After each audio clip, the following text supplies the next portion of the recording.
Alright, and welcome back, ladies and gentlemen. A beautiful Saturday dito sa Pilipinas. Ako nga pala si Juicy Brucey at kasama ko ngayon si Terror and si Dax. Hey Terror, hey Dax, kumusta? Ang bait mo today, Bruce, ha? Parang kanina. Hindi ka naman ganyan. Pero kamusta sa lahat? And syempre, isang araw na naman ng beautiful Valorant ang idadala namin dito ngayon. At Dax, kamusta ka naman? Okay naman. Basta alam ko, good vibes, especially si Bruce sa lahat ng pinapanood niya. Pero ito naman tayo. Another day for incredible matches. Kahapon medyo mahaba yung araw eh. Baka ngayon ganun pa rin eh. Feeling ko rin kasi of course tinitigan natin lahat ng games kahapon. So ready at handang-handa na ako na i-push to game number 3 lahat ng series natin ngayon. Kahit hanggang alas 12 pa yan. Game na game yan. But before anything else, sabihin natin yung mga bagay na making this all things possible. Starting with Mineski Global, the official tournament organizer for the 2024 VALORANT Challengers Philippines, presented by PPGL, the largest multi-game esports league in the country. At syempre, maraming salamat din sa ating official super app na Grab. You can score Grab's lowest prices ever with up to 15% cheaper fares pagdating sa Grab Car Saver. Delivery fees as low as 15 pesos din with Grab Food Saver Delivery. And syempre, lots and thousands of budget-friendly meals as low as 99 pesos with Grab Food Saver Meals. And last but not least, this tournament is officially sanctioned by the Games and Amusement Board. Alright, there you have it. Maraming salamat sa mga taong who make all these possible. But with everything else that's going to happen today, balikan natin yung mga series na nangyari kahapon, especially if ever from the panel itself, meron kayong mga standout series from yesterday. Taylor, simulan natin sa'yo. What are your thoughts on the NAOS series yesterday? lost sa isang series na meron sila dito, and that's quite huge. A lot of upsets pagdating sa araw na nakita natin kahapon from all over the regions itself. But obviously for ZOL Esports winning up against the defending champions of the VCTPH, basically, that's quite huge. Dax? Yeah. And on the other hand, ako iniisip ko talaga yung second series natin eh. Kung natalo yung NAOS at meron na silang blemish sa kanilang record, meron pa tayong isa pang perfect squad na tuloy-tuloy pa rin. Old Stinky Cat at the top of the scoreboard, 2-0 against EPH. And really, they've been one of the teams talaga performing above many expectations eh.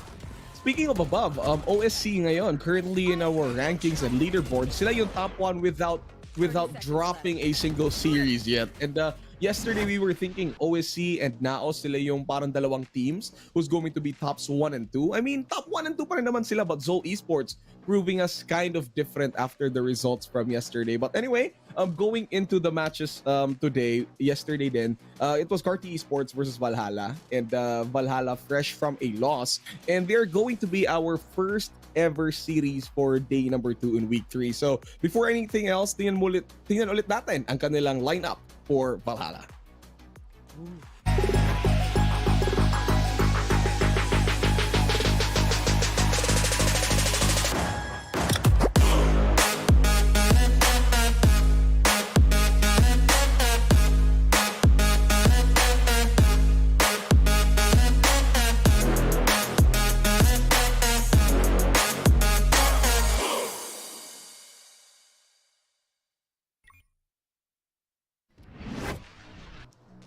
Kahapon, the panel was discussing with Valhalla having one of the hot sauce as the former coach of Karti Esports, baka possible na matalo nila, but it wasn't. Ano ba yung adjustments na kailangan ni Valhalla going into the series para naman makatry silang manalo ulit? Taylor. I feel like pagdating dun sa series na nakita natin from yesterday, we've seen EJ basically pop off pagdating doon sa second map na nakita natin when he was using the jet. And once he stepped onto the role of Arena, nagbabago ang lahat. Hindi na follow up nung the rest of the members ng team ng Valhalla dito yung nangyayari towards the site itself, o hindi nila nagte-trade off. But at the same time, kahapon, wala din si Georgie dun sa lineup na nakita natin. So baka today nabiyayaan na siya. Baka sakaling bumalik siya para sa araw na to.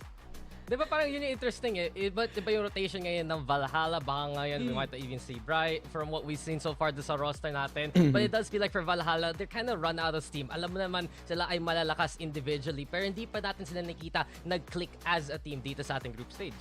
Yep, and to think they are a powerhouse of players now from different, aspects, different experiences, then gelled into one. So maybe this is the week in the series na they'll finally find their footing. But before anything else, tingnan natin yung lineup ng kanilang kalaban, which is going to be Geek Fam.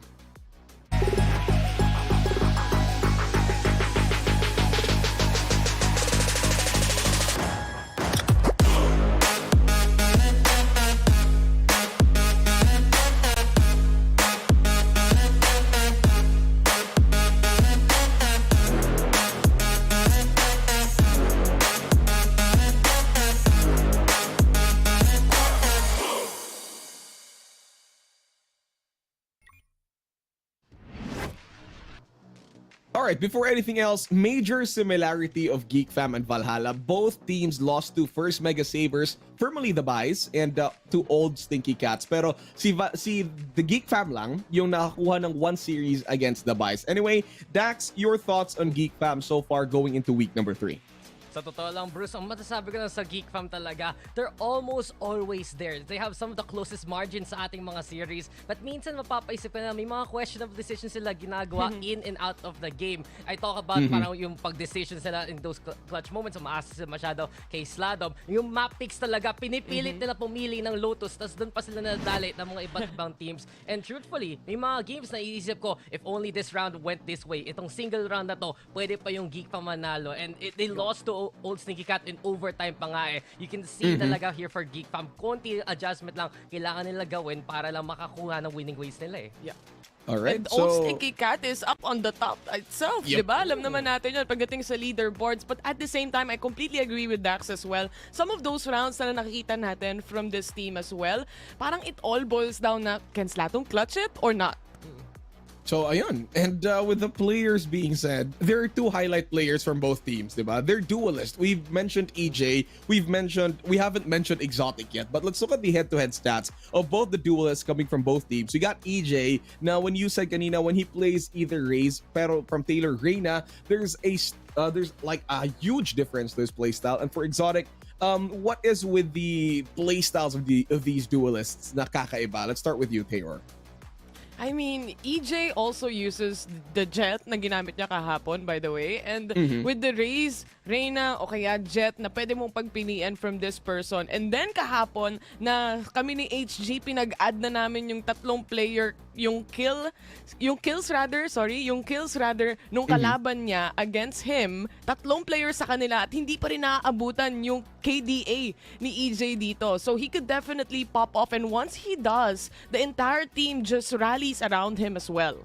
Yeah, diba yun yung split map talaga versus Carti Esports eh. Yeah. 26 lang yung bottom 3, 27 kills siya. And EJ has shown to be always the top tier talent. But it's still the same problem. Valhalla, meron siyang shiny example. On the other hand, Exotic more of a cog in the machine. I think yung pinaka-interesting talaga kay Exotic, he's so useful at making all that space for the team para makapasok sila VBAC, para makasetup sila Sladom. He has almost even first kills and first hits from their last series. Pero yun yung problema, hindi siya masyado nakakuha ng mga moments na parang nagagawa ni EJ dahil may mga times na patay kaagad siya eh. Alright. So, we talked about the duelist. Na usapan na rin natin yung lineups nila. This time, as we are about to head into this series, tingnan natin yung mga predictions natin kung finally tatama na ba si Panel for the never time around. So, simulan natin sa'yo, Mr. Dax. Sino sa paningin mo yung mananalo para sa series na to? On the spot mo na naman ako Bruce. Parang linapitan mo Uy, dito. ni-rehearse natin yun. Okay. Pero ito lang masasabi ko. Sa totoo lang, you look at the bottom of the standings, hindi natin in-expect ang Geek Fam at ang Valhalla ay malalagay sa 1-3 standing right now. And both of them need to claw their way out of the situation. Pero para sa akin, talaga may pagka-coin flip, pero magdedesisyon na ako ngayon, I'm gonna go with Valhalla. Kasi para sa Valhalla, it really feels like it's just that work in progress na naghahanap ng paraan para everything just works together. And you know the powerhouses in this team. You know how strong they can be. At gusto ko lang makita sa kanila paano nila aabutin yung ceiling nila. Alright, so there you go. Kulang pa and may dadagdag pa. Terror, who's gonna win this series? Tinitigan ko actually yung stats pagdating. Buti na lang tinitigan mo yung stats, ha? Okay din yun. Tinitigan ko yung stats talaga ng maigi kasi stats don't lie, sabi nga nila. Pero at the same time, I do believe na for Valhalla, ito yung araw nila and I feel like they can recover from what happened yesterday kung napaabot nila ng 3 maps yon and they weren't that bad or crazy bad pagdating sa series na yon. I feel like for today, especially when maybe we see Georgie on the table as well, they would win. So I would go for Valhalla. Naku po, kinakabahan na ako dito kasi flashback lang history since week 1. Yung panel, kung pareha sila ng mga votation, never yung tumutugma at never pa yung nagiging tama. Pero from this day, I have a feeling Georgie is gonna be playing already. And kahit lapitan man natin at sabihin yung nilapitan nyo na yung performance ng Valhalla from kahapon, kulang pa yon kasi they're -1. But now with a complete 5, I think Valhalla is gonna be taking this away from Geek Fam. And before anything else, paningin nyo ba dito? 2-0 to? Terror, Dax, or magiging 2-1? 3 games! 3 games! 3 games tayo dito. 3 games to. 3 games to. 3 games pero Geek Fam yung pinipili natin. Pero yung prediction natin, Valhalla. Parang naman walang bias. Pero anyway, that's about it for panel. It's gonna be Valhalla. A full clean slate para sa atin dito sa panel. Now they're gonna be taking it out. So with anything, I think our casters are super ready. But before that, what are your final thoughts for this series? Adjustments dapat ng Geek Fam since pinili natin yung Valhalla. Start with you, Terror. I feel like Dax said a while ago, they're more gelled together as a team. And if today, makuha nila yung spacing na yan and gumising sila na balong-balo sila, ika nga. Balong-balo. Heat up. O literal na hindi na kailangan mag-warm up or anything else. And makukuha nila yung mga early rounds dito. Napakalaking chance against Valhalla. Pero alam kong pinredict ko yung Valhalla at the end. Oh, yeah. Pero, you know, we'll see pa rin what could Geek Fam do. But on your end naman, Dax, what can Geek Fam do to go against Valhalla in this series? Alam mo, napaisip talaga ako sa mga maps natin eh. And sabi ko kanina, diba? Parang Geek Fam, they keep picking Lotus and they keep losing in it. Pero ngayon, pwede nila piliin kasi Valhalla rin, hindi pa nananalo ng Lotus dito sa VCTPH. So that's something to consider. Another, I think I noticed dito sa Discord natin, baka nga papasok si Brain Freeze for the first time dito sa Geek Fam. So I'm excited to see anong changes madadala niya dun. Yep, we actually see him on the cams kanina during the player lineup. So I think Brain Freeze is going to be joining Geek Fam. And speaking of joining, sasamahan na tayo ng ating mga casters. Casters, kayo nang bahala dito.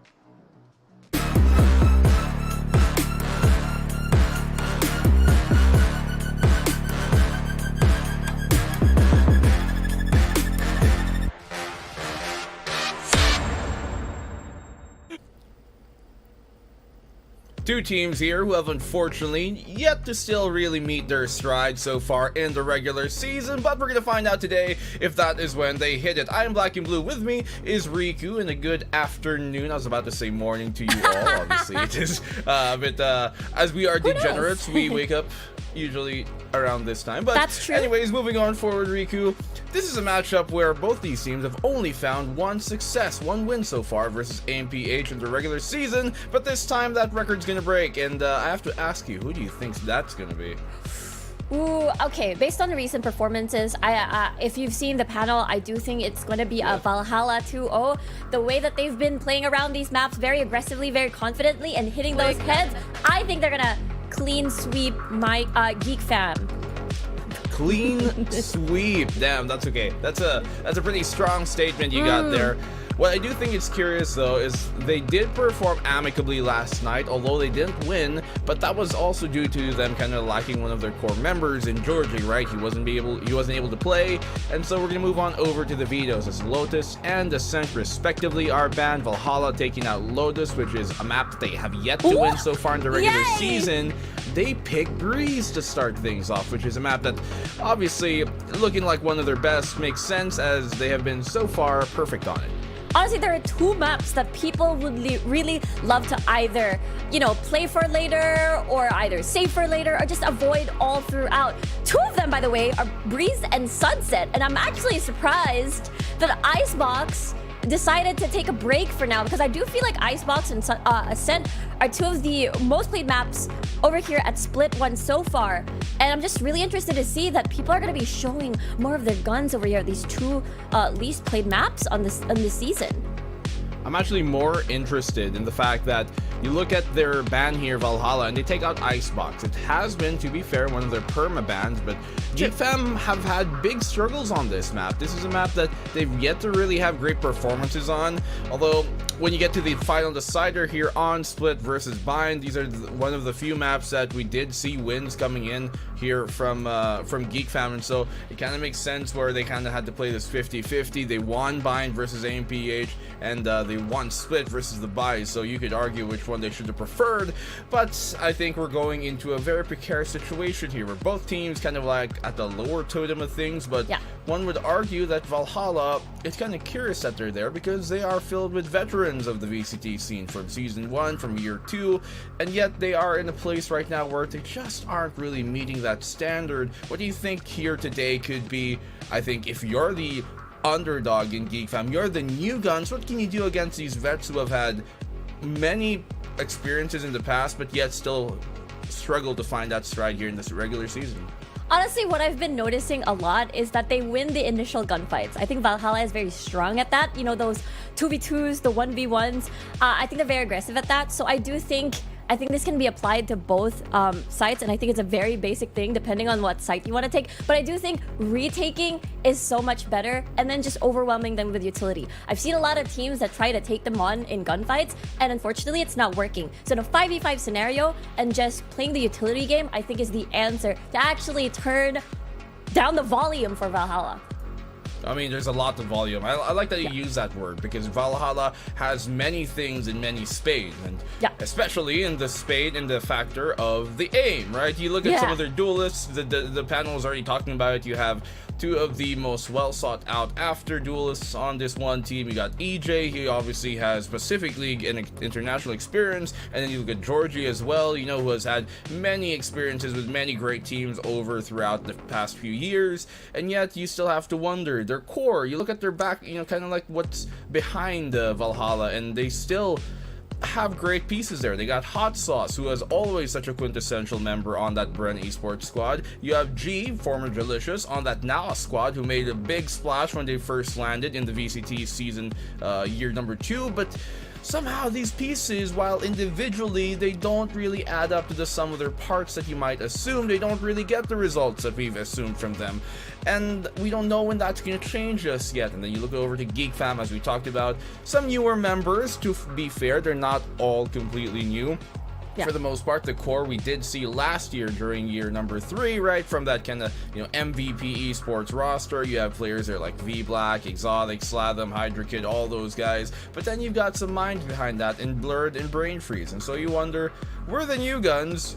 We were doing well last season. We finally got an org. You would assume it'll do even better, but it just hasn't been finding, I guess, their real rhythm the same way that we saw last season. And so I think here, Riku, if anything, if you are Geek Fam right now, the biggest problem here, to be honest, for them might just be like the mental that they approach the game, because I feel like they're trying to do things that wasn't in tune with their style anyways, and then because they're trying to play the meta of everybody else, but these guys, they can just play their own meta. So I think the only way to win here today, just play your game, guys, because they're good enough to make it happen. I do like how you bring that up, because when we look at the members of every single one from both Valhalla and the rest, it does feel like they have experience before on qualifying for playoff. We have never seen them not qualify for playoff. So it's like one of those things where maybe the pressure was building because there's a lot of these veterans suddenly here in VCTPH. Maybe that's the pressure. Maybe also being part of an organization adds to that pressure, you know, having to adjust to being a part of the system and all that. So I do feel like maybe there's a lot of factors, and also having to adjust for both of these teams rather. So again, I think it's definitely an adjustment period, but I think before we even started this season, BNB, we were talking about this, how I think this is definitely one of the most competitive season of VCTPH that we've seen in a while. Yeah, especially compared to last year where it kind of seemed like NAOS, woo, Oasis, yeah. Woo, yeah. And then everybody else was like, play catch up, you know? True. To be fair, because of that, we kind of had some teams come out of the waters, you know, who are now a bit more experienced, you know, teams like Game Lab, MVP, you name them. But let's go on over finally to the Agent Select so I can shut up and talk about the game. We got Yoru here happening on both sides, which is a very, funnily enough, common sight in the regular season here so far. Like many teams, most teams, I think this is like 5 now, have been playing Yoru. That's half of the teams we have here in the split playing Yoru on Breeze. And what you think about the comps on either side? One having the Jet, the other, I think there was also a Jet. I think it's definitely a mirror matchup here. Sure. Yeah, I like this approach because usually it's Breeze, Icebox. Again, I think this meta in general that we have for this season has been so fun to watch. You're seeing a lot of the agents being played. Even Deadlock was played in, I believe, EMEA. So now, again, on the Yoru, I think we've seen this a lot. Even the standard on Pacific as well, even pairing it up with the Neon. I see why, because there's just a lot of angles that you have to watch, and there's a lot of space for Yoru to take, and as well as, again, just so annoying if you're on the defense side, if you're facing that Yoru. Post plant is a different story because you can easily definitely go through go through flanks so much easier, but at the same time, so much space for the Yoru to play with. I'm curious though with the change here by Geek Fam, because they're the ones who are swapping on over to the Yoru. It traditionally is the KO that they like to run here for Geek Fam, while Valhalla have, to be fair, started the regular season playing this and they've gotten good results, so it does make sense on why they would stick to it. But Geek Fam, to be fair, their other game that they did play, the one versus Meow versus Old Stinky Cat, it went all the way to distance. They didn't perform too bad, obviously could not close it out, but that was like multiple overtimes, and so I don't think there was necessarily anything wrong. And I do hope that once again, as my point to this MVP core, to this Geek Fam roster, I hope they're not trying to play the meta of another team, of another era, of another age, because that is not the style I think that fits them. And I feel like that kind of personality mismatch in terms of what teams are looking to run, I just don't feel like it necessarily matches with the core's identity sometimes, and we've seen that time and time on over here in the regular season. And I just hope for a team as talented as Geek Fam, they're not falling prey to what they feel might be the peer pressure, society,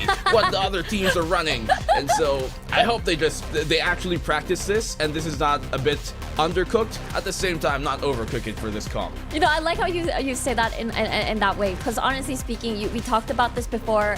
You brought this up about how you have to play your own game. Maybe that's what we're not doing correctly, is not going back to our roots, why we were strong, or like at least maybe top 6 in the first place, or being able to qualify through that big gate and surviving through group stages. But you know what, I haven't seen Breeze in so long in general before the rotations. What was the old composition for Breeze again before Yorus and the Neons came in? I mean, it's basically this, but instead of the Cypher, well, some teams would run Cypher, but some teams would opt for the Killjoy or the Chamber, and then if not for the Yoru, it'd probably just be a Reyna or a KO in this case, and that KO was something that Geek Fam actually used to run quite often. Yeah, it's honestly, I mean, maybe they had a couple of breaks. A lot of the teams had a couple of breaks. Maybe they've practiced this. I mean, Breeze, again, compared to the rest of the other maps, rarely brought up. So maybe they have something in store for us, especially BNB. I can't believe it. I looked at the calendar. I think we only have 2 weeks left of the group stages, if I'm not mistaken. No. What? No. No, it's not. No, my regrets of not seeing my friends again forever. No. Yeah, that is a big no. And what's more, no, is because only a few weeks left. Both of these teams are currently 1-3 in the standings. So just again. And their one is against the same team, the only team without AIM.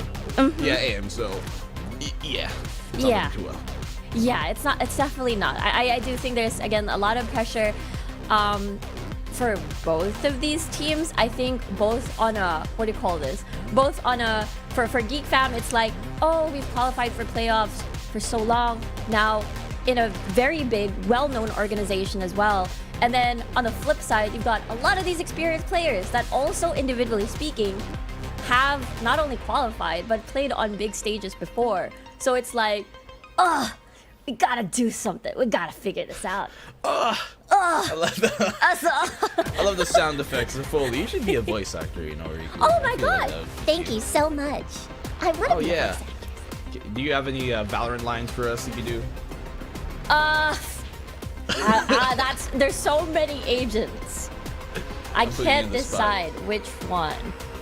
Who has the most Riku-like voice agents? You guys let us know in the comments. I think we'll let the chat figure that one out. I don't think there is, unfortunately. I don't know. We'll figure I it don't. out. Yeah. I think Reina and like Viper think are. I don't reach that level. Wingman. How about that? Oh, I can do Wingman. I can do it. Okay, here we go. Okay. Please. Sounds accurate. Say Accurate something. enough. Thank you so much. Accurate. No, I'll just next time we do that, I'll just resort to complete silence. Please no. I won't Yeah. know when to stop. You know, I'll keep going. I can feel Dax judging us through the voice channel already. Oh my what god. are these people doing? And why are these casters talking about start the game? Why don't you? Finally, I will press the button. We go straight into map number 1 with Geek Fam being on the attacking side, and looks like a site might be their first target. Yeah, the Viper wall, and as well as the Cypher setup, very understandable, all towards B. So A is definitely one of those options, but with 3 members there and pushing. Enemy down. Okay. Trades off here that favor Valhalla in the end as Exotic and Brain Freeze both go down. The initial idea was to seemingly wait for that push. They had the right plan in mind anyways, but it just doesn't turn out so far. And no Yoru this time, at least Blurred is still there. Up to the space, but knowing that this is the attack, they're all there. Here they go. Front sight is theirs, trying to challenge this. Georgie has to be careful. Those ghosts up close are a menace, and he gets taken down because of it. Plant will be going down unhindered as Hydra Kid does get the catch here on G, who's looking to try and stop that plant from happening in the first place. 3v2 retake on the site itself. He had one on the default, but great connection here from Joms. The fight, will he be able to win it? No, it's Blurred who takes Hot Sauce down. And somehow, after the 3v4 at the start, Geek Fam still take the opening pistol without losing too much. Exactly. It was a 2-man deficit on Geek Fam at the very beginning, and yet they're still able to make it work.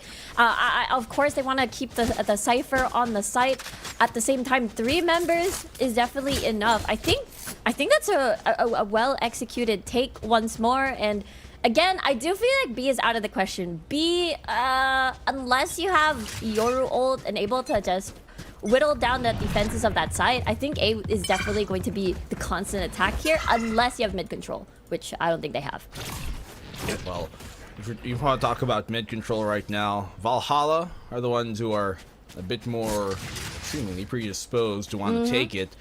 That's through the positioning as of the moment. Geek Fam looking to maybe execute on the B side. We're in. You have another hot sauce hold trying to be put up here. No traps whatsoever. They can go in. They can go in. Exotic gets the opening pick.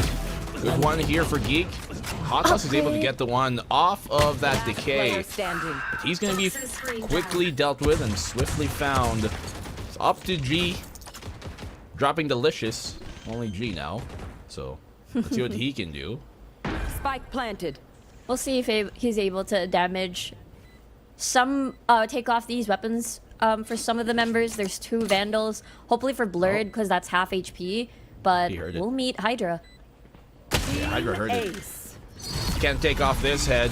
It's Hydra Kid who strikes first and is last as well. 2-0 for the Geek Fam squad. These nerds looking pretty good at the start. But that's a clip from another game. But we'll let that pass. Yeah, I think understandable. You know, it's on Eco. Valhalla don't have any of the utilities as much, so I like this read. Pretty standard from Geek Fam. Now is the real test. Now this is indeed the real test. A lot of guns for Valhalla. Will Geek Fam be able to take early picks? Because Valhalla likes to play fast. They take space very aggressively. I want to see how these double duelists go here for Geek Fam. Team Flash on out. That's a decoy. Don't fall for it. EJ trying to clear the close, but luckily, as he is a Yoru, he can bail out of their exotic, and they commit now towards the B site. They pull that defense towards A, and the execute shall come now. Yeah, there's exactly the dimensional drift already. No tripwires to deter any sort of aggressive entry by the entrance, so it's going to be a 5-man retake, which I like. Yeah, they're right at the doors for this retake too. Up against the bonus, let's see how it works. Gets that trip dealt with, but that half wall is going to be where the main push is going to be coming from. Flashes on out, Exotic being the first contact, turns away at the most opportune moment. EJ and Georgie, the duelists up here cleaning up house for the most part. Brain Freeze stands alone, stands tall, but not for long. Opening round here, finally gained by Valhalla. As they gained their first against the bonus in relatively clean fashion. That's very, yeah, I think that was incredibly clean. Again, there's 2 Vandals lost on the other end, so understandable outcome, but that was so clean. Only losing 1 member. It was swift. It felt like Valhalla is like, okay, we can keep giving up B. It's totally fine. A retake has been shown to be very, very swift and confident. For Geek Fam, I'm joking. This is the real test. This is the real test. They only had 2 Vandals earlier. But now we'll have to see as A again, because the tripwire much more forward. So A and an A push from Valhalla as well. Well, let's see about this push. Punishes on either side, but it's Valhalla who seemingly at first looking bare from that fight, but it's Geek Fam who stands tall after. Never mind. Things quickly are equalized 2v2. I should stop talking. No. Oh! Jin coming out huge here. 19 HP BNB in a 1v2 scenario. They're aware though. They know where Brain Freeze is. Snakebite doesn't necessarily connect, but it filters him out, and Hot Sauce is able to confirm after that. So quick response here from Valhalla on the defensive side. 2 rounds swiftly taken. I remember saying at the very beginning of this game, oh, if you want to win against Valhalla, play it slow. Don't take the early gunfights to Valhalla. But at the same time, you really have no choice sometimes, because they push you. They push you hard. And you have no choice but to engage. Well, even if they tried to push there, Valhalla just were ironclad in their defense, simply put up a stone wall and said, "Geeks, get out, nerds. This is our site." Nothing they can do about it. Now, Brain Freeze does have his ult, so if they find a pick off of that, then maybe Info Gathered can help. And the pick off of Elbow might be a possibility, but, you know, already know where he is at, so no surprise here. The angle is possibly towards Halls, which is honestly super annoying. The Jumps gets first blood instead. Scanning ahead. It's dangerous for Gums. Luckily, there's a tripwire to aid him there. Keep him safe. That actually might have just saved him in that moment, but let's see how they try and aggress. Too many picks are falling Valhalla's way, and G cleans up the double. And Geek Fam have yet to really establish much in this eco. Yeah, so far, so strong coming from Valhalla here on this defense. And, you know, it is Brain Freeze and as well as Slatham hopefully trying to get these picks at least to damage the economy a little bit. But honestly, I think Valhalla has been doing 30 it seconds left. really clean. Oop. Now they know. Standing. Oh! Oh, what a shot. Brain Freeze. Waking up to his former self here. Good morning to you. 2 kills on his name already for the eco. May he find the third? No. The tag just a bit too much for him to deal with. EJ, information obviously advantage. And that's Valhalla taking the lead now. And looking at the ults as well, there's just a lot to work with as we take a look at that replay. Again, it's just Drums and that tripwire, as you said, doing a really good job guarding Halls. No sneaky business. I mean, Brain Freeze with the nasty shots here with the double kill. It's pretty good, especially with this eco and knowing where they are in the first place. What I want to look at is the ults on the side of Valhalla. Viper Spit, dimensional drift, and then they just have pretty much everything to make things work. Oh, shot doesn't connect here. Risky play, but it doesn't work out. Geek Fam take the punishment. Rather give the punishment and deal it out. Blurred finds a double. Scan off of the ping here on the plant. Spike does not go down unhindered. Rather hindered. It's a 3v4 anyways. Lots of volts here for Geek Fam on the post plant. Yeah, for that retake, and the operator goes down with a double kill as well. And now it's a 3v2. Remaining. And look at where Georgie's found himself here on the backside, immediately getting the punish on Exotic. They knew that default plant spot was a problem. Swiftly dealt with. They know Brain Freeze is here on the window. Shots connect, and once again, Brain Freeze kind of put in a 1v3, which is very difficult to try and turn around. Valhalla looking pretty smooth so far. That's the 4th round in a row they've taken. Yeah, after Blur taking 2 Valhalla people down, I thought that was gonna be it. I thought it was, okay, expensive buy gone, operator gone. But no, after that retake, they still get to keep an expensive buy in their pockets with only using the Hunter's Fury and the Dimensional Drift. So I think that's pretty worth for that retake. Coming out very clean again, despite the numbers disadvantage at the very beginning. I mean, it's a great conversion here for Valhalla. And this is a bit more of what we were expecting to see. Obviously, Valhalla kind of welcoming back one of their core players after his departure last night due to technical problems. As Hydra Kid gets a punish here. Georgie speak of the devil, and I guess he dies. Good thing there's a Viper Spit to deter any sort of aggressive pushes onto A or any committal to A. And now Geek Fam is forced to go to the loving arms of B, where there's just a lot of Cypher utility. And as I say that, there's 2, one at Halls, the setup at Halls rather, and as well as the entry to B. So we talked about mid control, right? And it's a very big possibility because no one is basically controlling that area. Yeah, it's a spot that we, so far in these 6 rounds, have yet to really see either team can push forward towards. The Geek Fam have every single ult up online. They use that dimensional drift, try and gain information, clear out the site, find those trips. And now a 4v5 retake's gonna have to come on in. Look at this from Brain Freeze. Watching out the flank. Will he actually get the catch? No, it's G! He turns around at the most misopportune moment and gets taken down.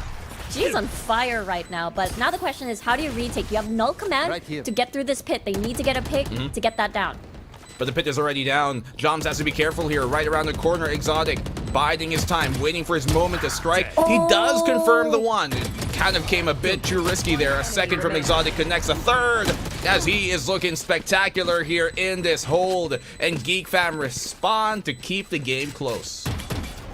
I thought that was honestly interesting. Exotic playing very patiently, not revealing any of his intentions. But again, taking out the 2 most important players to get through enemy Viper Spit. You remove the Initiate, you remove the Sova, and then you remove the Cypher with a null command. I think that's already a give onto Geek Fam's victory.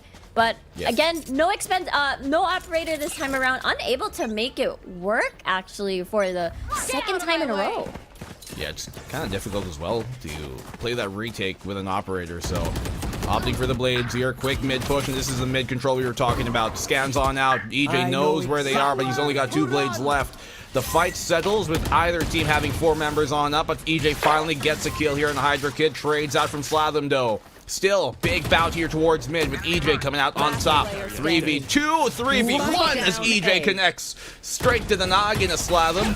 Exotic left alone. He's still got the gate crash to bail on out of there, but the spike is barely out of reach. We got a 4K here. That's the answer. EJ feeling it with the blades. Man, EJ, what a player. He's someone who I actually was completely surprised that he didn't find like an org team coming into this season, because coming from his Pacific run, you know, with RRQ, he was spectacular as a duelist. And even back then during Bren, he was one of the hottest hands you will see on that jet. And coming to this game, you can see exactly why it can be a problem. When he gets hot, there's almost nothing like him. Yeah, it honestly reminds me of how they play, again, with, you know, RRQ's Fracture games back then. Again, if you pair him up with an initiator that's willing to hold on. No Big trade. punish here. Yeah, from Georgie. Can bail out as well. That's the thing about this Yoru, right? You get to a committed position, find one, and then you're done. You bail out, get out safe. But they have to be careful not to chime in and get taken down. Never mind, Georgie. Always ever sharp, finds a second. Ideally, maybe not the most optimal thing to do, but hey, he gets a kill. So what can we do? Yeah, and the fact that Slatham brought a friend now with Exotic with a double peek this time. EJ thought to flank, but it's not gonna work. Here comes part 3 of this elbow 1v1. You have to be careful not to overcommit here. They have the advantage. Don't have to go for any too big risks. It's a 4v3 in their favor anyways. This might be smart from Georgie. Oh no, but they do spot him out at the end, so they are aware. And there you go. You get punished. Stop taking these risks when you have the advantage. That's true. Got a little bit excited there. Thought it can play around with a peak. It's gonna be a wide peak. It's gonna be a jiggle peak. But Joms, look at him go! Nicely done by Joms here in the back site. He gets the 2. Didn't expect him. They thought the site was clear, but little did you know, there's a little Sova back there in the corner, unchecked. Yep. Up in. Well, at least they're able to manage their few mistakes here, and Valhalla still take the round. Yeah, I can see why they were a bit confident to take more of those fights at elbow. And now it's a timeout. Very, very understandable. A lot of these buy rounds have been very expensive. Geek Fam unable to convert any of them because of Valhalla's retake, despite it being either on even grounds. It's like a 3v3 or Geek Fam able to take 2 kills very early. It does feel like the hold is so difficult. Despite that, as Valhalla will always take 2 members away from Geek Fam back. Again, the post plan, what comes after, feels like again Geek Fam is struggling. Well, the way as well, we have observed Geek Fam to try and play against this Valhalla squad. On the attacking side, a lot of times here in Breeze, you might start out with a bit more favor than the defense, but Valhalla have been doing a good job of being proactive there. You can see them sometimes fight for that mid control early. You can see them try and make a play here towards elbow. They aren't reactive. They are proactive in trying to make that contact happen where they want it to happen. And Geek Fam have yet to find a way to mitigate that. Let's crack them open. Exactly. They're so confident in these early fights. Look at Georgie again. He's gonna do it again for the 2nd time in a row. Or no push just yet. Just close up. It is an eco though, Yeah. for Geek Fam, so it'll be a bit more precarious. It doesn't matter though. Exotic's the better Yoru in this case. Early shot connecting. And it's empty. No Cypher tripwires, no nothing, no utility. Only Joms is the one there to stop this hold. And we talked about the numbers advantage of a retake, or rather, just don't fight them. Fight them together with your team, especially if you have the better guns. Spike planted.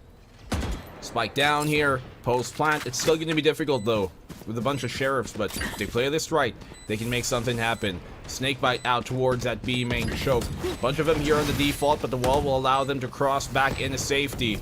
Oh, will they clear out Slatham? In the corner, Slatham. Can he find one? He has to. Exotic, though, getting a triple before he shut down Hydra Kid. And the rest of Geek Fam chiming on in, leading the way here, Exotic. But the rest of the team right behind him, following his trail, and getting them a 4th round, an eco win as well. I think that's the beautiful thing about Yoru, right? Like, we not only talk about taking a side, but as well as the post plan. Once you see him once, you have to keep guessing which part of the map on the site he's gonna be at. You're always gonna have to think twice, or thrice, or even 4 times. And I feel like Exotic maximizes that kit as a Yoru so well that, again, he takes a lot of Valhalla members by surprise like this. Well, it's a bit long time coming here. They needed this kind of activity here. Geek Fam, from a player like him. Someone to lead the way. Someone to set an example. And EJ's trying to go aggressive towards it. Short. The elbow, though, is what he gets taken to the chin. And EJ shut down again. That operator not working out for Riku. Yeah, very expensive. Again, for the 3rd time, unfortunately, for Valhalla. And B has been the hit constantly here. And again, we talked about Valhalla's retake. But after what Exotic did, I don't know if that's going to be the same result. right? Spike planted. You can see here the dimensional drift. Georgie trying to buy some space, trying to buy some aggro, but never mind. Even with that, Blur takes him down. A double for him. It's all on the G. And whatever crazy stuff he can be capable of, this one might be too much to ask. 5 to 6, and Geek are slowly crawling back in this half. Yeah, this could be 6 to 6 as well, because that's a broken buy on the side of Valhalla for the last round. You see a Marshall, you see a bunch of half shields as we take a look at that again. I mean, we mentioned earlier that, okay, Valhalla's retake, amazing. But after a few rounds, it felt like after the plant, they had to worry about Exotic. He has been doing so well on B constantly. And now for the last round, for the first half, we'll see if Valhalla plays more restrained here. I think you jinxed it, Riku. Nope, they're That's not. what happened. I didn't say that. You were the one saying that. So obviously, you're the problem. Yeah, I am the problem. This is like round number 1 all over again with guns. Yeah. Let's see how it happens, though. This time around, though, Valhalla looking a bit better compared to the worst for where they were a while ago. Peek out from D. Why do that when you have the advantage? I do not understand. Probably like a surprise tactic, but unfortunately they're all there. Uh-oh. This is dangerous. Luckily, Hot Sauce has got some fancy footwork to dodge all of that. And funnily enough, it's Georgie who takes it, who wasn't even part of the fight. Recon's probably not going to spot out Hot Sauce, but just a lot of utility just to flush him out. Plan not get down, but Georgie's on 5 HP. Oh, lots of utility, but that actually does make it a bit more difficult. EJ from the flank, though, coming here from the choke, and A-Main gets a double. Now they're going to have to worry about their flank. Geek Fam in a very difficult spot, being pincered out here, but Hydra Kid's going huge! EJ in a 1v1 now, as Hydra Kid is taking on down Jet versus Jet. Which one's got it on top? 30 seconds left. Spike still in the hands here of Blurred. They're trying to find each other out, but Blurred a sliver away from death. A single bullet is all EJ needs, and that is what he's going to deliver. A 4K at the end to keep the lead and end the half. Yeah, despite the broken buy on that one, Valhalla was able to make it work from aggression. And again, despite the, evening out the numbers here by Slatham, it all boiled down to a 1v1 upgrade on weapons and preventing Geek Fam to just plant the spike. I cannot count how many times I've heard the teet teet for the past 30 seconds on that moment. It was just all I heard, BNB. A while ago you were doing the wingman, now you're doing the spike itself. Yep. So Voice acting. yeah, I don't doubt that at some point we're maybe gonna get, I don't know, a Sova drone from you, a Cypher cab. We'll get that just moment. all the util. We'll get that moment. It's funny, your voice acting, not the agent's lines, no. The gadgets. The utility. Yes. Yeah. Very fun. Why do sound effects when you can be the sound effects? So the tripwires here burned initially on the entry, but Blurred still finds a pick off of it. The Jet's getting activated here, but the duelists are really what is the matter, as the Georgie finds another. I really like what they did here. Just very using a utility to flush out any of the Cypher traps as EJ gets another kill. I think I really like this from Valhalla. Again, just the confidence to enter these sites. No Converting, yet. but that's true. I wonder. Why? Yeah, I don't know. They want to take them on like these fights. Are they trying to farm them for the kills? I don't know. Blocking sight. Well, that lets them know. I'm not sure what the idea there was. Maybe trying to just secure some space before they actually planted, so they know if they can plant for CT or not, but... Well, one cannot ever, I guess, judge as long as they win. So, True. Who am I? Bird has a good angle here, though, potentially, to isolate these fights. But ultimately, okay, some of them are pretty low, bar naming EJ especially. 30 HP onto Blurred. But there's not a lot of time anymore to get through this spike and kill everyone. Yep. That's interesting.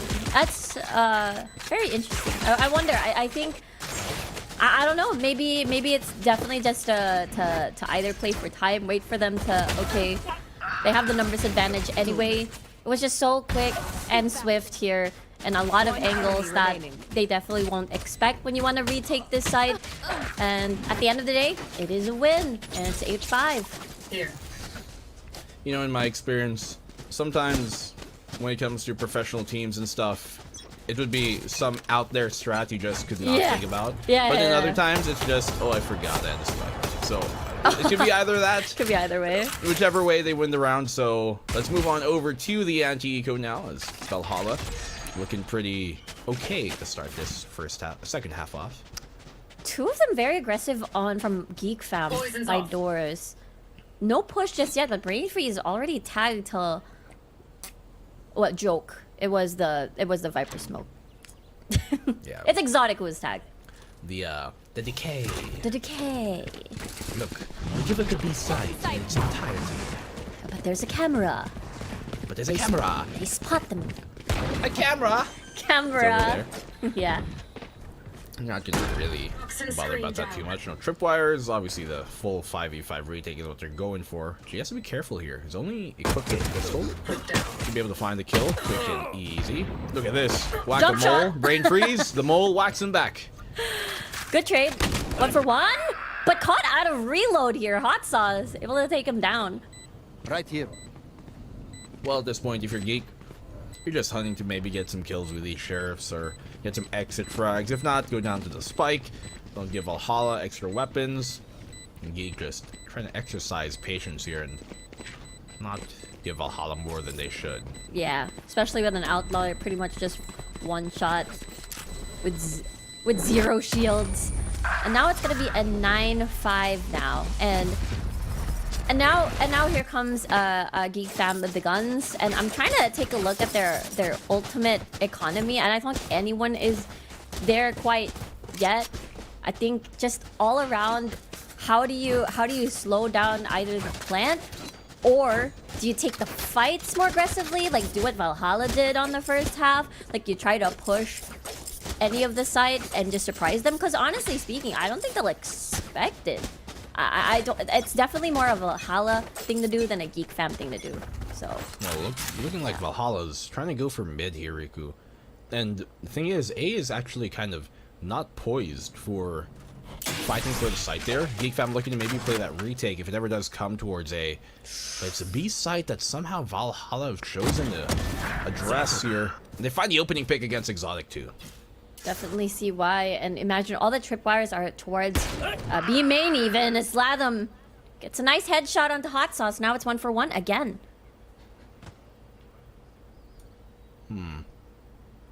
A site, obviously it's only Hydra Kid waiting around towards that yellow. They have not committed their wall, Valhalla. And so G can put that down, kind of cut off that orange backside area, allow him to crawl on up. Hydra Kid actually has missed the timing on this. Gets taken down by EJ, a marksman in every sense of the word. Now Valhalla have that A site to get the plant down. I like this teleport. Oh, teleport's gonna expire onto Georgie. I was about to say that's really nice in case people rotate from mid, then you get a pick, then you secure the site. Revealing area. But it feels like the retake is 2 from CT and 1. And I do feel like EJ is ready for that flank. Looking at it. Trying to make sure, especially as they don't have that trip on Hot Sauce. EJ, sharp as ever, another connection for him. Second in the round. He gets a third. He steals it away from Georgie even. As well a duelist. And Jones with the Outlaw somehow brings that into this round. That was a bonus win, by the way, by Valhalla. And it looked pretty clean. Very clean. They took, it was a different approach this time around. It was, okay, we're gonna take mid control, which was interesting because again, I think for most of the first half, not a lot would like to contest. I think Valhalla only tried to contest space there once. So now look at the adjustment from Geek Fam. 2 of their duelists onto tunnel. They want to push aggressively this time and change the pace. Well, they have to do something here. Geek Fam just struggling to really anchor down on this defensive side. Looking to take some contact towards elbow, but Valhalla, smartly enough, they expect this, knowing that the other side's an eco. Yeah. I think that's what makes Valhalla strong. First blood for them too. G has been very consistent on the first half and now in the second, having a lot of these very important kills. So difficult to contest the Guardian like that at range.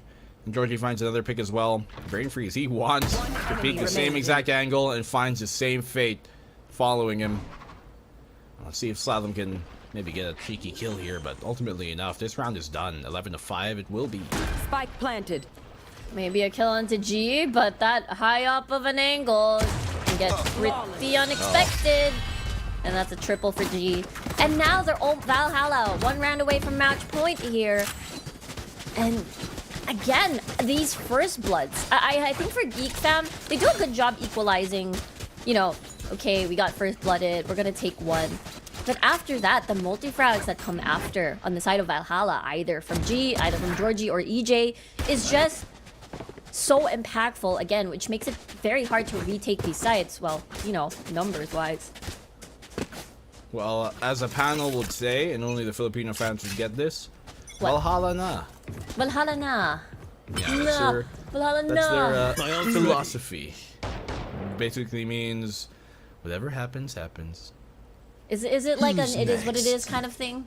Yeah, it is what it is. The best motto in life. True. Careful here. Careful here. Look at Georgie here. Yes. Look how deep Spike he's going. planted. He does have a gate crash to bail, but he wants to play all the way here in CT, get that pincer going. Hydra Kid finds the opening pick though on the site, and the rest of Geek Fam are chiming on in as well. It is a 4v3 in Geek Fam's favor for this retake, and they know Georgie is somewhere up here on the halls. He was actually going to connect there. But Geek Fam are looking pretty good, and fending off match point for the meantime. Nicely done here. I do feel like I like the idea from Georgie playing very, very deep into enemy territory, which makes Geek Fam a little bit paranoid. Oh no, we have to find where Georgie is at. But I like how Geek Fam just surgically removes who's in front of them. Let's fight the ones that just the area that just planted the spike. The neural theft is going to help us out to be less paranoid and identify where Georgie is. So I like the calm and collected approach from Geek Fam on that round. Enemy Tori, like enemy bird. Dang it, man. That's think I a didn't catch that? shortcut. I was in a hurry to say the word. It happens. Don't worry. Tori. I don't think Geek Fam are in a hurry here. They do got blades on Blurred though, and look at this push. They're bumping into each other actually here. There's a bunch of this utility being thrown on out. Hydra Kid getting the catch on EJ, who dashes out into the open. No snow, only sand. And Valhalla looking to commit towards the other side of the map because there's way too much. Revealing area. Okay. Yeah, there's just a lot of members there corralling, and the site is pretty much clear. It's gonna operate on a 5-man retake. Utility, ult-wise, they have planted. nothing, so it's all about the guns and it's all about the flashes. Triggered. Good drone. That Viper's Pit is actually a pretty good idea at this point. Match point's close. Big gap. 5v4. Need something to work. Slap them. Somehow they find a pick off the lurk, and the rest of Geek Fam suddenly waking up when it matters the most. They don't catch out Georgie though, who's actually being quite a menace here and shuts down the flank all on his lonesome. He gets timing as well on the Hydra Kid. Valhalla have somehow turned this around. G has got his back turned though, but he's repositioned into such a good spot. They're so preoccupied with where Georgie is, they don't even realize that G is lurking in the shadows. And look at that conversion. Valhalla take match point. That was super unexpected. Like on Geek Fam's perspective, they wouldn't expect Georgie to play out so far away from that site. So of course, any of the attempts on flanks or whatsoever, Georgie has eyes on that. And of course, the Viper Spit again had to be done. And even though it was a 5-man retake, and I felt like it was going in Geek Fam's favor with 2 more kills, it was just Georgie taking everything back. They do have the ult now. Let's see if Geek can further fend off this push. Oh! Good pick here by Brain Freeze, but Exotic uses it actually at the start of the push, his ultimate. Brain Freeze has found a second here, trying to dodge and weave through that. What? Oh, but Exotic, great punish here on the Hunter's Fury. Obviously, Jom's nothing he can do about it as he's preoccupied with his ultimate. Cannot stow the bow quick enough. EJ finds a pick as well in the 2v3, and Valhalla, they're keeping close here. This is still around. They can come back with a Blurred, has punished EJ now. Found the pick off. It's all on the hot sauce. It can't be spicy enough for this bite. 12-7 in Geek Fam, hold on. With the Hunter's Fury transitioning to the next round as well. Oh, let's check that replay. That kill from Exotic was felt like a jump scare, you know, bam bam and then I'm out kind of thing. And again, from the chaos of the Hunter's Fury, Geek Fam played off of that ult, or rather Valhalla. Was it? It was Valhalla, right? That did the ult earlier. I thought it was Slathem. My bad. It was my bad. You mean off of the Hunter's Fury? Yeah. That was It Joms. was Joms. Anyway, it was Joms. But at least Valhalla still have the financial capability to have these buys. And now the Dimensional Drift to scout out B. But so far, Geek Fam has been doing a good job, what do you call this, doing these retakes. But look at this switcheroo. It's an A. Well, a shot from EJ. Yeah. Nice connection on that. Another here from EJ. He's just pressing the issue. Pushing as far as he could. Now falling back off the Hunter's Fury. Slathem trying to be a bit more aware, but he's taking on down the odds way too against him. And Valhalla, a very decisive opening map number 1 win here versus the Geek Fam, who have just looked lost throughout that map. Yeah, I think they had a lot of these shining moments, you know, Exotic with a lot of saves, a lot of really good retakes, you know, making the rounds very winnable. But there are rounds where, for example, that last round VNV where Dimensional Drift Georgie goes to B, but then everybody rotates from Geek Fam, and then they find out it's an A hit. Some of these unexpected plays where the mind conditioning, you know, like B, Dimensional Drift to B, so it must be B. So it's one of those things where, you know, usually one stays on the side. It's the excitement, it's the over-rotation that hopefully on the next match will definitely be more polished. But again, Valhalla, they're just very, very strong in these kinds of matchups. I feel like the aggression, the gunfights, if you want to challenge them, they're ready to take you on. Yeah, it's like if you're a Geek Fam, they seemingly look like Nicolas Cage from that movie, The Bees! No, The bees! It's not B! It's always the bees. But in this case, well, it's Valhalla who seem to have swatted away any other problems. They look pretty clean throughout the entirety of that map and pretty decisive. There was a moment, though, in the first half where Geek Fam kind of established a bit more control, but ultimately enough, Valhalla 4-round streak from then on after was smooth sailing. And look at EJ here at the top of the scoreboard at the end of things. And to be fair, it wasn't just him. Like other players like G here, Georgie, were also doing lots of great work. But you might not see much from Joms and Hot Sauce, but that's because they didn't really have to do much because the rest of the front line was just hammering at this game. Yeah, exactly. I mean, despite... I want to talk about this real quick. Like, Geek Fam got most of the first bloods, which we've noticed. And Valhalla did an amazing job sort of like equalizing that or getting the multi-frags mid-round, which we talked about earlier. And again, just as you said, it wasn't just EJ getting these first bloods. It was G with the multi-frags in the mid-round. It was Georgie that would play very far back, and again, Geek Fam would constantly have to watch out for him, having to equalize the numbers and or rather even get the numbers advantage afterwards and make the round winnable. But of course, Geek Fam had a lot of really nice moments as well. Exotic looking really good in this match, but of course, Valhalla still at the top. Yeah, I mean, Exotic has always been a great player. Unfortunately, Geek Fam just really struggling to hit their stride throughout this tournament, and it rears its ugly head now against this Valhalla squad when it arguably matters the most. These are the type of teams that they can possibly take down, but especially in the regular season now halfway through, they really need those points. But so far here in Breeze, it's a map that, at least for Valhalla, has looked a lot better. And this is what I was wondering about Geek Fam, man. The fact that they run this composition, this Yoru that we have kind of wondered, are they trying to play somebody else's meta? Are they being peer pressured into trying to do something new? It could be that case, because I felt like if they just played their usual comp, if they kept the KO, then they might have done better here in this matchup. Yeah, it looked a bit, there were some moments, but Valhalla really took full control of Breeze. Yeah, well, for the moment, the only control we're going to take is pressing the break button because we have to go to a break. When we come back, we will see you guys, so don't go anywhere. The VCT Philippines will be back in a hair.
Well, the road to Valhalla here has been an unpleasant one for the Geek Fam squad, as Breeze seemingly did not turn out to be the paradise it seemed to be. We go on over, though, into Sunset for map number 2, but before that, I will reintroduce myself. I am Black and Blue with the great, the one, the only Riku here. Oh my gosh, what an intro. I'm doing great. Pretty entertained still from the Breeze map that we just witnessed, but again, this is the time where, you know, what do you call it? Geek Fam has to really make sure that they take it to split. They have to make sure that if they were hiding some strats, perhaps now is the time, unfortunately, to force your cards at this moment, because we only have a few weeks left for the regular season if you want to qualify to playoffs. So it's pretty scary in their position at the moment for both teams, actually. We're really rapidly kind of approaching this point where every single game at the moment is almost kind of like a do or die because of the way the standings are. You're played at this point 4, maybe even 5 matches. If you lose another, then there's very small chance that you're going to make it to that top 6 into the playoffs, and that's certainly a spot you want to see. But we go on over to Sunset. Ooh. As we said. In this case, will Valhalla have their sunrise? Because they have played a bunch of different comps on this map in the past, and so have Geek Fam kind of shuffling through things. And you see here the Reyna being swapped on in for Valhalla. When we have seen this in the past, though, they did kind of switch things up from the breach before, and Geek Fam, that's the breach that they swap on in instead of the Reyna, which we actually have the Fade that we have seen in the past from them, so, and the Sova. So some changes up here, and I think this could be a much more competitive map than what we saw from Breeze. Oh yeah, absolutely. I feel like this is going to be very, very close this time. Again, I really like both comps, honestly, but based on what I'm seeing so far with the Raze and the Reyna on the side of Valhalla, you can tell that even they're on defense, they're going to be doing the same thing that they've been doing for the past few games over here on this season. It is hugging the barriers. And once they're unleashed, they put on the flashes, they're going to be aggressive with a paranoia or even with a dizzy, and they're going to shoot some heads. Geek Fam has to be prepared for that, and I do think they are, because they do have a breach on their side with the anti-flashes and more fast flashes on their side. Well, let's see what they can do with it. The solo Gecko here on Valhalla's side versus that breach and Sova combo that Geem have got going initiators-wise. Opening round here as Valhalla start on the defense. Contact doesn't work out Georgie's way as a quick punish and a shutdown here coming from Geek as they commit towards the A side. Yeah, no surprises at all, no flashes. He wants to just peek that dry, and Joms equalizes it out. Okay, lucky pick for Valhalla here, and EJ somehow finds a find as well. Finds a find, is that even a thing? Towards mid. It's the thing. We'll make it a thing.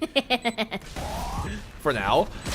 Push out for Exotic. A bit too wide, though. Very, very unfortunate for him to go that deep. Lots of players marking his position, but Geek Fam just have great post plans here. Hot sauce. Gets a right click, but did not find a follow-up. Comes close at the end, but Geek Fam still take the opening pistol, much as they did on Breeze. Yeah, if that were a ghost for Hot Sauce, then maybe that would have killed Hydra Kid, but at the end of the day, it was what we expected from Valhalla, which is pushing aggressively, but this was dry. No flashes, no nothing. It was a peek to catch them by surprise, but I do feel like this has been a pattern for Valhalla for 2 weeks now. I think this is the way that they play. So I do think Geek Fam is just so ready for this. And I think Georgie and EJ are not afraid to peek alone. So this time, let's see, because B seems to be the answer. Well, what's better than being alone is having a friend. So maybe if they can do that together, things would work out. Hot Sauce, unfortunately, getting burned there by Hydra Kid. Obviously, an eco here, not exactly the most fortunate situation for Valhalla to be in, but it's one that they can maybe just try and do some economic damage on each side. Yeah, that's the goal. Lots of classics. I like this. I like this restraint on the Sheriffs. It's just full utility that they want to carry over on the next round. And possibly, if it permits, maybe an operator somewhere. Somewhere in the round later. Yeah. Mayhaps. That's going to come out. We've seen EJ take a prevalence to that. No Jets this time around, though. Yeah. But he did have troubles making it work on a map like Breeze, which is a bit more favored for that. So perhaps he's going to shy away from it. Obviously, confidence would be great to not worry about that too much as Geek Fam close out the round, but we're going to see if Valhalla actually have that in their plans. Maybe not for this. Yeah, not. Yeah. I like this from again. Maybe Valhalla. I want to see if Valhalla will practice a bit of restraint for this upcoming round. It's gonna be scary because Hydra Kid has a hero Vandal, so you know we see the two duelists actually staying towards A. So there is a possibility that they might take a 5 retake instead and pull back for B. I don't know why I said that at the end. Maybe this is your real, true sound effect. You will be the sound effect. There's a tripwire that connects to great effect as well. Hot Sauce finds his mark. There's a bit of damage being done here on the spam.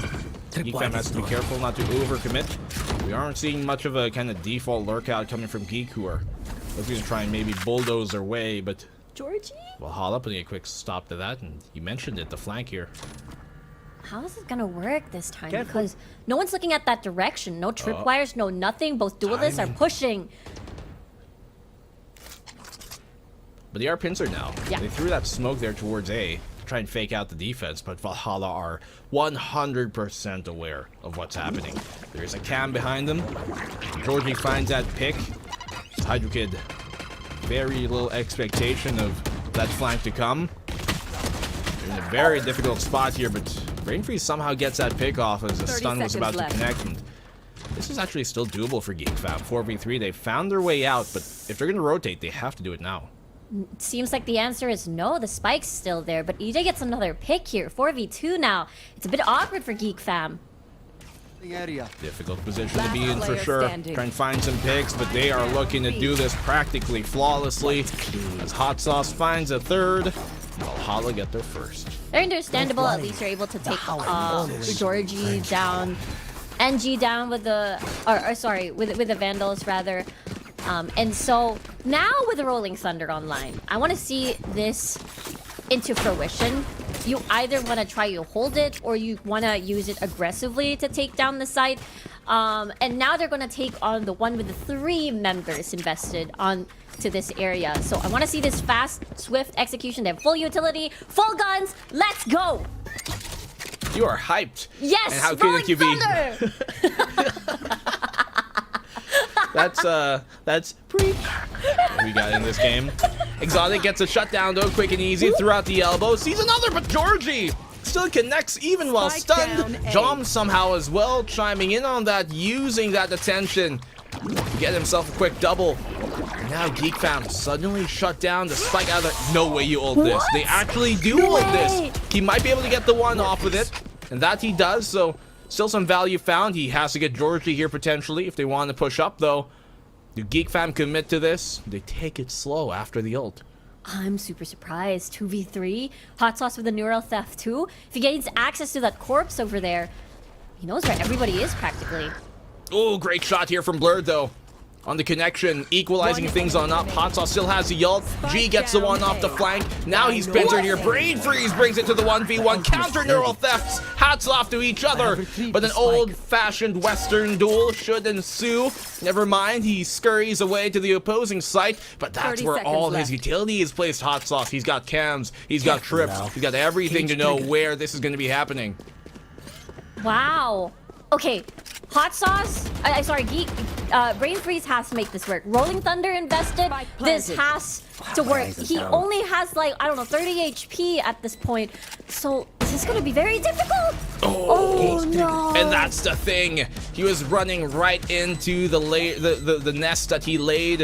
What he sowed was able to be reaped at the end. Valhalla take a second round. Geek Fam, big commitment to that. Almost made it work on out. Almost won it. Somehow in a 4v2. But just at the end, the odds ever insurmountable. Yeah, that's the thing. 30 HP versus a full health Cypher on your counterpart. It was indeed going to be risky. It was going to be a high risk, high reward kind of play. And now, usually when I see ults like these, right? You talked about the fade because usually you wanna layer them up. Like, well, not layer, either layer them up or Rolling Thunder's available. You use that, and then after you take that Nightfall. But since they don't have that sort of backup, they're gonna have to rely on Slatham this time around to have that ult available. Let's see if Slatham can slay them this time around. They've got a bunch of sheriffs in hand looking to try and contact here towards mid. But he's got the cross marked. He's able to find their only smoke, so it's going to be very difficult now for Geek Fam on this eco. Yeah, Spike's down already, right in the middle of the site. So understandable if Valhalla decides to push aggressively through this. 3v1. 3v1. Blurred all alone here. He's got a spike in his hands, but luckily for him, the A site is ripe for the taking. Slowly or fast, whichever way he may be. Can get the plant down, but looking to maybe fish for a pickoff. Oh, I think he sees a tail end of Georgie's rear there. But the thing is, this is an off angle. He's definitely not as expect. And clean round again from the side of Valhalla, losing 2 members alone. They have Thrash. They have a lot of ults available as we take a look at that again. Honestly, here on an eco, just trying to corral throughout mid, just clean shots from Valhalla, honestly. Not giving any opportunity, making sure that every angles are covered. But now, ult-wise, they have the showstopper. So far, Geek Fam has been playing a bit slow. They're trying to identify where Valhalla is pushing, and usually that's how they know which side they want to tackle this time. But A, again, with 3 members once more. We'll have to see. And Valhalla had the Thrash as well here for the retake if they do so choose to opt for that option. EJ with the operator as well. There it is. We've been looking for that. Yeah. Hopefully it works here. They don't come towards his way, though. Yeah. As you mentioned, Showstopper is available for Exotic. EJ one away from that, if he gets an orb. And Geek Fam, if they commit to this, if they get a kill with a Showstopper, this is actually very doable. Especially if it's on someone like Georgie or Joms. I mean, they've got those ults up online. Here comes out that Thrash we mentioned. Georgie, though, walking into the angle. Exotic marking it. A bit more intuitive. Joms is sent back with danger, knowing that one could be close. Geek Fam can commit to this now. They have the ult to try and make it work. They can force and press the issue. And we talked about the retake here. It's a possibility, but with 3 members down, what can Valhalla do? Yep. G still in the back of the site. Paranoia buys him space. He gets a double and hot sauce as well. Somehow it's a 2v2. And yet now EJ has that showstopper to try and get the site going. He's going to confirm that. Actually, never mind. Hot sauce gets the kill. He's going to go for it again. And hot sauce is going to cook him alive. 4-2. Valhalla somehow bring a round back. It's starting to look familiar here, where Geek Fam really good at these first bloods, but always with the multi-frags coming from G. Again, it feels very familiar from the Breeze performance that we saw, and it's all about how can Geek Fam make sure that even if they get first blood, even if they get the initial space, how can they confirm that and actually clear the site itself? Yeah, and nobody there came from the kind of the short side, right? From A main to fight stairs instead. They all came from elbow. Allowed hot sauce to swing wide and go unpunished for the most part, actually, for the entirety of that round. Op doesn't connect this time on EJ, though. Great find on Exotic to get the opening pick in retaliation. And we talked about this opening pick again. How does Geek Fam actually secure this site? Every single time, Valhalla is able to equalize the numbers, take one down, a delayed trade, if you will. They do have that ult still on Exotic. And obviously Valhalla do not have the same kind of option. Brain freeze, good find as well on the Georgie here. Baraka jet down. And the A site looking pretty tasty right now. 2 members are still there. Hold from hot sauce. Just rotate quick. I know exactly. Look at where they smoke, though. They smoke off the choke instead of the stairs. It allows now Valhalla to kind of push up deeper, but does make it a bit more difficult for them to push into the actual site itself. Not really wanting to gain control here, Geek Fam, of that stairs position, it seems. Now it's a 3v2 on the retake. Still doable, especially if they take Exotic down here on the back side. Yeah, Hydra Kid, half HP already, so they have to play off of each other. The wingman's down. Oh, go away! Whoa! Great timing on that, too. Exotic being taken on down. Hydra Kid waiting here around the corner. He connects on the one. He knows where Hot Sauce is, but cannot find the mark. And Hot Sauce once again keeping them alive. Joms there, great effort too to flush out that back of the site. And as I said, if they find their first pick on Exotic, this round is very, very doable. And that it was as soon as they found his position. Well, it was too quick, too dangerous, and too close for him to actually pull out the showstopper in time. Yeah, very half HP as well. Valhalla feels like they've read, and honestly speaking, I do feel like Valhalla is a book in a good way. Like, you do have your opening rounds, which is Georgie and EJ will push. Either they win that first blood duel or not. Then you have G or Joms getting a lot of these multi-frags in the middle, make it winnable, and then Hot Sauce basically catches that scenario and dealing with that 1v2. Oh! I mean, it's part of the book. It's part of this chapter, man. Yeah, I mean, it's one that we've read times on over. In this case, Georgie gets his page flipped. I mean, still EJ at least able to keep that operator now finally. Well, no one's gonna peek mid, but at least he's quite nearby to be able to utilize that. So many utilities. Dizzy on out. Geek Fam looking to commit here. Paranoia right on point. Great timing there from G. Just stops him on the push. So Brain Freeze able to get the trade out though. 4v3. Oh my god. Player count advantage. Hydra Kid, good punish now in Hot Sauce. He kind of had to go for that anyways. But G is still making some work done here from that market. Not long though. Operator is still out. Does EJ commit to this retake in a 1v3 with an op? No, and that drops it. That might be a good time to go and save the op instead, because this has not been working out for him.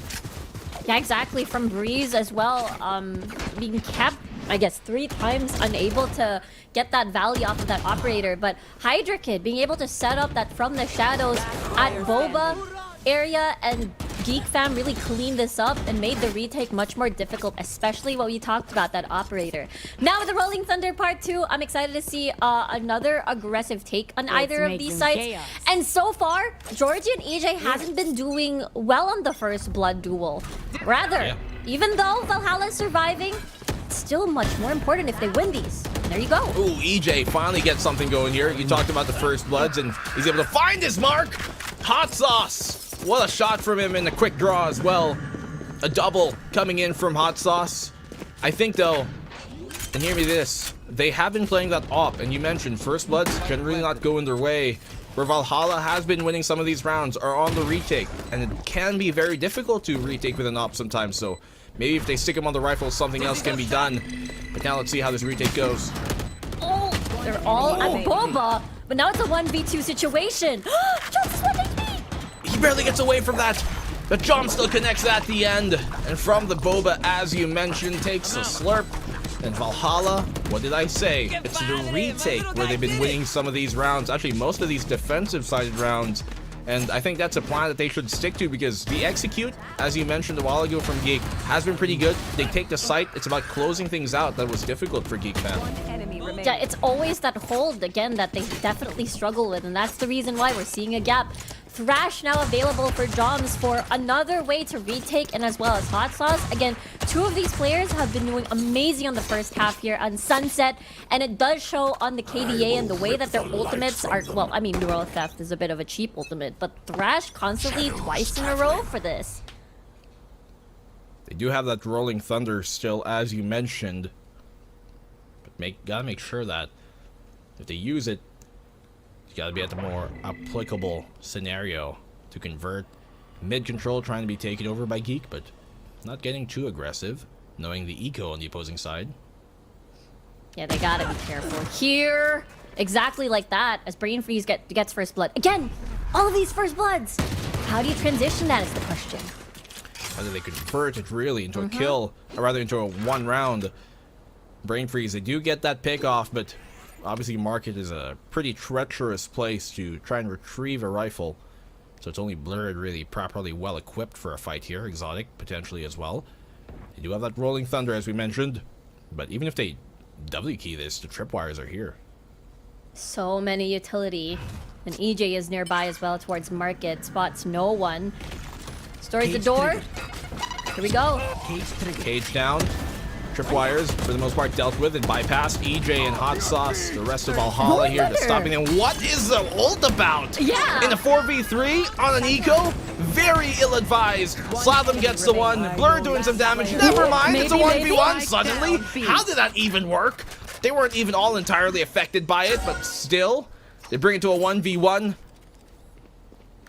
10 seconds No left. No plan Gives just them away. yet. Yeah. Timing? No way they convert that.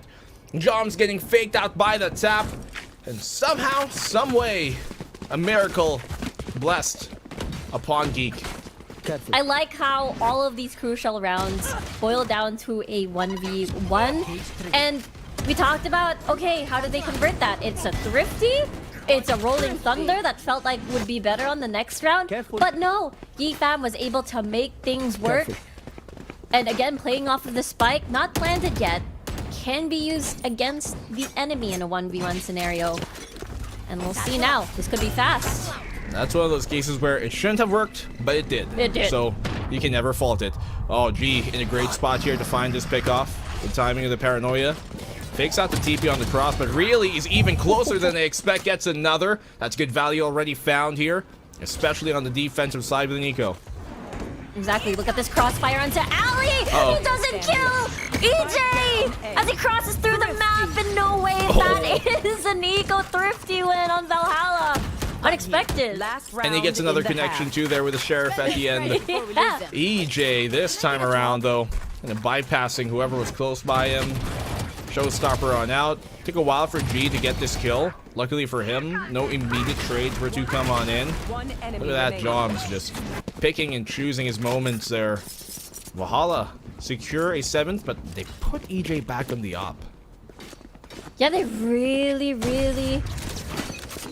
want to make things work here on this operator. And again, every single time it's been picked up, nobody's peeking, nobody's looking at that.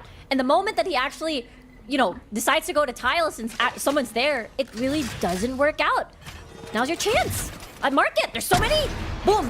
Let's go. Boom! Boom. Is this a watch party, Riku? Or Well, no, it's not. No, don't worry. It's not. I love it. I'm sure the fans do as well. The viewers, rather. I forget. Everybody here is a Riku fan. No. This is fans. more into the Riku sound effect escapades we have started on today. Georgie obviously does not want to get overrun by these lesser buys. Brain freeze. Luckily, he's got a Vandal in his hands to get a kill. Bucky, unfortunately, not the most optimal at that range. Georgie's easily farming them on up. Brain freeze, another to his name. And look at this. He actually bring it to 2v1 now as Brain Freeze is doing some work with that solo hero Vandal they've got. The spikes on Boba though, and G's 30 playing seconds Guardian left. on this one. So they really have to play the 1v2 properly, swing at the same time. Do they expect this off angle though? That's the question. Maybe surround him. But the smoke's about to expire. He got nothing. G. Oh, here in the corner. Had a good angle actually, but it's Geek Fam who actually keep the game close Switching on the sides. attacking side here as well on Sunset. And as I mentioned, I do believe this this map is going to be more competitive than Breeze was, and it's turning out to seemingly be the case. I really like this again from Valhalla. A lot of these, at the earlier rounds, most especially at the first half, a lot of these 1v1s and 1v2s, Valhalla really did come up on top. And now I do feel like this is the time, the second half, where EJ and Georgie are definitely going to shine, entering through these sides, more explosive. And a lot of fireworks happening for sure. So we'll see. A lot of pings towards mid though, so it must be a mid flood towards A. Could be the approach here, especially if they kill the one at market. All right, on over to the second half. Let's see how much importance they place towards that market. Oh, it's Blur close. here at the top of the mid. They have a good angle actually to fight him, or even pivot and try and pincer around that B site. That's exactly what they're going to try and do. There we go. No picks just yet. Oh, they have to be careful though. Hydra Kid and Brain Freeze are right here to receive him. Georgie, Yank taken down, and Joms finds one in retaliation. Joms pretty low already, EJ as well, but he still connects on Brain Freeze here. That market is theirs, but Geek Fam looking to retake as the spike attempt is going to be planted down. Exotic gets that find. It's a 3v3. Joms pretty low. Very low, and here comes the flash. Being utilizing every utility before he goes down. Blurred, good shot on him. G, good for the trade as well. It's just a complete scramble back and forth trades either way, but the flash is right on time here from Blurred. And look at this, Geek Fam, a second pistol round in the map. They couldn't really play the post plan to be main just because they decided to take more extra space forward on Boba. But I do think Geek Fam is so ready for that. And the fact that everybody from Valhalla is pretty much tagged. So I'm really surprised that, you know, they wanted to take the more risky approach again of instead of playing that post plant decides. But I do believe the reason why is because they couldn't get market control anymore. So there's no way for them to cross to be main anymore. It is a bit more difficult for them as opposed to Geek Fam, who have that breach, you know, to really take control of market. To be fair, Gecko, Dizzy, Wingman, all that is viable, but just in a very different sense. You might want to save that utility for later on too, as opposed to that breach. But Geek Fam now, at least, they're doing good to, you know, keep this game even closer. Could be another round where they're poised to tie the game up this time. That's a possibility here. One flash for Georgie. Do they flash this one? As that's two people actually peeking out here aggressively. Spike down A. All right, enemy seems like we have a Yummy. Dizzy here. That's my co-caster as well. I'm just doing all the sound effects, man. All the sound effects. Can you do a Everything. shock dart when it hits? I can do that. Yeah, I would take that. I would take that. Thank At you. this point, Riot, why even make, you know, why even get a sound effects guy? You can just have Riku do it with her voice. Exactly. I got you. I would make that. We all would. Geekers. The Geekers right now are on the bonus. Yes. Any Geek Fams? Any geeks in chat? I think a lot of us are, definitely. Definitely. Probably all the viewers, for the most part. Geek on the bonus, though. As we mentioned, a closer game, potentially. Look at this paranoia setup they've got to try and contest the A main. That they do flush back the defense with. But the thing is, they have utility. They have a lot. They have the breach right there to just stall this out and just force them to not take any forward space whatsoever. It's just a utility trade. And I say that, BNB. EJ gets first blood.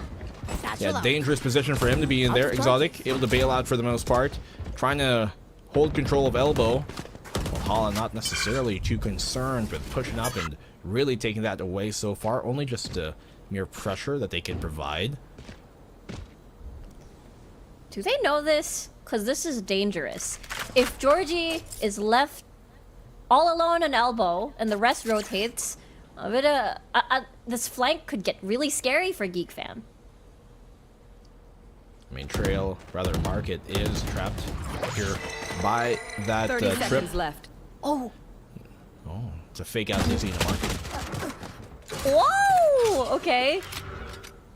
Georgie? Yeah, that was an attempt. I thought it was an attempt. Unsuccessful one for sure, but one that they took. Trying to commit now towards the B side. They don't have much time anyways to try and do 10 otherwise. seconds left. Hydra Kid here on the back of the side can deny that plant. He goes down with the ship though.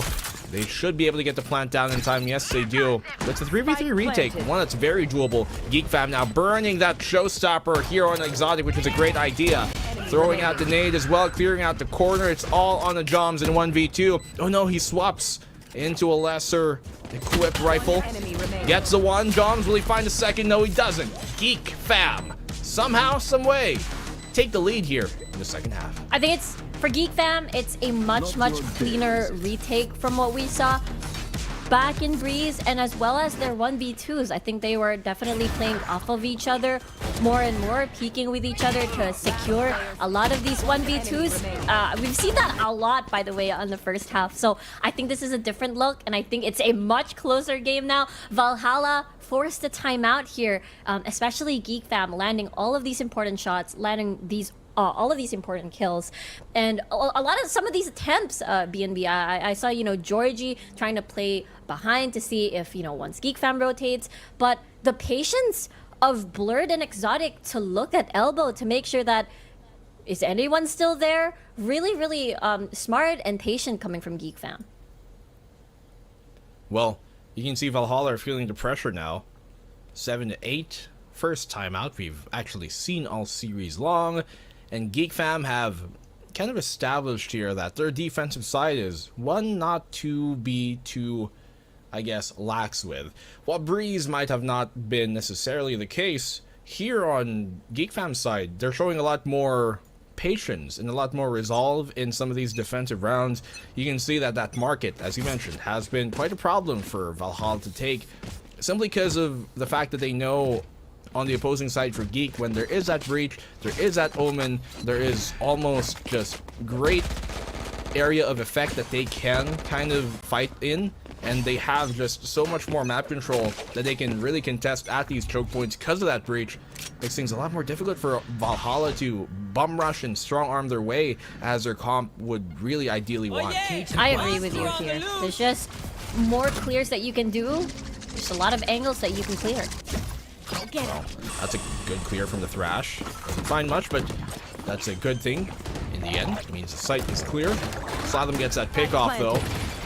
That's a big one that they needed to really establish a foothold in this round. Exotic doing good stuff here towards market. Geek Fam looking at this fight, and Hydra Kid shuts down EJ on his initial attempt with a showstopper. Valhalla, Jones, what can he do? Apparently everything has got the Thrash as well to try and connect. He's up close! He connects as well! Gonna knife him to the face! A shiv to the noggin! And Valhalla have tied things up off the eco! Dude, Jom's shots there, they were nasty. The first kill, wow. The second, and then getting the Thrash to detain Slathem was insane. The 1v3, lovely, honestly. I want to see that again. It all started with his first blood, and Exotic, it feels like Valhalla was in shambles, but the one shot on the Sheriff, the two, and after this, the clutch, and the style points as well to end that round. We're now even, and it's exciting. Incredible stuff here from Joms. What a clutch from him. 2 shots quickly followed by a swift knife to the chin. But Exotic, seemingly unshaken, unfazed, he stands, takes down Hot Sauce, opens up with a pick. Now that's going to be a lot less for them to worry about in terms of the lurk that has been a bit of a problem for Geek. Yeah, that's true. They're trying to make these attempts. Georgie, unfortunately, would constantly either get stunned or just get utility bombed like this. The tripwire here does fend him off. Enough time for Brain Freeze to react to the situation, even with AI in the sky. 4v3. Geek Fam here. A good retake, potentially. Looking to play up close. EJ does flash get in, but still does not confirm the kill. Hydra Kid being a bit too nasty. They confirm that though. G can reposition here. 1v2 and still cannot win the duel as Geek Fam take the lead back. It does feel like these boba fights for Valhalla is definitely not the cleanest for them. And I think Geek Fam is doing a much better job when they do the duel, do the tussle. And again, it's the first blood that really matters and whittling down, again, making the rounds winnable rather. And Georgie, again, couldn't get the pick off of mid. Bumps into a tripwire, and really good job coming from Brain Freeze to hold that. It does feel like, again, they're struggling on the earlier parts of the round, but Valhalla, again, thanks to Jom's heroics, able to make sure to finish that out and clutch that. They're just too close for Valhalla to finish. That's been a problem for them reoccurringly so. EJ's solo rifle and soul person goes down as well. Exotic here looking to chime in for more. The triple for him. Georgie gets a punish, but not before the damage has been done by Exotic here against the Eco Frag. 4v2 now. Valhalla. Can they still pull this one back? That's a little tough one. That's a tough one. If Joms is able to get this pick off of Brain Freeze, maybe you have the Thrash again to make a play. You have your Duelist once more, and it's Arena at that with Empress on. Careful here. Oh, they found the 2 picks they needed. They've equalized now the disadvantage. Disparity a bit less so.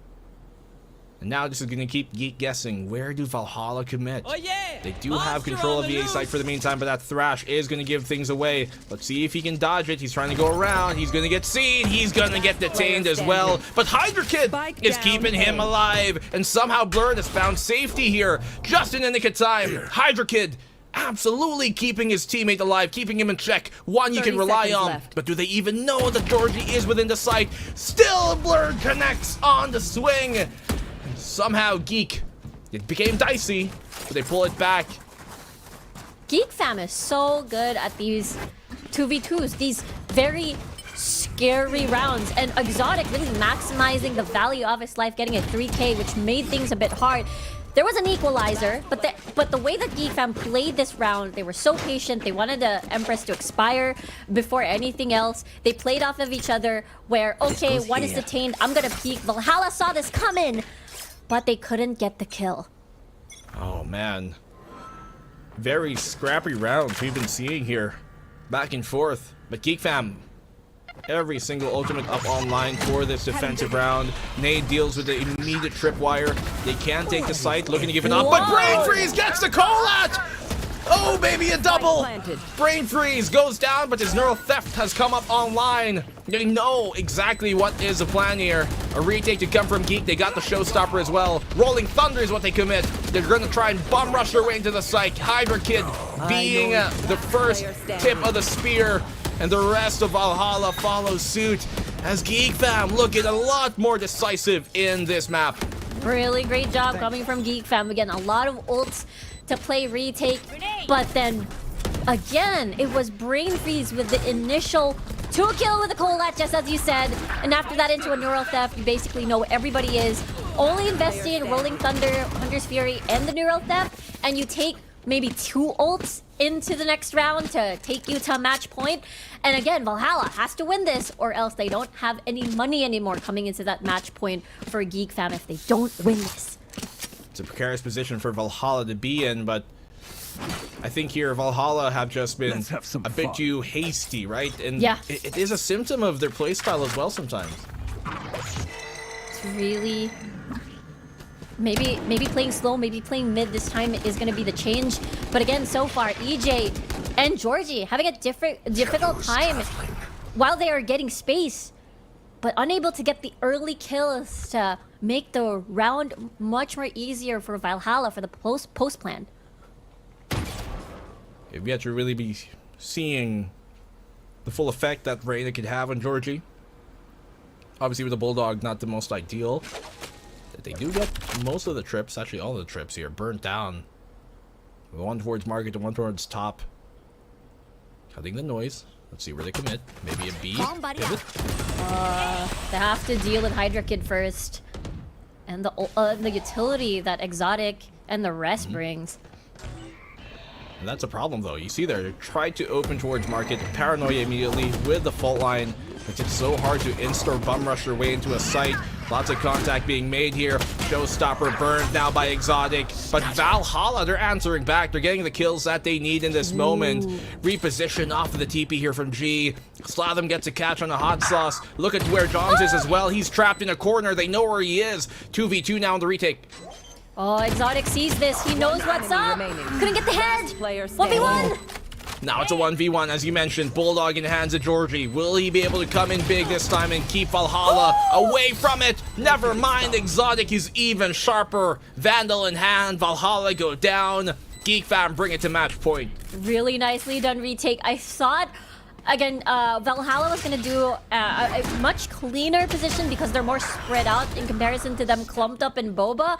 But again, they were ready for this, and John's stuck in a corner here by the pillar, and it all boiled down to the 1v1 again. Exotic came through, And I wouldn't be surprised. Is that all the timeouts that we had? Maybe this is a timeout. We'll have to see. But then no guns, no money for the side of Valhalla, VNB. Yeah. No UI either, but don't worry, we'll get that back in a second.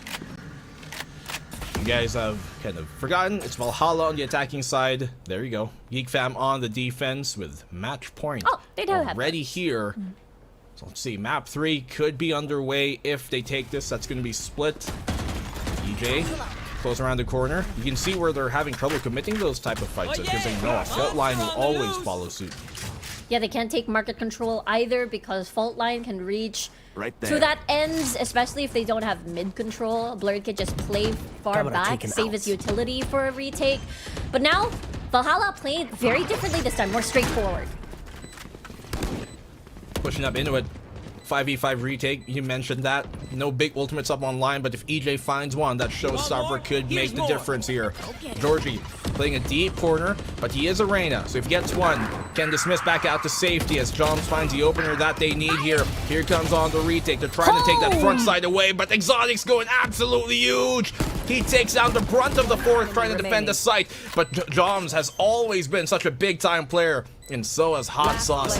Brain Freeze alone here, he connects, but Hot Sauce quick on the trade, just quick enough to keep them alive in map 2. Yeah, Valhalla still able to survive, but that round from earlier, quite expensive. Let's take a look at that replay again. I like this more straightforward approach, but again, Georgie in these 1v1s, unfortunately, unable to land these shots, and therefore more space acquired for the side of Geek Fam. But of course, cannot deny the clutch power of Joms and Hot Sauce together, playing off of the peaks. But we talked about how expensive it is. That's why we're seeing a lot of these half shields and a lot of these guardians. The Geek Fam have a bit of a cushion to work with anyways. True. Dizzy shot on out. There is a outlaw here in Exotic, and considering how majority of Valhalla's, side have half armor, this could actually be pretty dangerous if they don't find out and aren't too aware soon. Exactly. Especially Exotic's the one looking at mid. So far, it has been uncontested because Blurred's utility is always enough to sort of slow down that market push or that mid push. But now A seems to be the approach so far. No information being given. They're quite silent about this. See them really just taking their time, making sure they don't give up information before they have to. As soon as they cross the threshold here, should be aware, and that it is. Geek Fam now know it's an A-side hit. Full line connects, but no one there really to try and attempt to punish. Plant will go down unhindered. Again, they're Never okay with mind, this retake.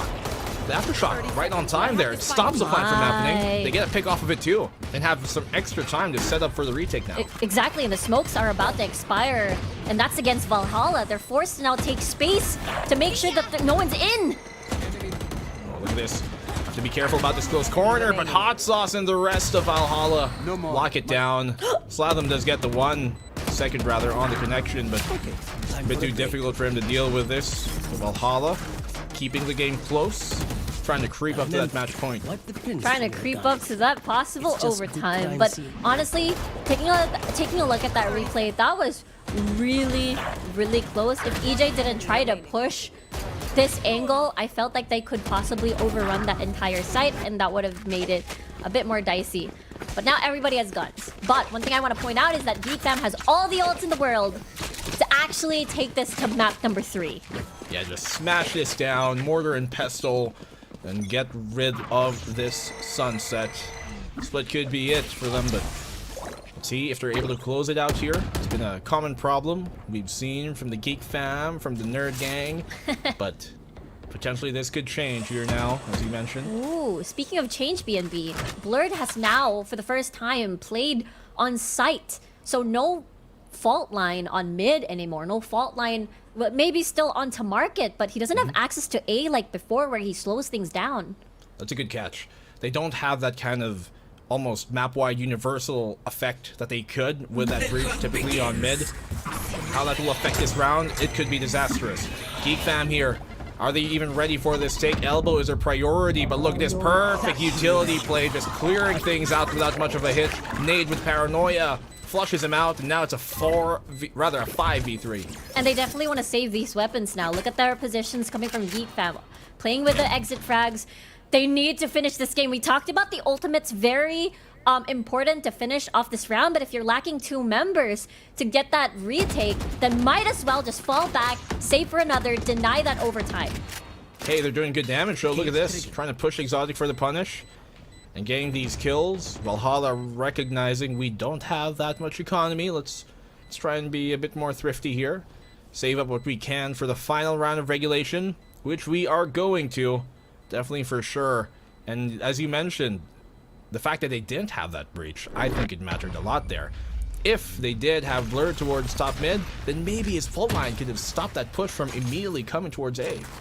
Yeah, I think they wanted to do a very high-risk read where this might be a B rush. We might be able to get a lot of really good frags and just finish off the game because Exotic had ult. And if you're able to slow things down, then you activate Showstopper, and then that would possibly be it. But timeout now for Geek Fam. They need things to slow down for a little bit because, again, they had all the ults. It's just that they weren't prepared for the A push, and the 2 people at elbow, again, got paranoid. Yeah, just good way to flush things out there. How can you even use those ultimates when you're down for the count? But I think here Valhalla have also kind of recognized that, hey, we got to burn that utility first early.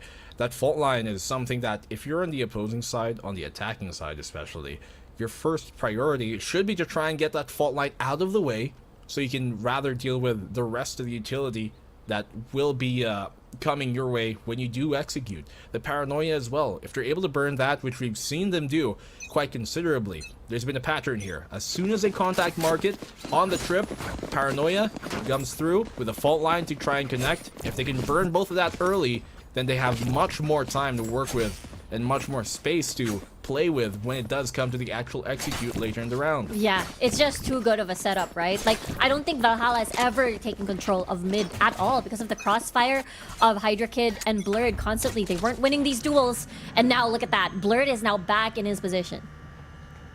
A bit more, I guess, what is standard on paper, but for a reason.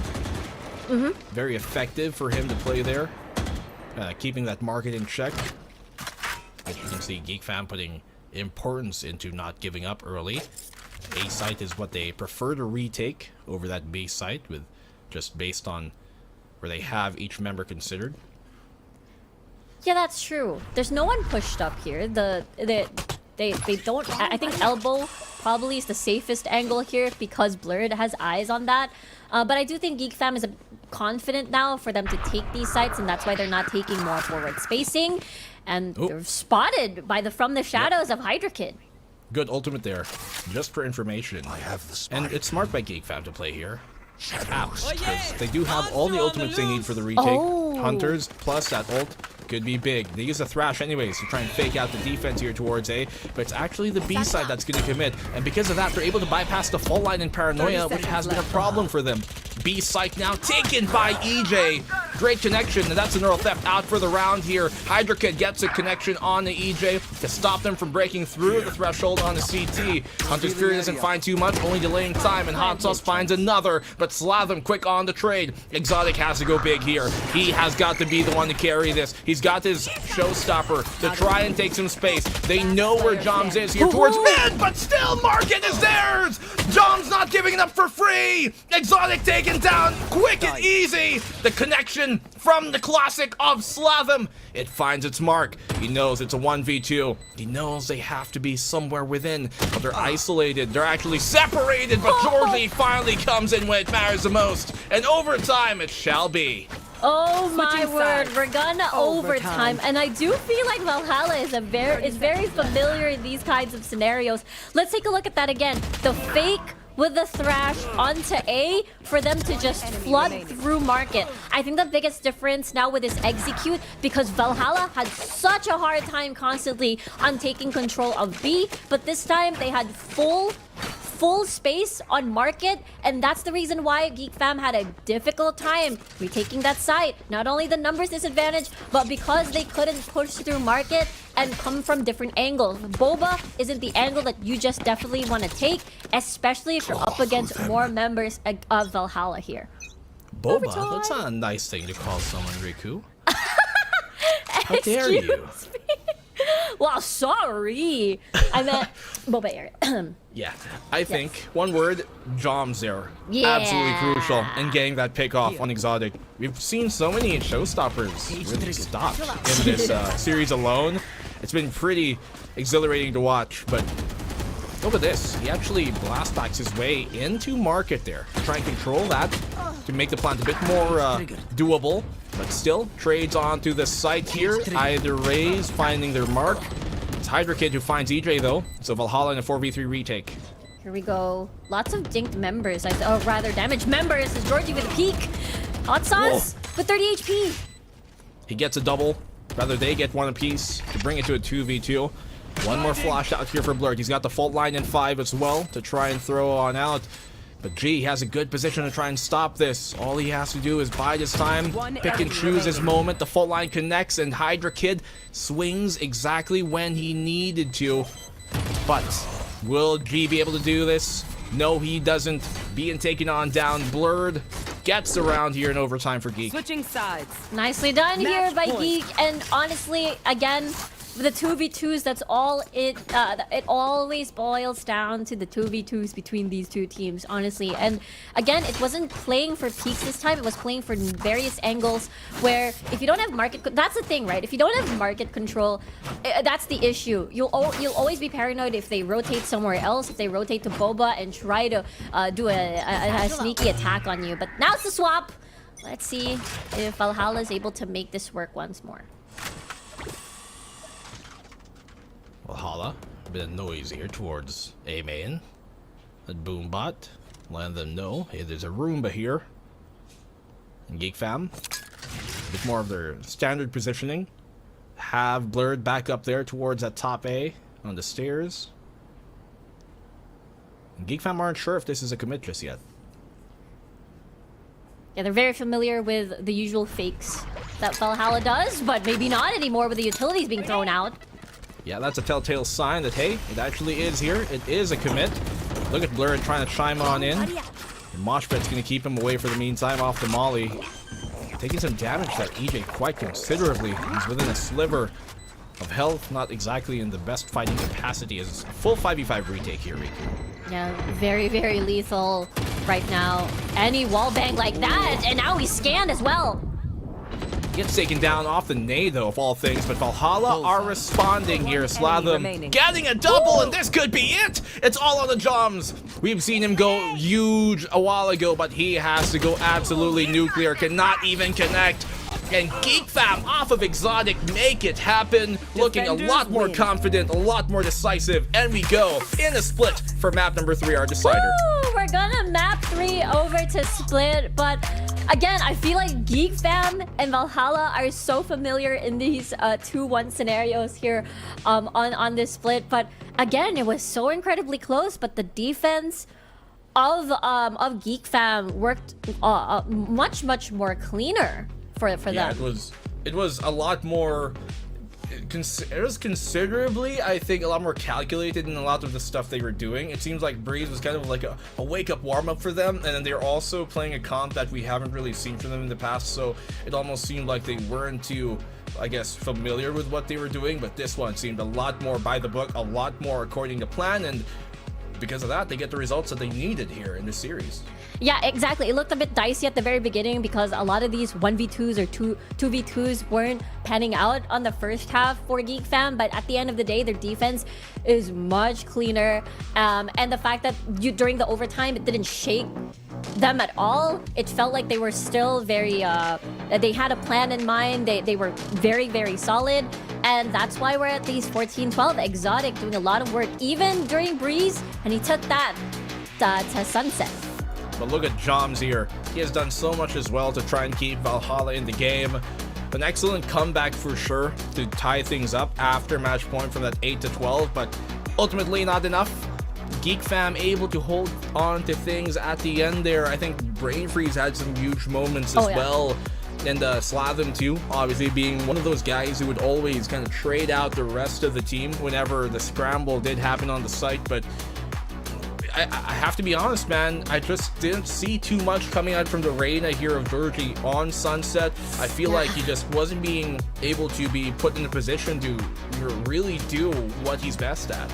Exactly. We are always expecting, when we look at Valhalla, when the barriers go down, it's all about taking that first blood, one man advantage at the very first few seconds once the barrier dissipates. So every single duel that we saw, we could see that it felt like Georgie had was struggling a little bit, and the operator expensive buys was also hurting Valhalla at the very beginning during their defense. So it's one of those things where, what do you take on the split, or do we try to force things out? Maybe the operator is much better on that map, who knows? But when we look at the overall performance, again, it is Exotic that had a lot of these multi-frags and being able to make sure that everything is winnable. Well, I think the way that Valhalla 2, in their positioning and play, by the time they kind of realized and downloaded what Geek Fam were doing, it came a bit too late. And at that point, obviously, over time, you lose one, it becomes a very difficult position to be in, because then you flip on over to the other side. You don't have that kind of reset time for the same half, and it just becomes a difficult thing. So Geek Fam looking, as we said, a lot more, I guess, considered here in the ideas that they are trying to execute on the defensive side, especially in that second half. But even their attack look a lot better, and the comp too, I think it fits them a lot more. Yeah. They have that breach to kind of control the pace a bit. Yeah, I think it counters Valhalla too, because they like to go fast, they like to go strong, they want to be a battering ram at the very beginning, and I do think that Breach just stops everything that Valhalla wanted to do. And I think mid control, again, zero control, by the way, coming from Valhalla. It felt like when they want to take these duels at top mid, every single time Blurred would actually try to damage Georgie or EJ constantly, and they never really contested that ever again. Well, I mean, the only contest we've got right now is one which should be for the series itself. As we go to the decider here, map number 3 will be split, and we shall return with the VCT in a bit.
It is us again.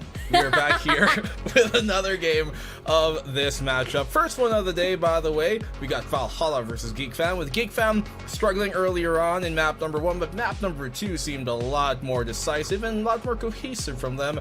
But to not be cohesive, we are here as your casters, Black and Blue and Riku. A juxtaposition of different ideals, because these two teams have gone very differently in their comps for map number 2 compared to the mirror match of map number 1. But map number 3 split, I think, is where it's going to get very interesting. Riku. Oh yeah, absolutely. I'm really expecting the double duelist composition again coming from Valhalla, just to activate EJ and as well as Georgie. Meanwhile, the solo duelist on Geek Fam, but with a replacement of still maintaining the breach, but bringing in the fade this time around for Slatham.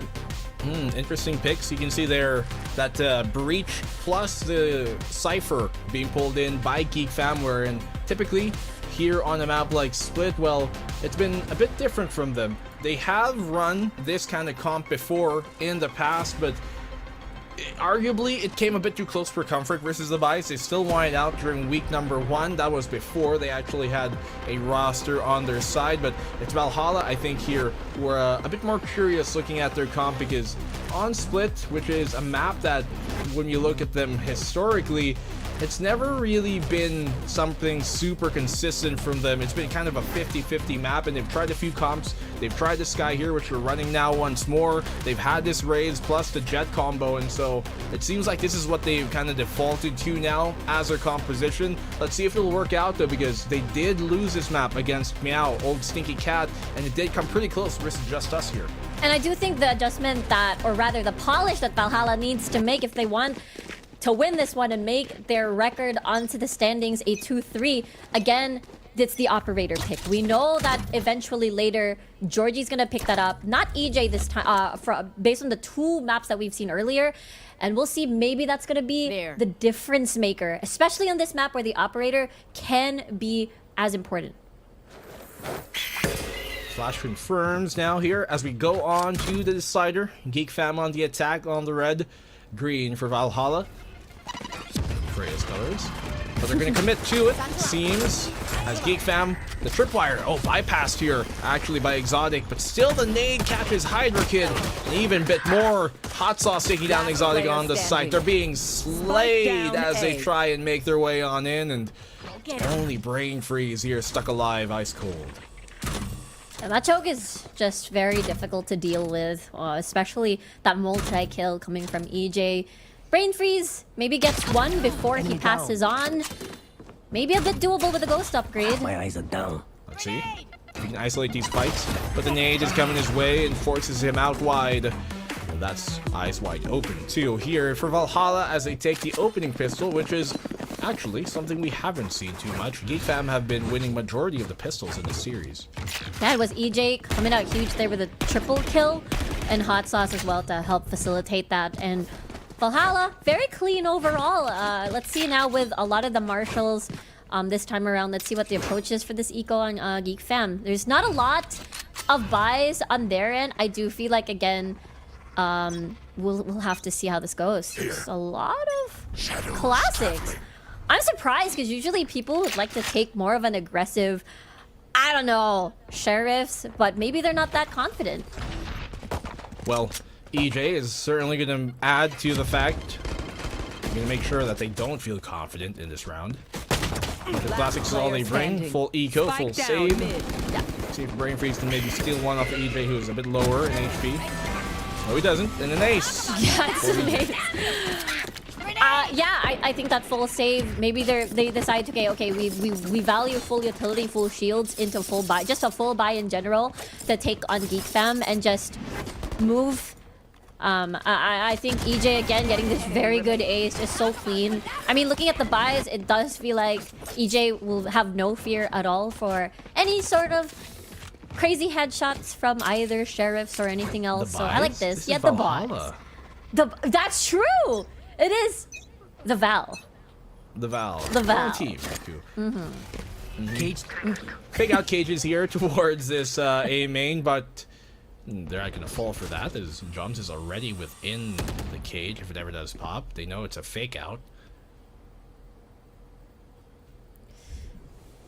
Yeah, they don't want to commit just yet. I like the hold coming from Valhalla. They know that. But look at this, though. There's one off angle coming from Georgie with the Marshall. Let's see. Well, not an off angle, rather, but far forward into this. Quite in the middle. Gonna work. Doesn't connect. So they're gonna try and use that information to get within the site. Paranoia doesn't connect. Flash doesn't either. Good reactions here from Exotic. Good positioning. Whoa! Gets a double from that back of the site. Gets taken down low though, but he's still continuing to sustain himself within this back site. Difficult position for him to play in, and yet Geek Fam are doing the work here. Judge won't do much, and Geek Fam take a round. Now full shield, full buy. Pretty worth from Geek Fam. And even though EJ was able to get the showstopper immediately because of the multi-frags that he did, the ace and everything, round 3, showstopper on live, still unable to make that work. I mean, the fact that, Exotic had 5 HP at the end of that, that means they couldn't get value off of that entirely. But now here comes the buy round of the operator that we were looking for, not on EJ's hands, but on Georgie's hands this time around. Let's see if they're able to take value off of that. I'm surprised that didn't actually take him down. That didn't kill Exotic there. Yeah. Almost made me second guess, was that a showstopper for a second? Because I thought it was on target. It was like, how is he still alive? But maybe Georgie now, with the op over EJ, is gonna be a bit better for their case. Worse for wear, there it goes. Georgie gets the 1, backs off safely. Knowing him, he's gonna want to chime in for a second. Prowler doesn't actually connect, but you know the op is here now. The op is here with G repositioning for a good Paranoia.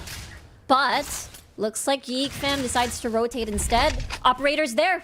They gotta be careful. Good reposition here by Georgie. Because he knows they're gonna expect him to be on B site. It's another find. Hunting season out for him. G finds a follow-up on that, and Geek Fam have yet to really establish much here on their 4th round. That's a bit difficult, especially Georgie able to get value off of that operator by G repositioning for a Paranoia, so it's risky to even flood through B main. And now they just want to take down at least 1 or 2 members before the round ends, but looks like that will not happen. And it's a 3-1. Flawless. Nicely done here by Valhalla. I like the reposition coming from Georgie after the opening pick. Knows that they're not going to commit towards that B site after the smoke is put on down, so goes towards mid. Very good application here of fire and forget. Fire and reposition. Geek Fam on the eco now. Yeah, and the reposition this time is on to A. I think he'll just meet eye to eye with Brain Freeze, but that's pretty much it after that. Prowler catches out anybody towards the main. Beat repositions out there, has to bail. Luckily for him, he's an Omen, so that's not too much of a problem. Yeah, Shrouded Step easily keep people guessing and dodge out any funny business.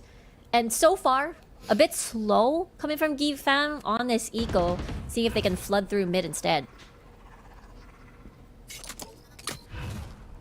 Operator thread. More of a stream up mid. Yeah, that's the one. Slow crawl. A trickle. A trickle. I like that. Gotta make sure they don't trickle into Georgie's sidelines, though. They do have a Prowler to figure this out. That it comes. Fault line connects, but luckily for Georgie, he's able to get out of that one. Taking down pretty low here by Exotic. EJ kind of trapped in hell, and that's where they're going to send him. From whence he came, he shall remain. But on the back site, G is locking things down as the anchor, and they sink Geek ship. 4-1. As 4 of them stand remaining. Yeah, understandable. It was an eco. Good attempt coming from Geek Fam, but you know, Georgie ate all the utility in the world to get flushed out of that position. But now it's another buy round with only... Oh, Slatham must get an orb or get a kill for them to activate Nightfall. I think A is definitely one of your options there, but Nightfall is too much. Will definitely not cover a lot. Heaven is still going to be open, so the smokes are going to be incredibly important. So I see why they're here. it comes down to what do they prioritize now? The Nightfall or the Showstopper? Either one could give him a round. Oh, look at that! Bypassing the trip, but Hot Sauce is playing within the site. Hydra Kid going up towards the top though, but Georgie's there for the trade. Scramble on the site as G is trying to find another, but he gets taken down. So as the dust settles here for the Spike retake, planted. it's a 2v3 in Geek's favor. Interesting that it was the Rolling Thunder instead now, so the hold can be possible for Geek Fam. Last player standing. Slatham, close up, good find on Georgie. If Joms can find another here, it might be a good decision to opt for the save, but Slatham just holds things down by the elbow. And Geek Fam, off of the space made here by Exotic, able to clean up the round and take a second. I really like this because that means they get to keep both the Nightfall and the Rolling Thunder for the next round and take it into a 4-3. They can either layer all these ultimates all together. That's the reason why I was actually surprised that they were going really fast. They couldn't get the orb just yet, but with the plant and a couple of kills for Blurred, they're able to get more ults for round 7. Use that Nightfall to clear out the site. Have the Showstopper follow if ever there is one.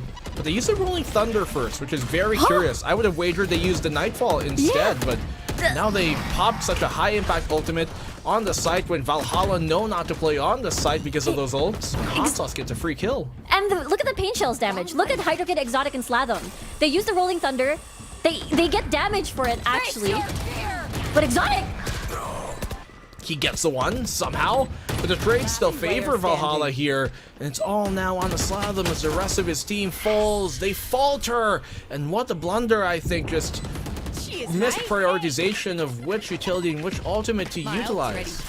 that is indeed a head scratcher. Because once the Rolling Thunder was activated, I immediately saw 3 HP bars got damaged all at the same time into half. It was the pain shells of EJ that did a lot of work to stop them from rushing and actually going for the timing of the Rolling Thunder. Understandable Geek Fam timing, because that is a very expensive ult. 2 of them actually from Slatham and Blurred. And usually you want to try to either layer them or use one and call it a day and use the next for the next round, and so that you can close the gap even more. But using 2 of them and not at the same able time? to convert, at the same time and not converting, and then you're not able to push through the site, that is definitely a head scratcher. I'm scratching mine. I bet their coaches as well. Instant timeout here. Man, if I was a coach, I would be livid after that one. Yeah, a little bit. It's the pain shells. I was so surprised myself. Like 3 people got damaged at the same time. I'm speaking from experience here. Like that would be one where, yep, this timeout. This is not a strategic timeout. This is a sermon timeout right now. Yeah. I bet. Yeah. That's tough. 2 expensive ults down. Yeah. And yeah. Speechless, obviously, but for good reason. I feel like Geek Fam here, it's potentially kind of a sign of their inexperience in comparison to Valhalla. You know, Valhalla knowing not to play there in a committed site position, knowing that there are a lot of high impact ultimates on Geek Fam, so it's a good way to really give yourself less problems. The problem now is that the operator, again, still kept and still holds a lot of value onto Georgie, and they have to worry about that constantly. Not sure about that deep of a smoke, though. Coming here from G. Keeps them, allows them actually to crawl up into the corner, slowly make their way up towards mid. Obviously, Vent is still a problem. It is. Looks like B might be the answer, as the tripwire was there for the anti-flank or whatsoever. But this Jom's off angle on the tail ends of rafters, I hope they're ready for that. Yeah, I mean, they've confirmed their suspicions that presence is here towards male, towards that mid position. They got the fault line as well. You can see the pings. Paranoid trying to combo that. The smoking on in. The dash. He blast backs into his own teammate's fault line, and Joms is able to find a double punish off of that too. So very unfortunate now here for Geek Fam, who are simply miscoordinated, I think, and Valhalla take full effect. 20 HP Hydra Kid. Unsure if he's able to take one more down before we go to round 9. But yeah, you're right. The the layering or the coordination isn't as clean as we wanted it to be for Geek Fam to take these rounds and close the gap, and it's just EJ's gonna jump through that smoke and eliminate him. Not a care in the world. Yep. Valhalla looking a lot more on point here, looking a lot sharper so far earlier on. Georgie a lot more at home, it seems, on that jet over the Reyna he was on a while ago, giving him a bit more flexibility, but it's EJ really who has been doing a lot of the heavy lifting here in the fragging department for Valhalla. And Geek Fam, I think a few missteps here have cost him some dear rounds. And yeah, because of those multiple frags that EJ is able to get, gonna have Showstopper again.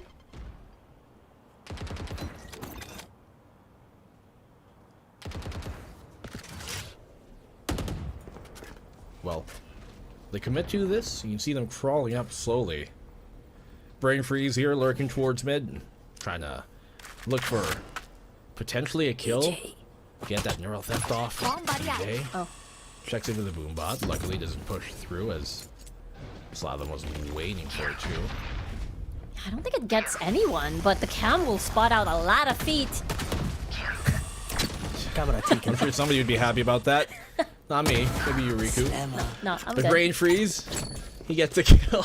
You good? You sure? I mean, I don't think he can get the neural theft off though.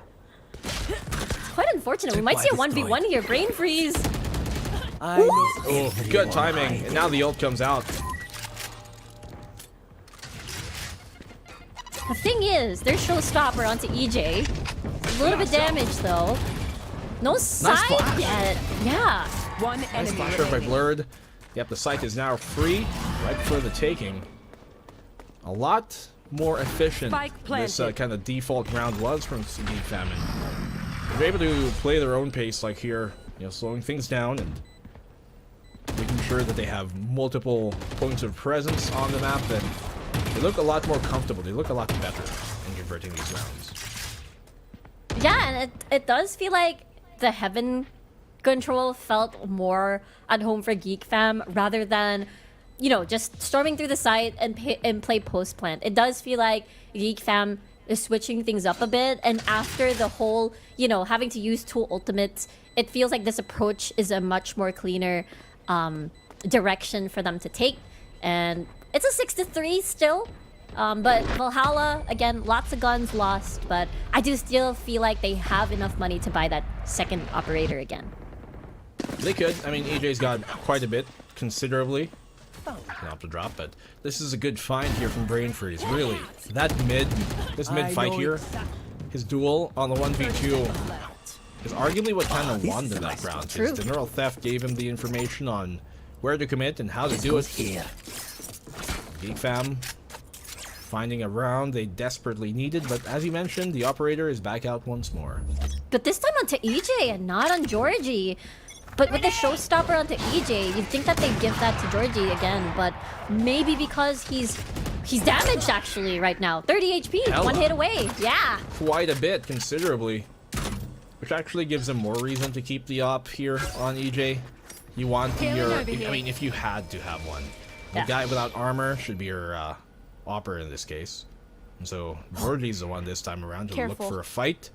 But there's quite a bit coming his way, the whole wolf pack. Does he have paranoia with him? Scary. Whoa, Georgie, a double for him. I thought that would have been it. He gets a one, gets a second, falls back down. A heavy 4v2 disadvantage now for Geek Fam. And that's the reason why Geek Fam just wants to keep going to A. They always have to meet up with Georgie. You always, as always, it's a bitter end. Last player Now it's a standing. 1v4. There you are. He gets a one at least there on Johns as well, but Georgie going in big. Fortunate for him that G was there to try and support him as well. The rest of his team kind of bait off of the B main angle. You can see there G finds the opening shot, allows Georgie to prep his dash, to ready himself for the oncoming pursuit of the rest of the Geek Fam squad. And Valhalla, they've taken at the very least the advantageous half here with 7. That's true. And keeping a lot of these ults like 3 rounds in a row and not needing them. The Seekers and the Showstopper felt like they didn't have to be pressured to use them at any point of those 3 rounds prior. But now they lose the Seekers, actually. Okay, that's a good find here now by Exotic. One they really needed. Showstoppers available on either side, but Hydro Kid finds the opposing Omen. He's the better one this time around. And Geek Fam are looking pretty clean here so far in this round. Oh, good shutdown too by Hydro Kid on EJ. Here. Expensive. Operator now gone. All these retakes when you're left with an operator feels a bit tough to work with, especially a lot of your members are down. But now it's 7-4, last round. And we'll have to take a look at that replay again. This pick off of Joms was so important. You lose the Seekers for any possible retake. You lose a lot of the members that are on site. And therefore any retake whatsoever with your operator that's left makes it makes it a bit more unwinnable, if you will. So now Valhalla has to make sure that it's an 8-4. They have all the ults. They have to make sure that they're able to, you know, unleash the hounds, if you will, before this round ends.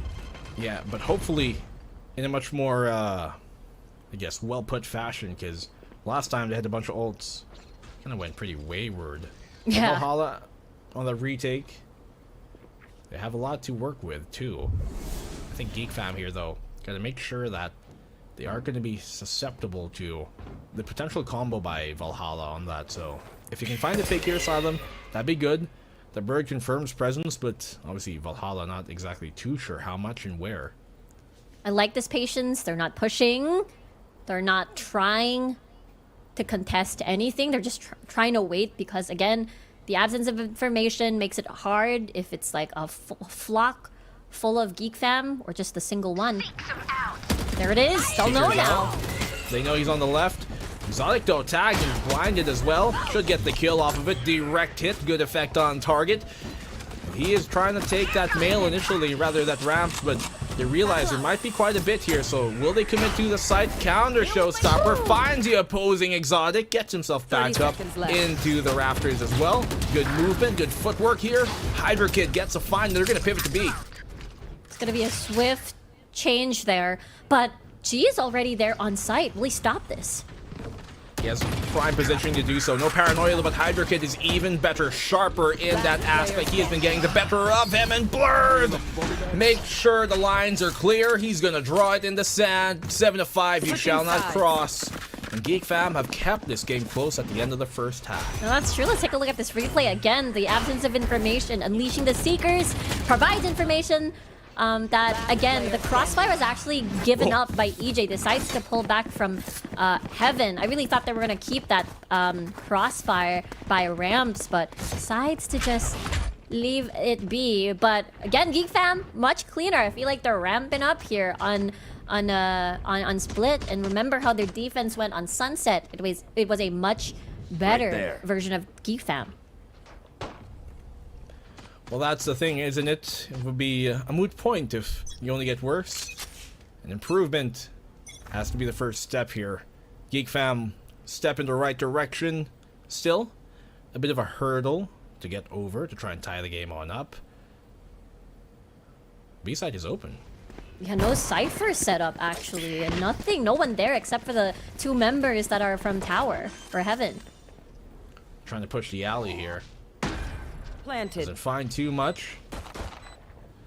Valhalla, the Vikings, not wanting the alley this time around. Hot sauce is there though. Yep, they're trying to go for the flank. There's so much presence here on this, and Geek Fam overrun and overwhelm Hot Sauce in his positioning, which now forces Valhalla to try and push out towards CT, but Brain Freeze is doing a good job of actually tagging them quite a bit. Doesn't get the kill, but he's considerably hurt them here on this hold. Blur gets a fine. G's trapped alone in the corner. But Valhalla are just so out of position now. The nade might be able to force him off for the meantime. It's a 1v2 by EJ, who gets caught out in the open. The frenzy causing havoc. And Geek Fam, smart idea to come off the flank. Have enough time to get the half.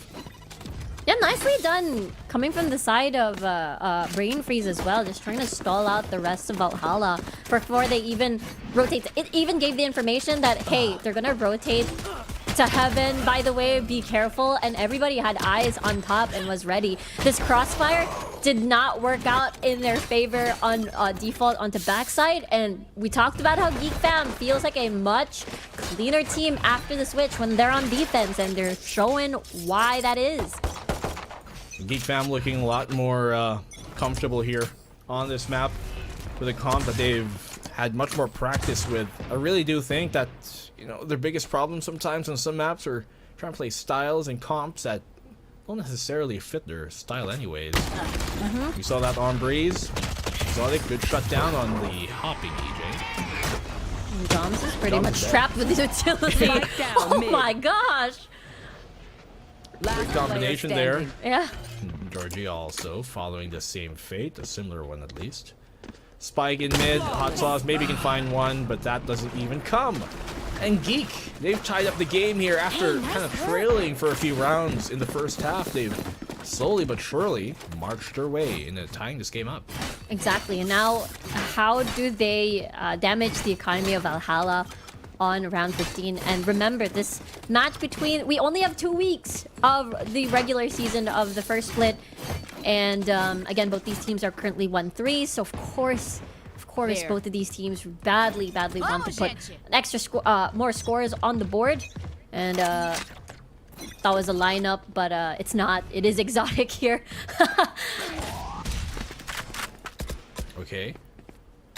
Exotic trying to make be the first point of contact from that rafter. Yeah. They take quick mid control. It's interesting that they smoke out male instead, kind of signaling that they want to take towards that round. They're not exactly committing as Hydra Kid once more shuts down G. He has had his number throughout this map, and now they lose their smokes. Especially on split. That's crucial here. Georgia unable to find anything, of course. Not yet. Has to be careful there. Do not want to give up a pick for free. Exotic taking out pretty low due to the spam. Counter aftershock to make sure he doesn't get pushed. They are trapped within that site pillar. Joms does get his utility blown out, but here comes on the execute. They have to try and find some value out of this as they're getting overrun, getting pincered, but they still win out the fights in their favor. Joms stands alone. Dude, that's so expensive. All the rifles are gone. Everything gone. 30 No seconds spike left. plant just yet. Joms is in the middle of everything, basically. Trying to bait out a reaction here from Geek Fam. Joms, a good reposition. Maybe isolate Brain Freeze. Sees him, gets the tag, instant dink to the head, and takes his hat off for him. 1v1 though, has very little time to work with. Might commit 10 to the plant. He seconds doesn't recognize Slatham behind him, kind of baiting him out for the reaction. Now it's going to be the commit, and Slatham has his number. Perfect timing as well. Great read here from Geek Fam. And the round is theirs with the lead 2 to accompany it. Amazing stuff. That was Valhalla's bonus as well. Geek Fam. Again, it was because of Hydra Kid's first skill onto B main. That headshot with the Marshall was crucial. Without smokes, it was going to be very difficult to storm through that site. And with the clock ticking, Georgia did an amazing job here just watching through alley and getting a multi-frag. But with a 1v2 situation and with not a lot of time, there's only so much they can do, rather, so much Joms can do on that round. Well, Geek Fam forced a timeout out of Valhalla. They're definitely feeling the pressure now on the attacking side. This is, funnily enough, a matchup that you never would have thought would have been this equal, considering map number 1, considering where some of the players of Valhalla have come from, and yet Geek Fam, these newer, younger guns, have shown some more experienced dogs. New tricks here, it seems, today. And I think, what do you call this? And I think of Valhalla again, just trying to do their best to adjust through this. This is an understandable timeout. And Outlaw this time for Hydra Kid. Very confident he'll get more shots down, especially on this eco for Valhalla. A lot of half shields. And lots of stingers. So I'm guessing Valhalla's gonna do this quick, gonna do this fast, see if they can get and close the gap here and get a lot of these kills. Shadows traveling. Walking on up here. Valhalla, difficult position for them to be in. Paint Shell will deal with the trail with the trip. Should give them control of the site, which Geek Fam are ready to give up anyways. Trying to make sure they don't press and push forward into the screen. Brain freeze here. He has to be careful not to get trapped, and that he does. Good find by Valhalla. Like this one, they get free upgrade on one weapon at least, and that's onto EJ. Stinger's paying off here. Trailblazer, rather tripwire once more. Here on the choke. Exotic gonna clear out to close where G is waiting. Hot Sauce has a good angle here actually. If he doesn't get cleared out from the screens by Hydra Kid, he waits for his moment, strikes. Hydra Kid takes him down with the Outlaw. Up close and personal, Hydra Kid has got a shorty in his hands. Johns with a flash. Stinger out. He brings it down to the 1v1. Oh, can he win with a classic? No, he doesn't. Exotic takes it anyways in the retake. Close round there, though. I like that attempt from Valhalla. 4 Stingers. Let's close the gap. Let's take over screens. Let's play throughout these corners so that they're just forced to check. Play melee range, air quote, basically. And it almost paid off. They bought a lot of time. But again, versus the Phantoms, it is definitely a better... it definitely does a better job at what, of course, what the Stinger wants to achieve in these close ranges. So, good attempt. Expensive for Geek Fam, but at the end of the day, they still have a lot of money to burn. Look, they force up the op from Slavo Yeah. over to Exotic and have him have a Bulldog instead. So let's see if this actually finds value. He's on the complete opposite side of the map from where the action is happening. Valhalla opting to go A once more. The trips are here. He gets one of those down. Still just clearing out of this utility. No signal just yet if it's indeed an A hit, as they are thinking about rotating as they go through sewers. There's only 2 members, actually 1 member watching mid, so if they're able to win that one, the site is completely open. Oh, he Got the pushed! Seeker here. Look, Blurred, good angle for him to play in Trailblazer. Immediately dismissed in a second. Blurred, calm, cool, and collected. He collects 2 heads. This is interesting because I thought it was going to be a crossfire because Hot Sauce was actually there by Market, so I'm surprised. A bit late, but the Neural Theft comes online. Oh, they're very lucky that shot did not connect. He was so close to hitting that shot. G ultimately goes down still anyways. Hot Sauce left alone. Barely enough time. Yeah, you have to go through every single one here. There's one watching 30 seconds Heaven, left. that's Slatham, the Bulldog, even jump peeking here, sees the head, knows someone's there. And now they know. He gives himself away. Valhalla, moments away here from potentially giving up this map, going down even further, as they're going to be in a bad economic state now, as it's going to be 7-10, could be an 11. How convenient for Geek Fam. And the fact that they have all important ultimates for retake as well, maybe not even retakes, maybe they're even fine. I think the biggest point here is Hot Sauce giving up that mid crossfire. If he stayed, then there was a possible chance that they have known, but I think because he stayed for too long watching vents, okay, nobody's there, I'm gonna move to B main in case that somebody tries to push us from behind. So maybe that's why, but here we go. It seemed like he rescinded control of that, as the job was supposed to be for that double push from sewers, but unfortunately timing doesn't go his way, nor his read. Georgie coming from behind him, quick shutdown on Brain Freeze here. It's what he least expected. Look at Valhalla, just not wavered at all from these past few rounds. Yeah, 4v5 retake with all ults online. Let's go. Or Hydra not. Kid taken down though by EJ here. Taking that soul rifle that they picked up work on out. Blurred around the corner. Georgie still sustaining for the fight. Not for long before it goes down. 2v4 here still, as Exotic is a sole remainder of Geek Fam. Good eco for Valhalla to convert, one they crucially needed. Exactly. This is definitely well played here. Coming from Valhalla to play fast, to play swift.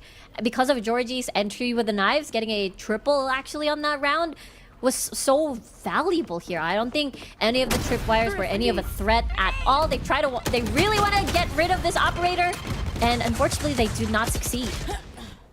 Oh wait, never mind. Oh, okay. They did. Wait, what? Huh? Oh no, yeah, they did. He Just bought up a new outfit. Yeah. It's like half shield, full shield. Let's see.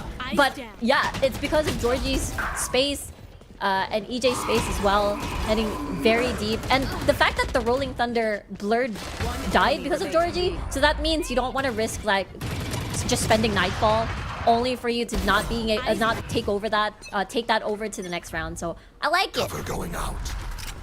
Very much so. I have to echo those sentiments. I heavily concur. That's done here by Valhalla to stay alive. Indubitably, Riku. Indubitably. Took all my very difficult words, black and blue. Yeah, Therefore, such a I will large just agree. A large vocabulary here automatically assumes you are right. And Geek Fam, they're the ones now in the bad economic state. But they found a pick, which definitely counts for something. Yeah, it's still a very important pick here. Georgie was on fire last round, as Exotic is almost about to fall. At least they're able to cancel that scan or whatsoever. Lots of tripwires, or one tripwire onto A. I guess this Heaven push into screens have been effective for Valhalla so far, so they'll be trying that again. There. Showstopper is available for EJ. Oh, some spam coming in through here. Gotta be sure he doesn't get cooked. Sees it doesn't connect, actually. He burns a Nightfall too. A lot being committed here by Geek Fam to try and counteract that, but they don't go down. EJ trying to chime in for the fight, and he does get one on the brain freeze. He was looking to try and do a bit more. They are trapped within the site. They can reposition towards B. Will that be the call? Yes, they do. They use it from the shadows, but now he's going to be isolated. The plant will go down. No, it doesn't. Hydra Kid right on time. He was waiting for it, for the opportunity to strike, and Geek Fam have secured an 11th round. I love the read here. I love the instinct, because Slatham was in danger of getting killed by a showstopper. So the call was, I'm going to press Nightfall, and if I fall, I already did my job. And after that, the Rolling Thunder from the shadows to try to get a sneaky plant. But Geek Fam just covered every single angle possible that Valhalla wanted to take to basically take it to 9 to 10. But no, Geek Fam close to match point here. Yeah, great response here from Geek Fam from all efforts, from all sides of this squad. The Nightfall, obviously Hydra Kid as well, kind of waiting for that opportunity. Staying here towards B. And now Valhalla, once more, sent into a bad economic spot. Surely another forced buy won't work out. Slatham gets a find, this time with a hot sauce. And no, someone has to be here in the cage. Brain freeze following as well. Does go down to a 4v4. Yeah, Georgie with an upgrade though. Perhaps this will help them take it to 9 to 11 here, but the plant, all they need to do is hold. G, can he find the timing on this? He swings, only good for the one though. Traded out here by Blurred. Blurred trying to apply pressure from that ramps position, but here comes Exotic towards the elbow, exactly to try and pincer them within the site itself. It's a 3v2. They don't have much utility to work with at all here. They're completely dry. EJ connects on the one, the double, but it doesn't come in time. Hydra Kid there for the swing, and match point now secured, seized and taken by force here by Geek. No way, I thought that was gonna be a Valhalla round. The fact that they covered every single angle, Georgie was able to get an upgrade because of playing through that Cypher cage basically, but everyone was getting a 1-for-1 except for EJ that got a 1-for-2. But unfortunately, the crossfire, the timing, the coordination of Geek Fam was so much better in that retake. Here. Oh my goodness, Geek Fam. It's been a back and forth. Quite a hasty one for that fact, and definitely messy. You haven't had a clean round in quite a while. But how can you expect to play clean when all is fair in the VCT? That's how you play fair. Yeah. True. No, nothing. No hijinks allowed. Too much. But Valhalla now, difficult spot to be in, and stopped at the gates. All of the Cypher utility is there, even Slatham is there as well. They're gonna play retake instead, and now it's an open plan, so they can be a bit creative now in positioning. Yeah, they have that ult now, just to get him back up to speed there. But look at Georgie and EJ, they're pushing towards the heavens! And from the heavens, they strike towards down below, and Georgie, he's not done just yet! The duelists have something to say! And Valhalla look for the promised land, they still stay alive! Oh my word, that was massive. Georgie even being trapped by the tripwire doesn't really matter. Just gets that one tap. This was massive on ramps looking towards heaven. It was just pure chaos, and Valhalla loved every single second of it. A warrior's death is an reward on of its own, and Valhalla, they looked for it, and yet it never came. I love the pivot though. They've been going towards that A site, straight to the site, time and time on over, that Geek Fam didn't expect him to go towards ramp that time on over. Exactly. Forget about mid. We're just going to play all 5 here and take control, play it fast. Here comes that push you mentioned about fast. Exotic playing close with the judge, but the jury's out. Executioner he shall be, but only 2 heads he shall take. 3v3 though. It is an eco here for Geek Fam. One they surely will not be able to convert, right? I don't know. Null command. I mean, neural theft. They need a corpse here to identify where everyone is at. This time around, it's going to be a bit of a site plant with, again, just a couple of ghosts and sheriffs. I mean, if they find a pick off, you can justify using that neural theft. GG trying to look for a peek here. Hydra Kid. Just applying pressure. And there. Brain freeze is down. This round will go to Valhalla. They hold on for another. Odin's holiest warriors will continue their fight. Oh, Valhalla really want to take it to overtime here. And let's take a look at that replay again. Sorry, that's a bit of a jump scare, but I thought that was going to be it. That judge play was almost it, but couldn't get the 3rd, couldn't get the 4th at all. Geek Fam, or rather Valhalla, playing the post plant really cleanly. The execute as well very confidently, not being too excited just because, you know, Georgie or EJ is able to take more space. They're more calculated this time, and they're hungry. They're on fire. Goodness, Valhalla. Maybe if a 3rd was found there by Exotic, things could have turned out differently. But GG go next to the next round here. Showstopper will get the trade. They will trade each other on out. 4v4 on the site. Brain Freeze still has that neural theft. The plant will go down unhindered. It is going to be a B main plant here. Can get a bit creative now on where they can position themselves. One on an off angle looking at heaven above. Do they expect this? Gotta clear out hell here. Georgie in a good position. He gets the one though on Exotic. They now know he's here, but he's still staying alive in this fight. Pulls out the blade, doesn't connect on the follow-up. Slaw them! Absolutely slaying them! And VALORANT is being shut down. It's all on the jobs. They know where he is. Can he isolate the fight? He's gone around them, just burning time. That's all he has to do. But now the sound cue is off. He doesn't even hear them, and slaw them with a classic. Gets the round, gets the end. The game is done. Series over. Sent back home. Send them away. Geek Fam take the game to save their day. What a finish. Slatham being able to get a lot of multi-kills in that round, activating the Nightfall to ensure victory, to not any, and the neural theft as well. How fitting of an ending it was for Geek Fam to use all of these ultimates to finish that series. My goodness, unfortunately for Valhalla, maybe in the next life, maybe in the afterlife, but not in this one. This rotation of theirs just not finding the results that they were poised to potentially be able to do here in the VCTPH. The regular season just not turning well out for them at all, and somehow Geek Fam coming off the back of such a dominating loss on map number 1. They hard fought for map number 2 overtime, and map number 3 as well. Bring it into some way coming back into this game, and man, it's just impressive that Geek Fam, when they need the map win the most, the series win the most here, midway through the season, they made it happen. Exactly. I think their defense for both Sunset and Split have been impressive, and it really gave Georgie and EJ trouble. I think the series in general, if I were to summarize it, if we looked at how Valhalla won these games, it's all about the aggressive forward pushes. It doesn't matter if their defense are on attacking. They have to get these early picks. If they don't get these early picks, then it spells trouble. Geek Fam really played the timings very well. I mean, there was a little bit of, you know, a dicey situation where they had to use these very important ults like the Rolling Thunder and the Nightfall and couldn't make it work. But after that, it felt like it was a ramping up to victory for this series. This win single-handedly might have just saved Geek Fam's season here, at least for this opening split, this split 1, because now they're in a position where they're tied up with Cardi, and if they especially beat Cardi Esports and also potentially maybe even beat JustUs, then they're going to be assuredly in the top 6 for the playoffs. And so there's definitely a case where they could make it simply because they beat Valhalla right now. Exactly.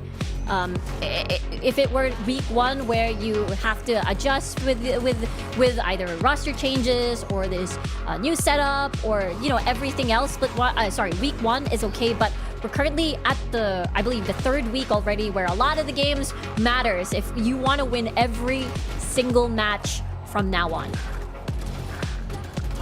Such a difficult position for Valhalla to be in. Yeah. I'm looking at, their next few matchups. They got Oasis, they got NAOS, they got JustUs, and then they got ZOL after. Very, very difficult run they've got, and it's... Yeah. I don't want to count them out just yet, but the odds are ever against them. Yeah, we're talking about top 3 in the current top 3 of the VCT at the moment, PH, and it's so scary, honestly, thinking about their condition. But of course, Geek Fam, I think it's a huge improvement from the past 2 weeks that we watched them. It looked like they seemed a little bit lost, and it feels like they're always going through these map number 3s but not closing it out. But right now, it feels like they have a more solid read against at least against Valhalla, and that's the reason why they're able to finish the job on this series. Well, to finish the job here, Riku, as we are done with ours for the momentary time, will be the panel. So, panel, what you guys got to say? Dax, good afternoon sa lahat. Pero it was a tough match of Valhalla and Geek Fam, and di na naman tumugma si panel, so di namin kasalanan yan. Pero so far, your thoughts into the series, Taylor? Sabi ko na dapat hindi natin sabay-sabay pinredict tong Valhalla na panel curse na naman tayo. But 3 games ang nakita natin dito. Very close match as well. And I feel like for Geek Fam, mas gutom ata sila ngayong araw para makuha yung puntos na kailangan nila. Especially for that leaderboards natin dito, Dax. Yeah, I completely agree with Taylor. Kita natin, Geek Fam, they really wanted and really needed this win. Napanood ko talaga doon sa split map Yung round 19, yung parang thrifty pa nga, gumamit ng sila ultimates, nakapasok pa sila ng site para sa retake. Those are the kind of moments na nakikita natin. Ang ganda ng coordination na kaya gawin ng Geek Fam. Pero talaga, ang pinakamatalino sa panel na to si Bruce. Kasi yung Geek Fam, diba, taga Cebu, si Bruce, taga Cebu, pinili niya yung Valhalla para ma-curse yung Valhalla. I-cancel yung curse. Yun talaga yung meta, Bruce. A plus B equals C. C meaning champion. Di ko naman alam kung totoo yun, pero still kudos to Valhalla, your brethrens here in the Luzon part of our country. Now, they did try. We did see they tried to pull off some pocket strats. Georgie over at Hell, over at B site, na tinatahip nyo pang maging ninja. Well, it was kind of short-sighted again. Geek Fam still able to find a workaround. But before anything else, tingnan natin kung sino ba yung MVP natin throughout the series. Akyat Spider-Man! Grabe si Miles. Spider-Man yun si Miles Morales yun Bago to, Into the Spider-Verse.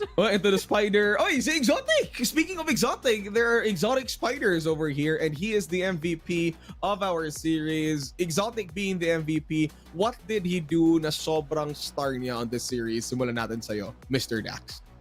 Ang pinakamasasabi ka na lang, besides of course taking top frag honors nung second game, if you look back at the last few rounds ng split yung napipitas niya si Georgie na maaga, those kind of kills are just absolutely impactful, and we see it yet again parang patas lang usually ang kill sa death siya minsan, may mga times ka na taga-entry lang siya at tagang dun lang, but always may impact si Exotic, always na lang may nagagawa ang Geek Fam dahil sa nagagawa niya sa simula. Sabi nga nila, diba?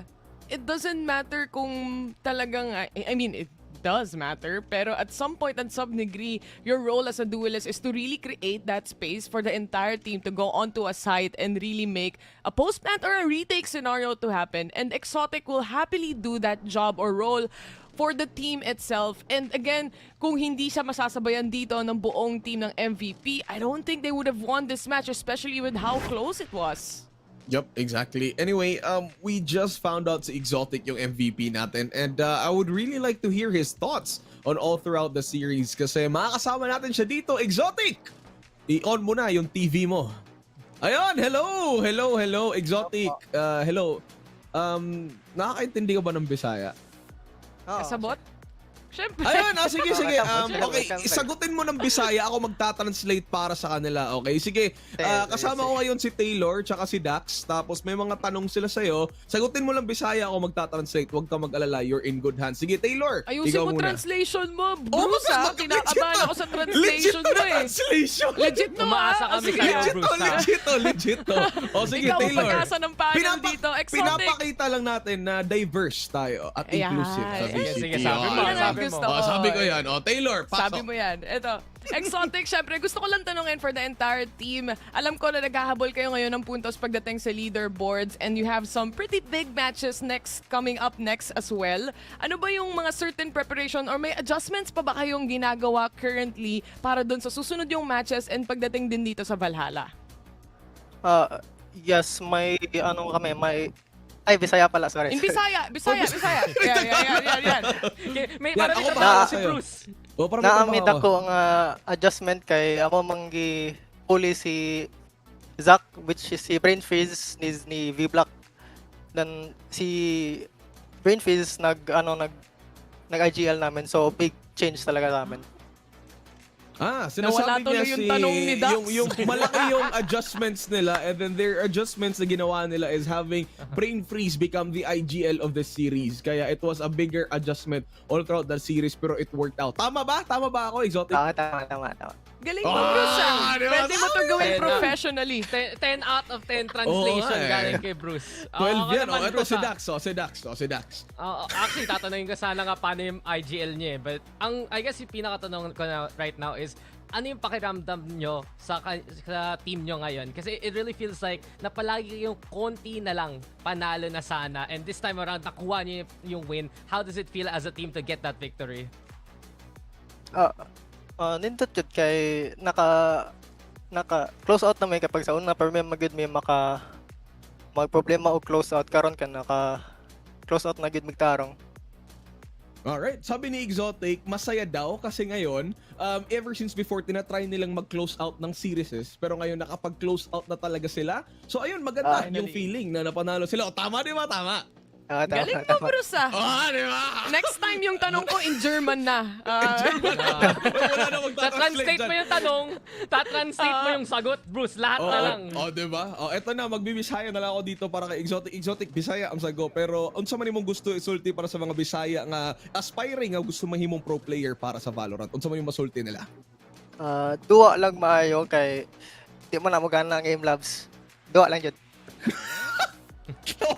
Okay, sige. Ang tanong ko kay Exotic, ano ba yung message mo para sa lahat ng mga Visayas din na parang gustong maging pro player? Ang sagot naman ni Exotic, laro lang, hindi gumagana yung aim labs. Dapat maglaro ka ng extra pa. Alright, anyway, Exotic, maraming salamat sa pag-aridri sa atong panel. And congratulations on your win once again. Hoping to see more of you. Bisaya Power! Tumawa rin siya. Hindi rin siya sure. Parang iniisip siguro na Exotic, legit ba tong Bisaya Ano siya? nangyayari dito? Tsaka parang parang yung dating natin para tayong VCT Pacific kasi yung host din doon, di ba? Korean, tapos nagta-translate din. Oo, diba? Di ba nila alam na the P in Pacific means Philippines? So, before anything else, MegaSaver Global is the official tournament organizer for the 2024 VALORANT Challengers Philippines, presented by PPGL, the largest multi-game esports league in the country. Taylor! Maraming salamat din syempre sa ating official super app na Grab. Score Grab's lowest prices ever with up to 15% cheaper fares pagdating sa Grab Saver and the Grab Car Saver rather at delivery fees nyo as low as 15 pesos with Grab Food Saver delivery and thousands of budget-friendly meals as low as 99 pesos syempre sa Grab Food Saver meals yan. And last but not least, this tournament is officially sanctioned by the Games and Amusement Board. Ayun, so there you have it. Maraming salamat sa lahat kayong nanonood. Series 1 pa lang to ng day number 2 ng week 3. Meron pa tayong 2 pang series, so huwag kayong aalis. Coming up next is Just Us versus ZOL Esports. Magpapahinga lang kami. Huwag kayong aalis. We'll be right back.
1980s, ang sinabi nila ay sumayaw, sumunod ka sa indak ng panahon. Ako nga pala si Juicy Brucey at kasama kong sasayaw at iindak sa sabay ng panahon ay si Wolf tsaka si BNB. Hello sa inyo mga tropa. Itatry kong sumabay sa iyong pagsayaw, Juicy Brucey, dahil Sige nga. isa yan sa mga weakness ko. Kaya nga ako nag-caster eh. Alam mo, Si BNB dati alam ko, B-boy to dati sumasayaw to. B-boy. Kailan? Ano B-boy yung sumasayaw? Yung high school? Di ba ganun No. yun? B-boy yung tawag? Ay, di ba? Never. Or ikaw yung ballad boy nung high school ka? Ano ba yung totoo? Medyo. Hindi, Rakista As boy. kumakanta ka. Ito lang. Hindi, ako yung tipong batang hindi acoustic yung dala electric na gitara. Ikaw yun. Pero yung may electric guitar pero walang dalang amplifier. Ako yung dati. Wala lang. Tamang ano lang, eme-eme. Pero before anything else at bago kami magtatrabaho, sasabihin ko muna to kasi Mineski Global is the official tournament organizer for the 2024 VALORANT Challengers Philippines, presented by PPGL, the largest multi-game esports league in the country. At pasalamatan din natin ang ating official super app, ang Grab. Sana. Score Grab's lowest prices ever with up to 15% cheaper fares on GrabCarSaver. Delivery fees as low as 15 pesos with Grab Food Saver delivery and thousands of budget-friendly meals as low as 99 pesos with Grab Food Saver meals. And last but not the least, this tournament is officially sanctioned by the Games and Amusement Board. Ikaw, nakawala ka pa. Expect Ako, hindi ko rin in-expect yan eh. Ito, off-stream lang. Si BNB parang ayoko sa gitna. Alam ko na bakit ngayon. Kasi may plano pala siya na yun yung ending spiel nilagay niya. ko si Wolf sa gitna kasi siya yung bida. Tamo naka-suit, nahihiya nga ako eh. Parang, di ba? tayo naka-t-shirt lang dito, parang papatay na ng cameraman. Pinatay na. Parang ako, ingit din ako. Breaking the fourth wall. Grabe tayo ngayon Nako po, parang last na natin to Pero speaking of last, it's not yet the last time for our teams and for us to witness great Valorant action today. Kasi in this series, second series for week number 3, day number 2, it's going to be JustUs versus ZOL Esports. Both team fresh from wins from their previous matches on the previous weeks as well. But before anything else, tingnan muna natin ang lineup on our first team, which is going to be JustUs.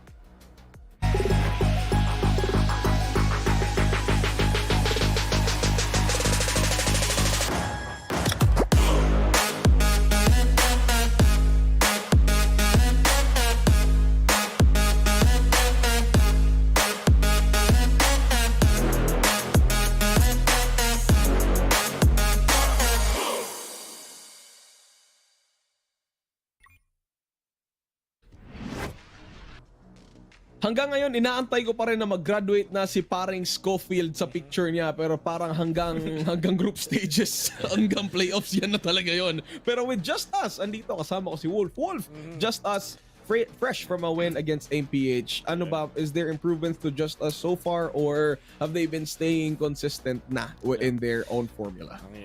Mahirap pa rin sabihin kasi although as much as I would like to say na maganda yung main panalo sila sa MPH, if you look at dun sa natalo nila at dun sa tumalo sa kanila, malaki yung difference. Like the team that they defeated was actually yung team na ngayon nasa lowest natin dun sa standing. So parang not much judgment in there. Tapos parang the fact na natalo sila dun sa mga top 2 teams naman natin na I would say hindi naman talaga sila tinurog whatsoever. It kind of tells you na meron para talagang kayang improve itong JustUs. They have something in the tank. It's just that they just have to find their footing. Unfortunately, ang hirap ng kalaban nila ngayon. Yep. Yun na nga eh. BNB? Yeah, I mean, I have to echo the same statements, pero tingin ko may chance pa rin naman ng JustUs. Kasi to be fair, katulad ng sabi nga ni Wolf, natalo sila sa mga parang top 2 na veteranong teams natin, but you look at their open qualifier run, and natalo nilang Carty, natalo nilang ang BNB. The Vice, before maging MegaSaver sila, at saka BNB, so talo din ako sa kanila. So wala akong sasabi, kaya shut up na lang din ako. Shout out na lang sa kanila. Pero yung kalaban nila ngayon, very fresh from actually dethroning the previous champions from last year, which is NAOS. It's going to be ZOL Esports. Tingnan natin yung lineup ng Zolids.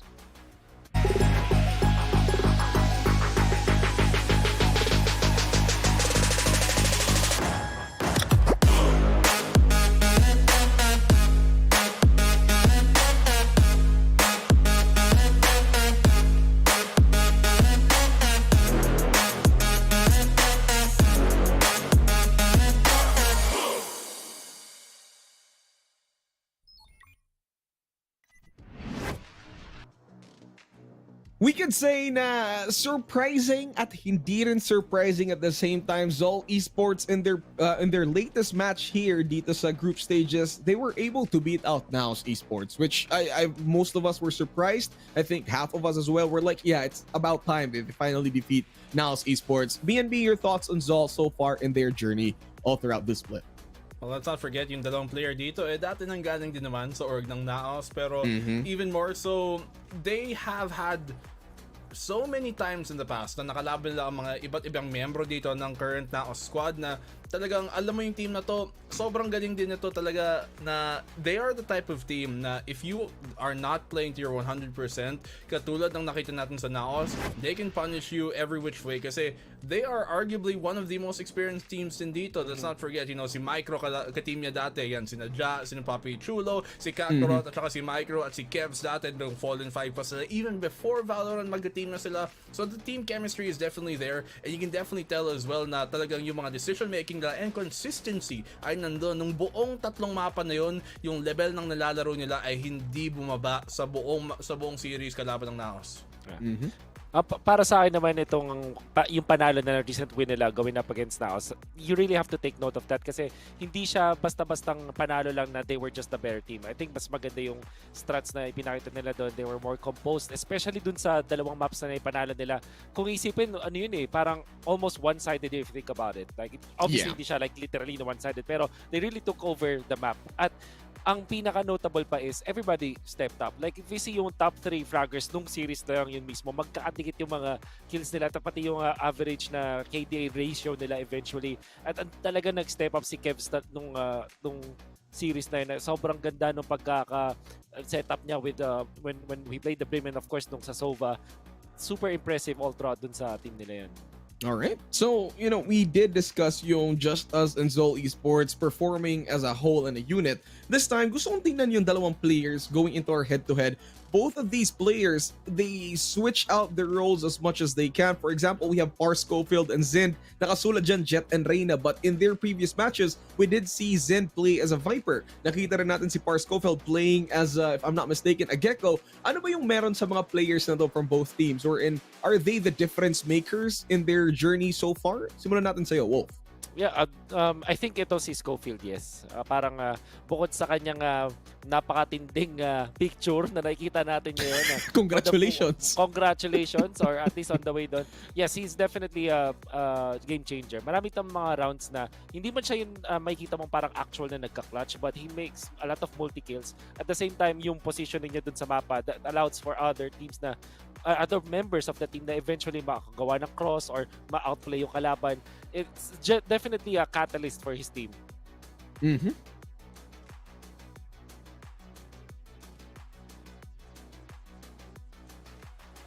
Sorry. Okay na, BNB? Hello? Kala ko, nag-charge tayo dito, mababasa niyo yung sinasabi ko. But as I was saying, si Zind, ang dami niyang moments na parang naging sobrang laki ng impact niya simply because of hindi siya takot na maging yung parang pinaka first contact dito para sa team na to.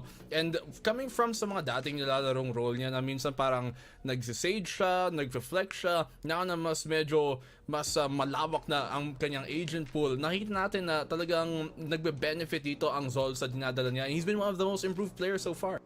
Alright, so in terms of improvement, tingnan natin kung they would be able to carry on these improvements for both JustUs and ZOL Esports. So this time, we will head on over to our predictions. Again, kanina, the panel voted for Valhalla to win the first series.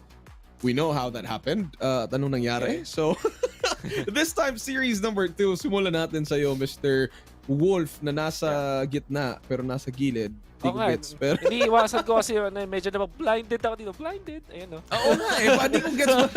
Parang ano ba yun? Nandyan na ba si Sky na ata yun? Kasi may ibon na ata sa inyo eh.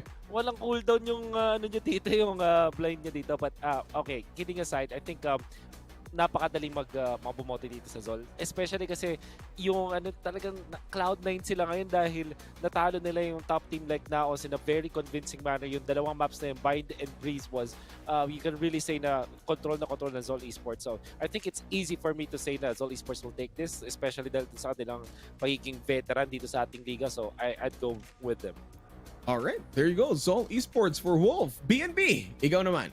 I have to echo the same statements dito na sinabi nga ni Wolf, the fact that ZOL are one of the most experienced teams dito, tsaka maganda yung mga calls nila. That's really one of the biggest things. And they're composed. Nakikita natin na minsan kahit down sila sa tao, kahit medyo scramble, alam nila kung anong gagawin, and that's something experience-wise na wala pa ang JustUs. They really are the underdogs sa matchup na to.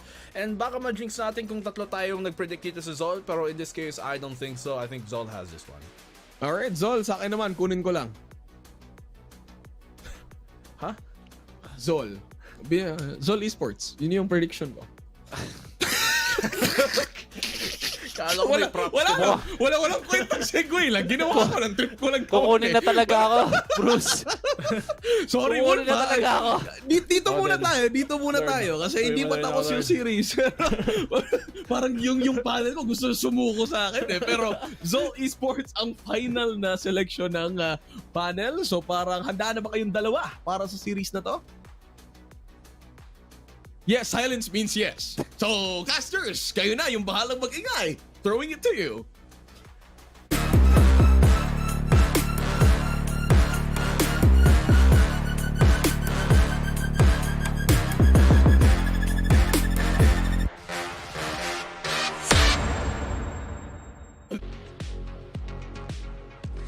We had to move to the casters as the Lord was taking the panel away to dimensions unknown.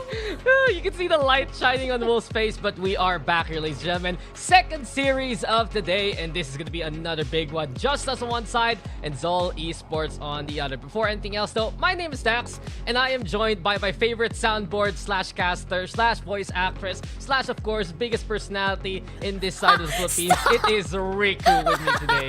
I was about to do a little intro there with like blinded. There you go. That's the first soundboard of our cast for today, Dax. Okay, I'm ready for more later on. But are you ready for this one? Because you got JustUs on one side and ZOL Esports on the other. And I guess my first thoughts looking into a series like this is, for both of these teams, some of the toughest matchups are done already. JustUs have faced off against NAOS and Oasis.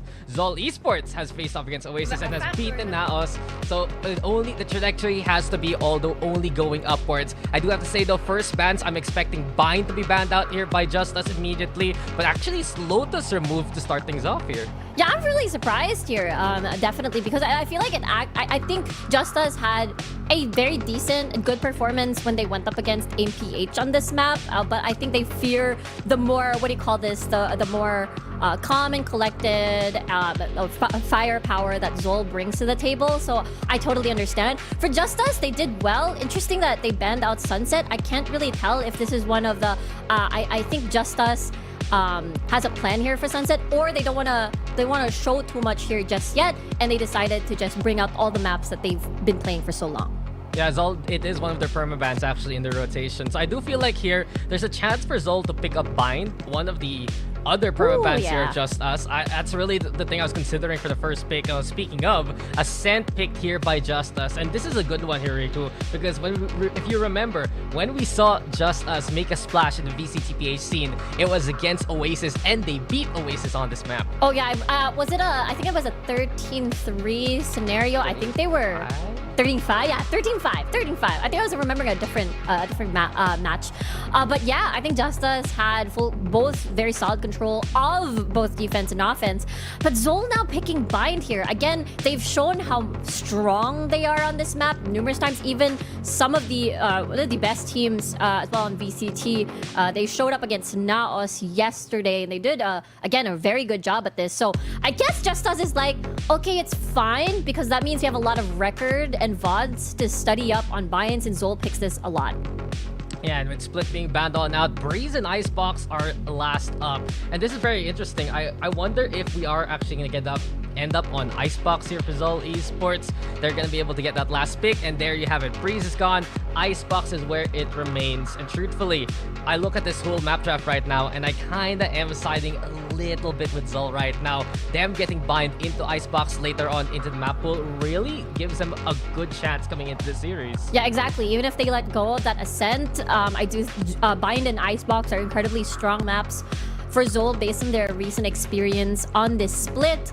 And I guess it's just one of those things where I'm happy Because the first 2 weeks, Dax, of the VCT, it has always been Icebox, Icebox, Yeah. Icebox, and Icebox every single time, even in Pacific.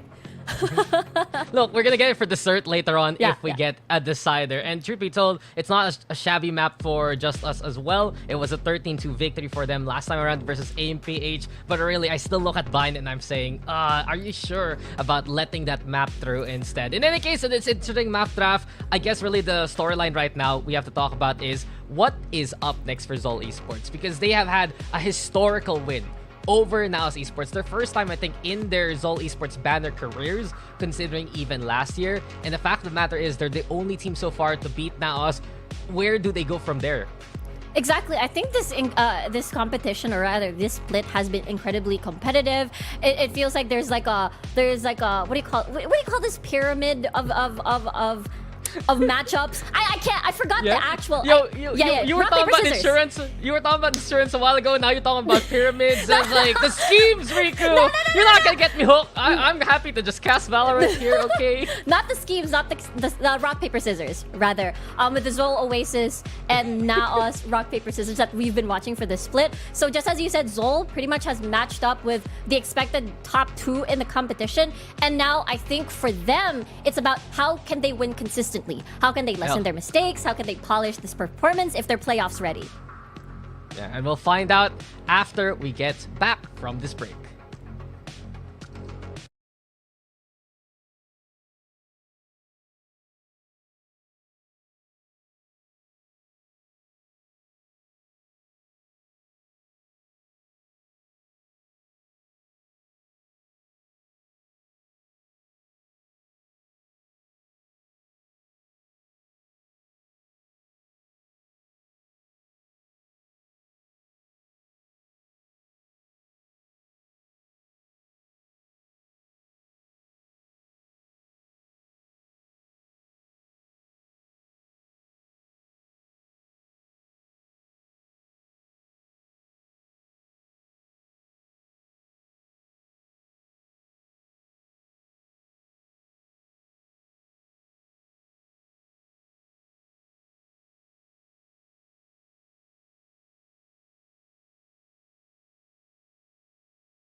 Sorry for the wait, guys, but we are back. We have returned. We are reinvigorated. Yes. Dare I say, we have been reinstalled back into the matchup. It is time, though, for JustUs and ZOL Esports to finally do battle. And of course, Rico, I gotta ask you real quick, what's our map pool? Because we've been out for a while.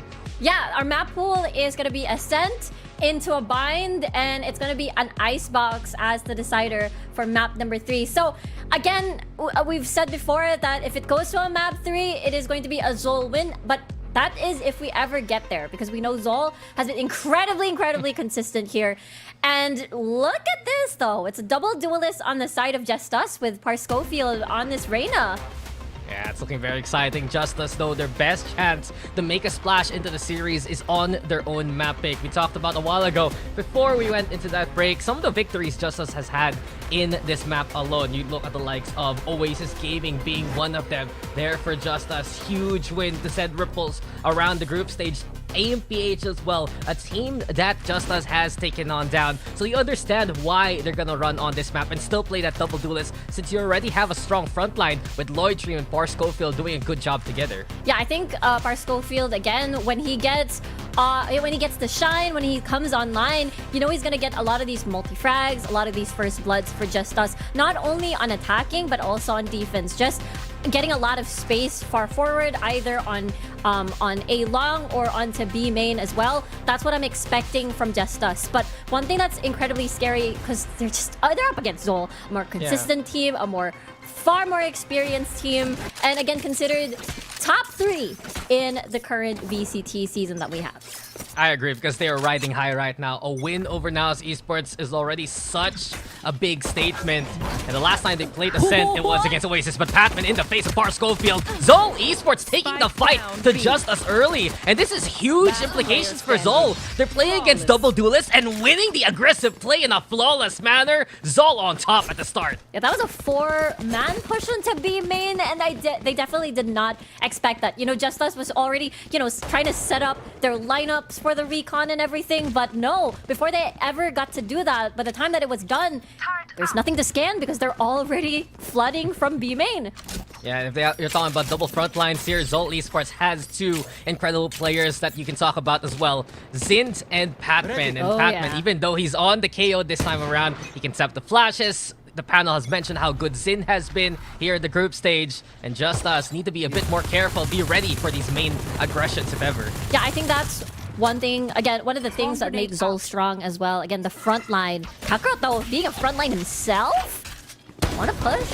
Oh, wow. And that's 2 with the Bulldog. You remember last time, again, ZOL played on this map. It was Kakarot who finished off the job versus Oasis. That incredible clutch over and onto that A site.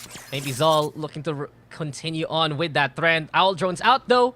The scout around for main. Schofield waiting here for extra reinforcements just to get that spike back. I think will be detected. Schofield has no access to any flashes whatsoever, and that's like 3 people looking at him. Yeah. Firing squad, it's ready, it's set, and Micro will just hold left pick down. Good shots though from Second Love. Finds 2 with the Sheriff at least, so a bit of damage done. But Kevs has taken mid control away from JustUs, and Kevs, Second Love cracking skulls! And that opens up the eyes here of JustUs that this is a bit possible here with Second Love. There's gonna be an up and down, high-low here. But still, yeah, that's massive. The fact that, okay, you can take 2 Bulldogs at least for JustUs' bonus round. Let's take a look at this replay again. Kakarot with a double kill. So the spike is in a very weird position here for retake. So all ZOL had to do was just push forward and guard the spike. But again, a lot of damage onto the economy of ZOL Esports, taking it into round number 3. Only 3 Sheriffs to replace what they've lost. I mean, just as we've seen from Second Love also, right? From the very get-go of this team, he is a consistent fragger no matter what role he plays. So keep an eye out on that backline. JustUs is gonna go for their buy round this time. And the 2 Bulldogs you mentioned a while ago, Riku, it's still there with Patman and Kakarot. Aggression though, over onto the mains. You get the 0 point, trying to find any intel. Repulsive though, prepared from afar, but not ready enough versus Patman who gets the frag. I love the spreading of resources here of ZOL. And the aggression, by the way. They've been doing this 3 times in a row and just so confident. They're taking all the space in the world, and Patman with the upgrade now. Found the second kill before he's felled by Psycho. Second Love, though, holding steady. And Kevzy's gonna back away elsewhere. An interesting angle now to take for Kevs. He's trying to hold onto anyone pushing back from B main towards the spawn. But JustUs change it up. Triple stack now here towards top mid to get that spike back. The scan. The recon dart's there, forced to be broken. It got the intel on the Omen though, Lord Jim, and here comes JustUs now. They want to reclaim their spawn. They get the third kill on Second Love with it. This is crazy. And now the call is on A. A lot of the nano swarms are actually on B. So it's all out to Kakarot to try and clutch this out. All up to Kakarot indeed. He has a hold towards the doorway. Smokes out, left. gets some damage done. Versus Lloyd Dream, they're critically low. It's possible here for Kakarot, but it's not enough cover with the door. It shatters like his life. And JustUs will finally get on the board. Not a bad outcome, again, after the loss of 3 guns on round number 2. And this gives leeway for ZOL Esports to actually get the operator with a full shield on Zind. So now JustUs has to be wary of other factors now when they enter the site. But let's take a look at that replay because ZOL keep pushing. So now it's like purely about the gunfights and less about utility and guarding the site. You know, it's all about winning these gunfights. Yeah, and especially that's what the 0 point does. Suppress, what do you do now? You have to shoot, you have to kill. And Lloyd Dream provides that first one on a silver platter. JustUs are barreling down onto a Patman though, trying to cover the cross. Psycho with the find, but here comes Kakarot from above. Operator though has marked a target. Repulsive will fall. Lockdown gonna be the answer for JustUs. JustUs stroll on in, but watch out, Riku, because Kakarot still has another plan. He's watching towards Cubby. He has to escape though. He's gonna get detained here. Does get the pick. And oh, this is gonna be interesting. JustUs now on site. Zin has the high ground, makes some noise with the operator. Watch out for Micro especially, because he's the one with the rifle. Kakarot now makes some noise towards the doorway as well. And Psycho still holding steady. Saw the head of Micro now. Here comes potential conflict. A Second Love takes the 1v1. It's now 2v2 with Boat coming for the rafters. Drop down here from Zid. Shorty though is out. Psycho with another one. And it's Micro who will fall to Psycho. We are tied up. Honestly, I thought I was gonna go towards ZOL's favor, but because of that operator, it's so hard to retake the site with that, especially if it's going to be a 2v2 scenario. Let's take a look at that again. The suppress, just for information, for them to take reposition, but at the same time, the lockdown was just there for space. It didn't coincide with the plant, so it didn't buy time for the spike timer. But in the end, it was a 1v1 between Psycho and as well as Micro. And it's the better Sova at that point. One, he has Hunter's Fury because of the fights that he got. Yeah, he got 3 kills in that round. And I agree with you. I do feel for JustUs. They use that lockdown just because they realize, oh, this is an operator. We can actually play close and onto the sites. ZOL now forced to play. More of an eco here. A paranoia setup ready for Kevzy and Zind if ever. As Batman throws out the knife. Zind waiting for this initial contact. He swings it, gets the pick on the Lloyd Dream. And like a thief in the night, it's an immediate steal. Blades are out because of it. Exactly. The timing on that Sova drone, hearing and knowing that somebody's gonna peek, really nicely done and really nice read coming from ZOL here. Just assassination at its finest. And ZOL Esports, they're ready now to go for more. Holding S3 here towards A. It's a slower push from JustUs this time around.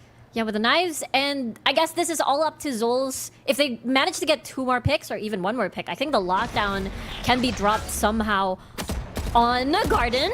Oh, the dice. That's the area Zin's playing from. You mentioned it a while ago, Kakarot, he can rotate with the lockdown if ever. And this is looking very interesting because JustUs, if they don't force the issue towards A, the rotation over at B can be anticipated by a lockdown play from Kakarot.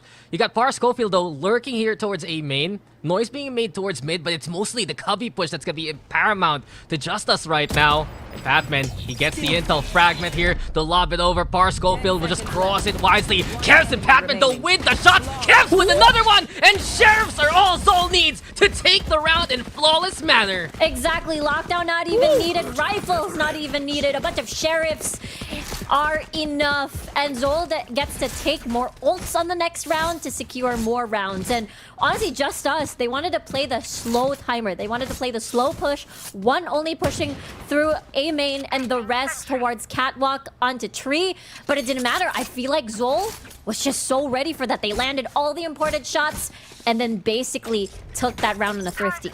I do feel like for ZOL, if you play it so slow against them, they're happy to take that pace. The history of ZOL's players in the tactical FPS scene, even before Valorant, these guys were cores of a squad called Fallen 5 from way back when.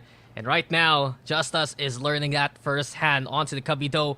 We go for JustUs. I'd love to see them pick up the pace as Patman's the one who has to hold things down. Shots ring already. They're trying to get the wall banks to damage Patman, who's at 51 HP. A little bit of danger here for ZOL, realizing that this is a heavy force moving their way towards 3 here.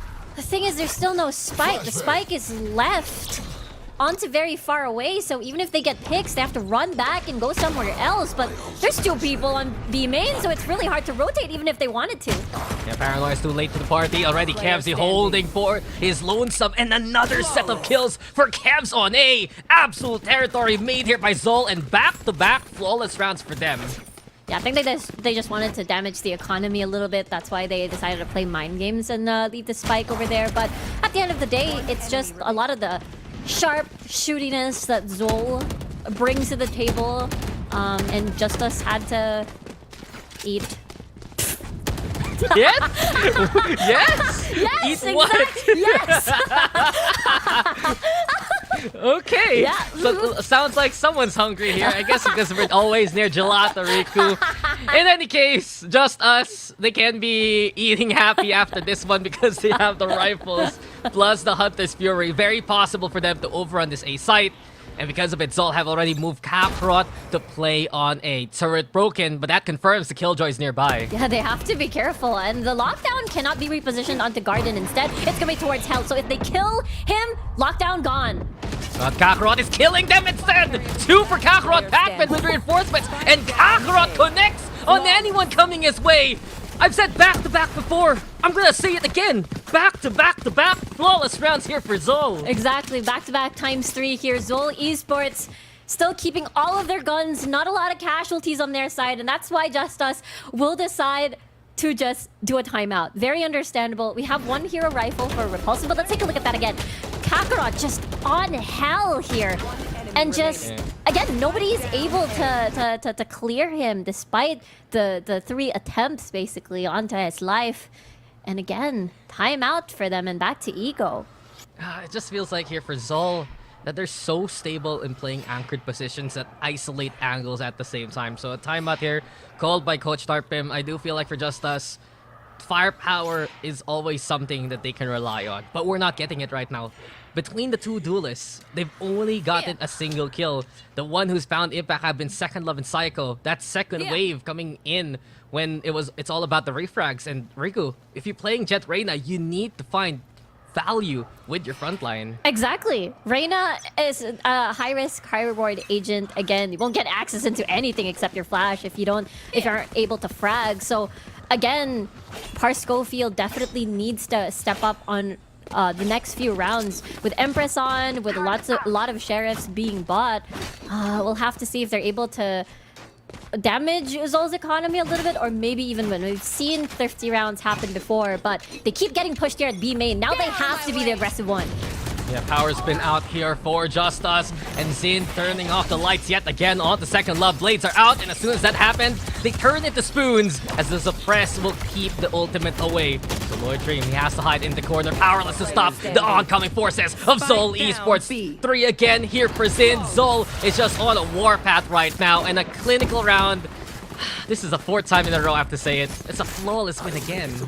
Yeah, the thing is about JustUs, after they witnessed maybe 3 times in a row where ZOL continuously push B main aggressively to get a lot of these frags, it does feel like they're leading JustUs almost into just, okay, A feels like the safest out of the two this time around. We're not worried about the Killjoy being at B or the Sova just wall banging B main. No, we're afraid of the push by Zind, Patman, and the rest basically. So that's why they're constantly scaring, constantly guessing where Zind is. I mean, they conditioned them early on, right? With those aggressive plays. JustUs is always wary of initial aggressive plays into the main angles, and they even vie for mid with the Reyna and the Killjoy in duplicate. So smoke's gonna be out, and the market is where ZOL will make their stand. Here comes the forces though of ZOL yet again, dashing on through. Zind in the middle now, but JustUs prepared to frag on out. A 2-for-2 trade, and because of the distraction made, we are gonna get into a post plan. Good thing Kakarot and Patman still has key ults for the retake, just in case. Psycho has Hunter's Fury to destroy the lockdown, and Lloyd Dream, though, taking a lot of deep space, but everyone is coming from the opposite side. Right Yeah, here. ZOL playing an attacker crossplay here. They're all gonna come from B main and look to burst on through. They begin with the null command. They continue on with lockdown, and it's finally time to see these ultimates played out. JustUs though, holding on to the CT angle. It's away from the lockdown's AoE. So Psycho, he can just be very much so the suppressing fire here. Fragment gonna be the play. Cloudburst in the way, and Patman on the board. It's already ZOL with the advantage. Someone's owed to the spike here, and with the flash, this might be Lloyd Dream looking to deny things. A dash on in. Can he make it in time? Zindo has already gotten halfway, and he will now go for the full defuse. Will it make it? The answer is no, with 0.02. A breath of life here for JustUs. That was too close. It was so important for Lloyd Dream to win that duel against Patman to make it into a 1v1. And now, JustUs, really good execution here to spread out resources instead and pull away the members of ZOL to actually focus their efforts onto mid. That's the reason why they're able to gain access to B in the first place. And now, though, ZOL Esports picking up an operator here. It does feel like ZOL wants to cover more angles, of more deadly angles at that, including mid. Yeah, it was a big window for Lloyd Dream and killing Patman over onto the market staircase. But here we go again. Pressure continues, courtesy of the defense. The one-way here from Kevzi, allowing ZOL to even take control of B main for the time being. And this burns extra utility from JustUs. They have to go for the Aldro now. Micro will meet them in kind, but the dash on in is there from Lloyd Dream. Patman with the punish on the trade, but the paranoia is the play. Hunter's Fury keeping him in a single corner, but Patman doesn't care. Happy to play the entrance of Speedway. The flash is out, and Psycho is only an observer of everything that's happened so far. The spike is on, is basically marked by pretty much everybody here on the side of ZOL, and it's so difficult to gain access through that unless you decide to kill everyone. But no one's trying to plan alert, nothing. It's just the full forces of JustUs holding steadfast in the front lines. Oh. Psycho and Second Love, though, taking Riku's advice. Just kill everyone. Just get in there. And exactly, that's what happens. 3 moving into the 1 on side. Kevzi hugging the corner to try and play camouflage here. Spotted now in the firing squad yet again, doing some immense damage. Lockdown even, just in case. JustUs, they've been rattled, but they've won some incredible fights here. Kakarot has to clutch this in the 1v3. The spike's planted. The lockdown will force him away. Not gonna get detained, sure, but this is so difficult. Bar Schofield, watch out for him, though. He's the one who'll be that first contact. Shots already ringing his turret also to get intel towards staircase. But I don't think there's really any chance now for ZOL. The dart's broken. Here comes a peek from Second Love. Shock Dart gonna be the answer. Big distraction, but Kakarot looking to defy those odds. Second Love will fall. Moving into the sights. Still default angle from Psycho can be deadly. Bar Schofield also swinging wisely at the right time, and JustUs having their own rally now. Yeah, definitely. This is a very JustUs approach, right? I don't need to set up any flanks if we can just kill them all inside the site. It looked a bit dicey because the spike was very wide open for everybody to keep watch on. Patman even moving aggressively to hug the wall and try to catch people off guard. But at the end of the day, 3 people able to kill 3, and therefore a timeout forced out of ZOL. And honestly, it felt like it has been a battle of against Zin with this operator, but having to not be able to maximize that value though. Yeah, it just feels here for ZOL. when you notice how they're playing this defense, there are a lot of aggressive plays and there's a lot of space created.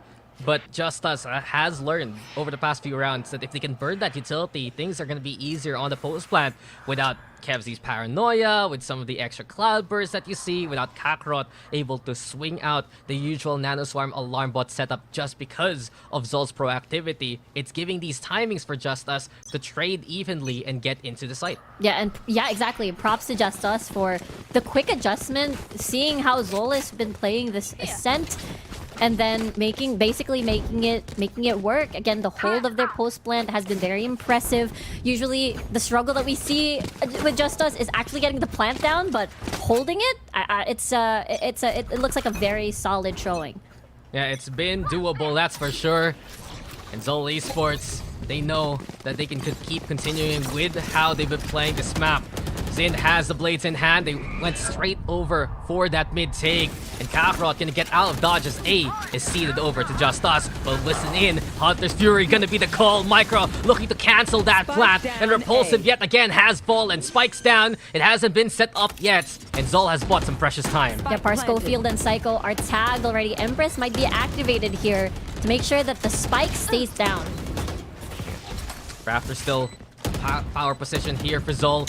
Micro setting up with the shock darts, and watch out for Kakarot who can burst through the doorway if ever. Blades out. Sind has the moment to strike. Backstabs onto 2. The blades are good for 3. And ZOL Esports yet again. Pressure from one side. Absolute annihilation from the other. I love how you mentioned that, because imagine it was just Kakarot actually on by the doors. There were 2 people looking at that area, and the rest came from heaven. They didn't expect this flood. They didn't expect just one person actually being there. It was quite understandable. So they didn't really expect Xin to fall off from the sky and unleash the blades onto their heads.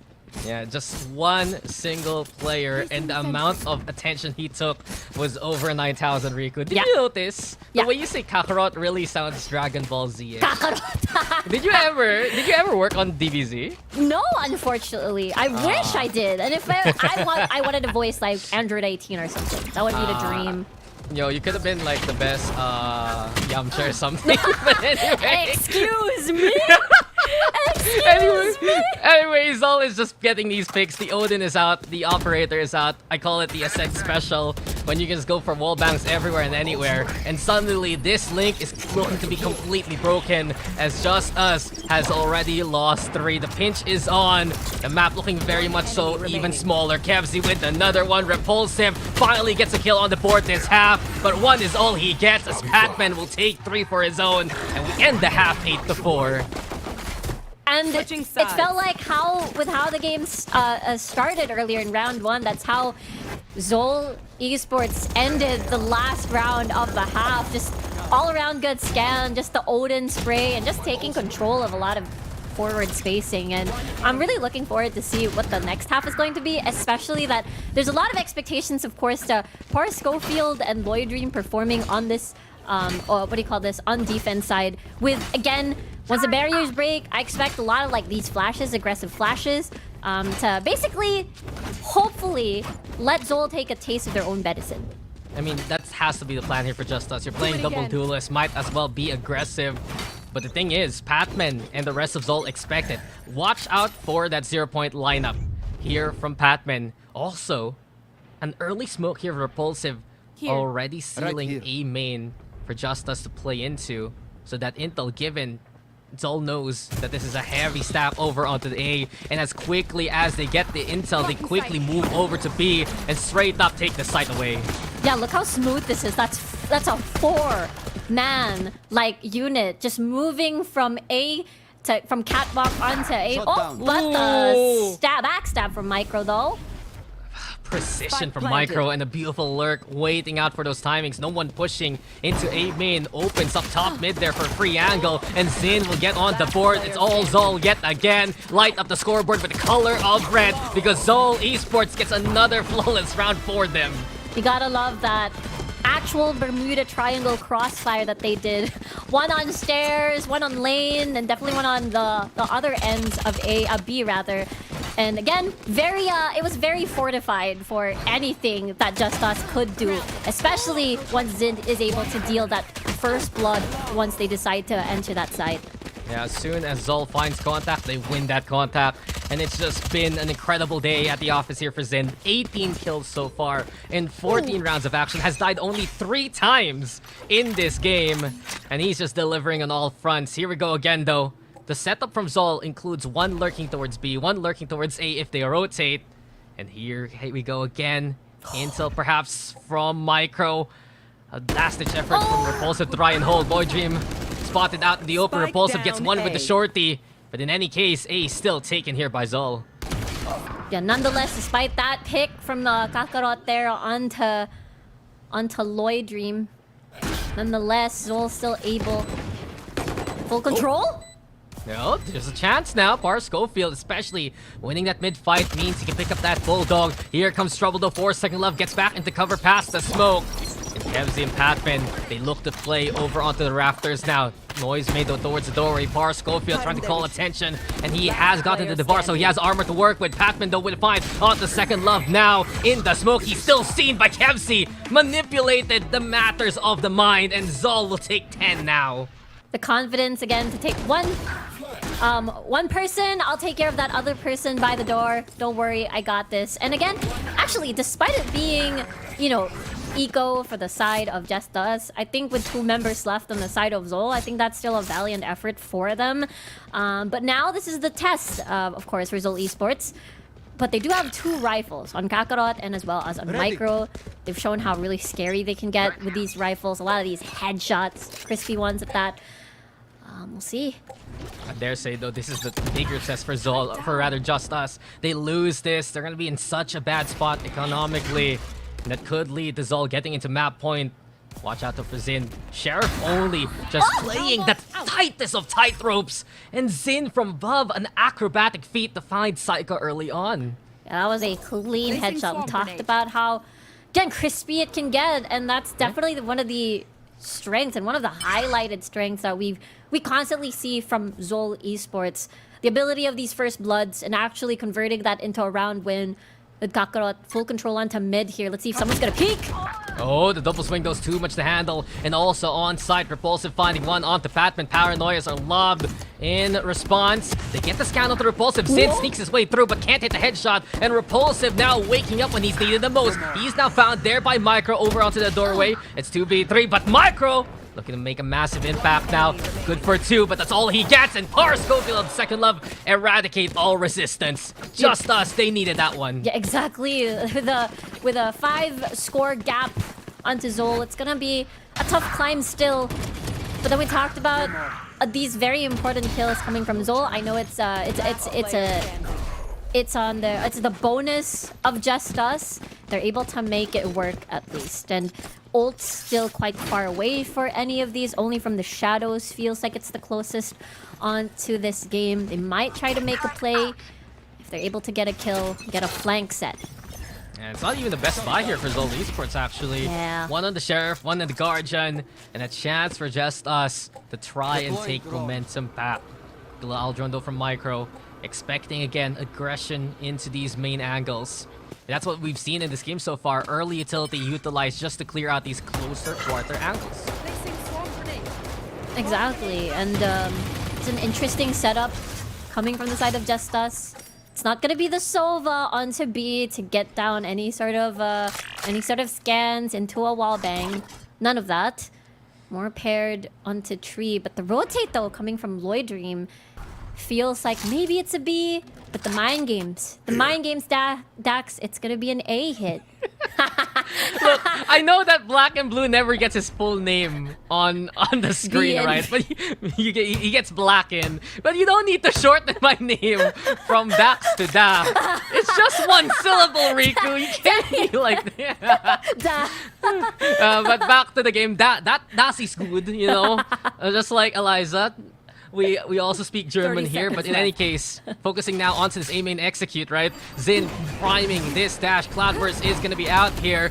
Quick little up drop up top. Jenny's actually gonna drop on down. Gets the scan going though, thanks to the efforts there of Micro. And Repulsive will fall. Pathman now with another one, but Psycho still stable on the site. Time now running out here for ZOL. And Kevzy's creeping. Saw the shoulder of Psycho now. Knows Jenny is where one station. Pathman though holding the forefront. And the plan should go down here. Second Love, what's the swing? What's the peak? And there's the kill. Turrets out though, and into hell we go with one.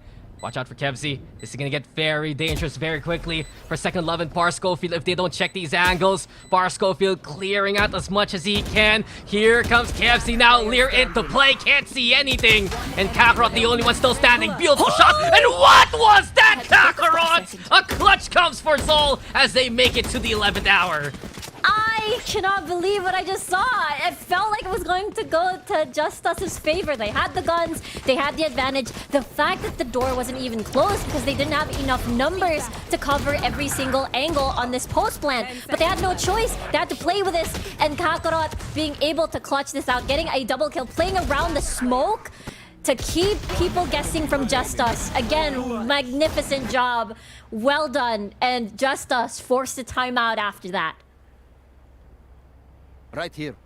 And now, for ZOL Esports, they'll be happy about that. Kakarot, Yeah. despite it on a Sheriff, being able to get a lot of those frags to gain access to that lockdown.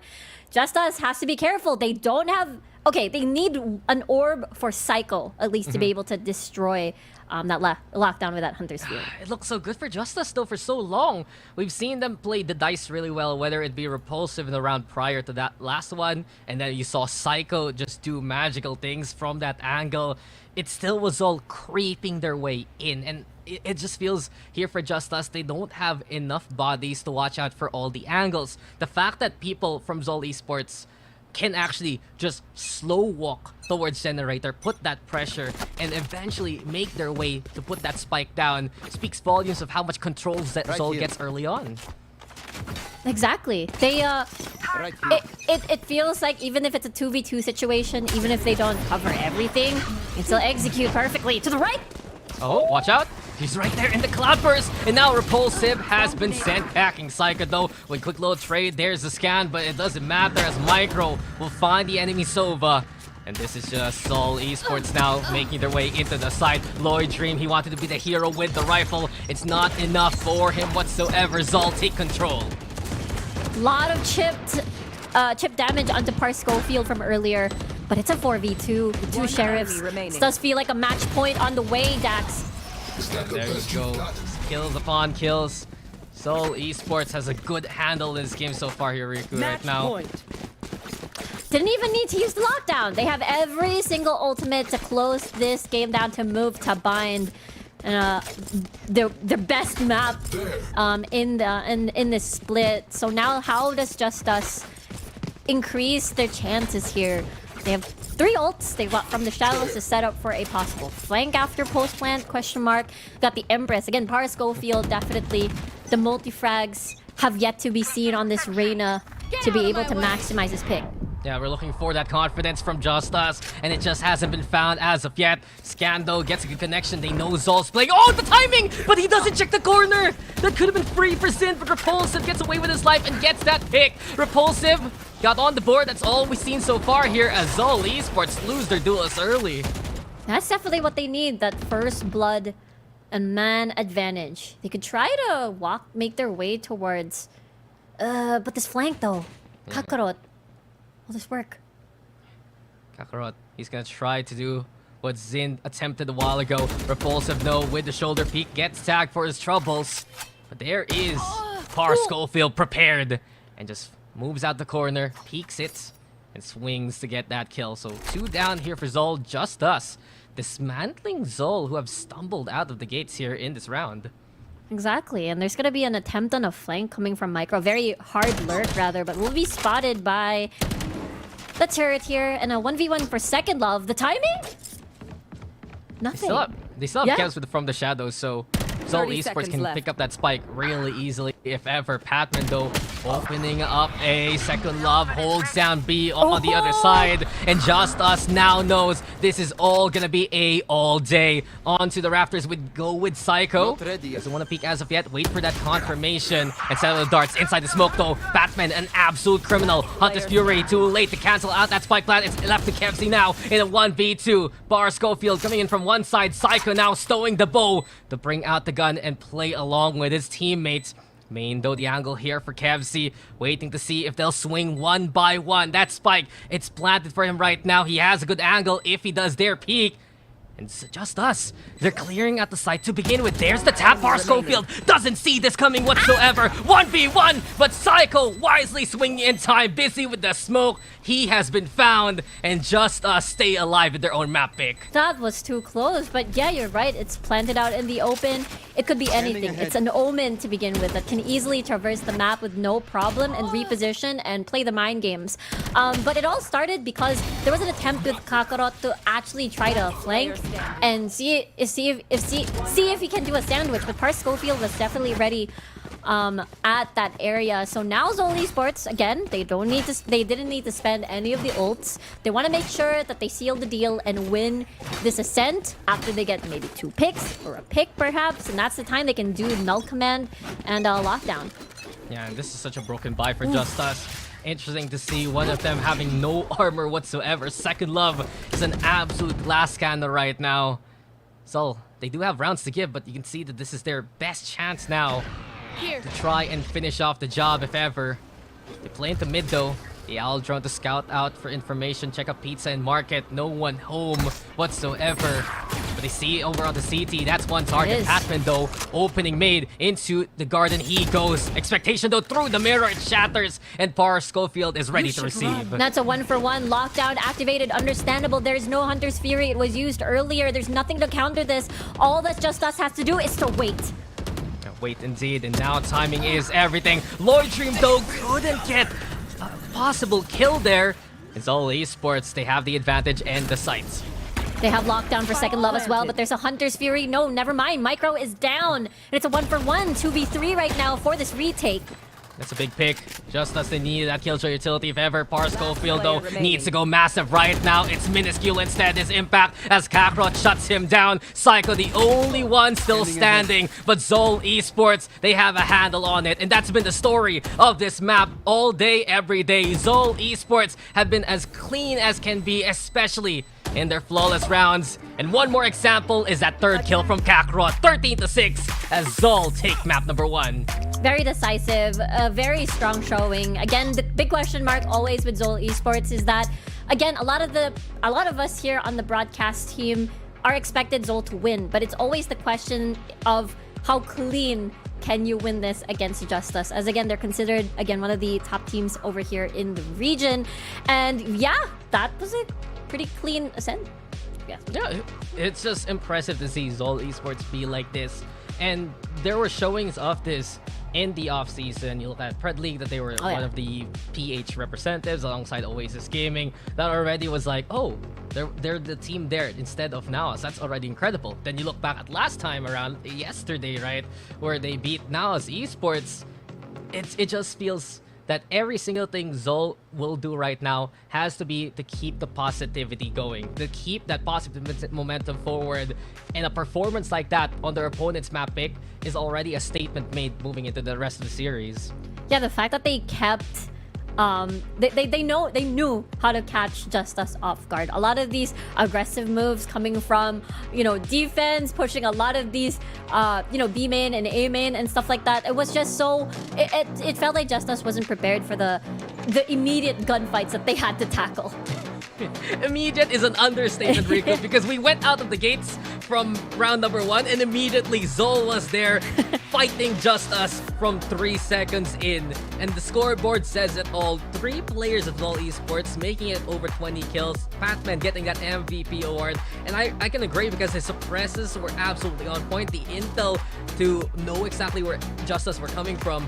And there were moments where players like Lloyd Jean, players like Par Schofield couldn't actually play the entry that they wanted because the blades were nullified. They couldn't pop the Leers because the Reyna was suppressed. those are big implications for the rest of the round, and the 15 first kills also strike that same kind of impact. Exactly. I do think Zind playing alongside with all the flashes, with all the information during the first half, just landed all these important shots, impactful kills, again, to just rattle JustUs at the very beginning. And when they transferred over to the second half, again, ZOL Esports, a lot of very confident execution, sometimes even just walking towards the entry of the site, and then after that they just pull out all their utility. They didn't have to use any utility at the very beginning. That's how confident they were. That's how they know that, you know, they can take these advanced spaces very, very fast, and it's most likely JustUs just wants to play this retake for them. It wasn't just precision also from ZOL. It was just how they rattled JustUs from round number 1. You'd see a Reyna and a Jet struggle like that when it worked so many times there for JustUs. It just goes to show that the confidence wasn't there when ZOL was being the ones setting that pace. It's just one of those games there, Riku, where you expect that the kills will come your way. Suddenly the scoreline slips away from your hands, and it became really a nightmare there for JustUs for most of that ascent map. Yeah, I think definitely when you're up against ZOL and they play like this, it's going to be a very tough day to play, like, you know, something like Reyna, where again you definitely want to dish out and get value off of the utility, getting these frags and getting those resets for yourself. Yeah, just an incredible outing there from ZOL Esports.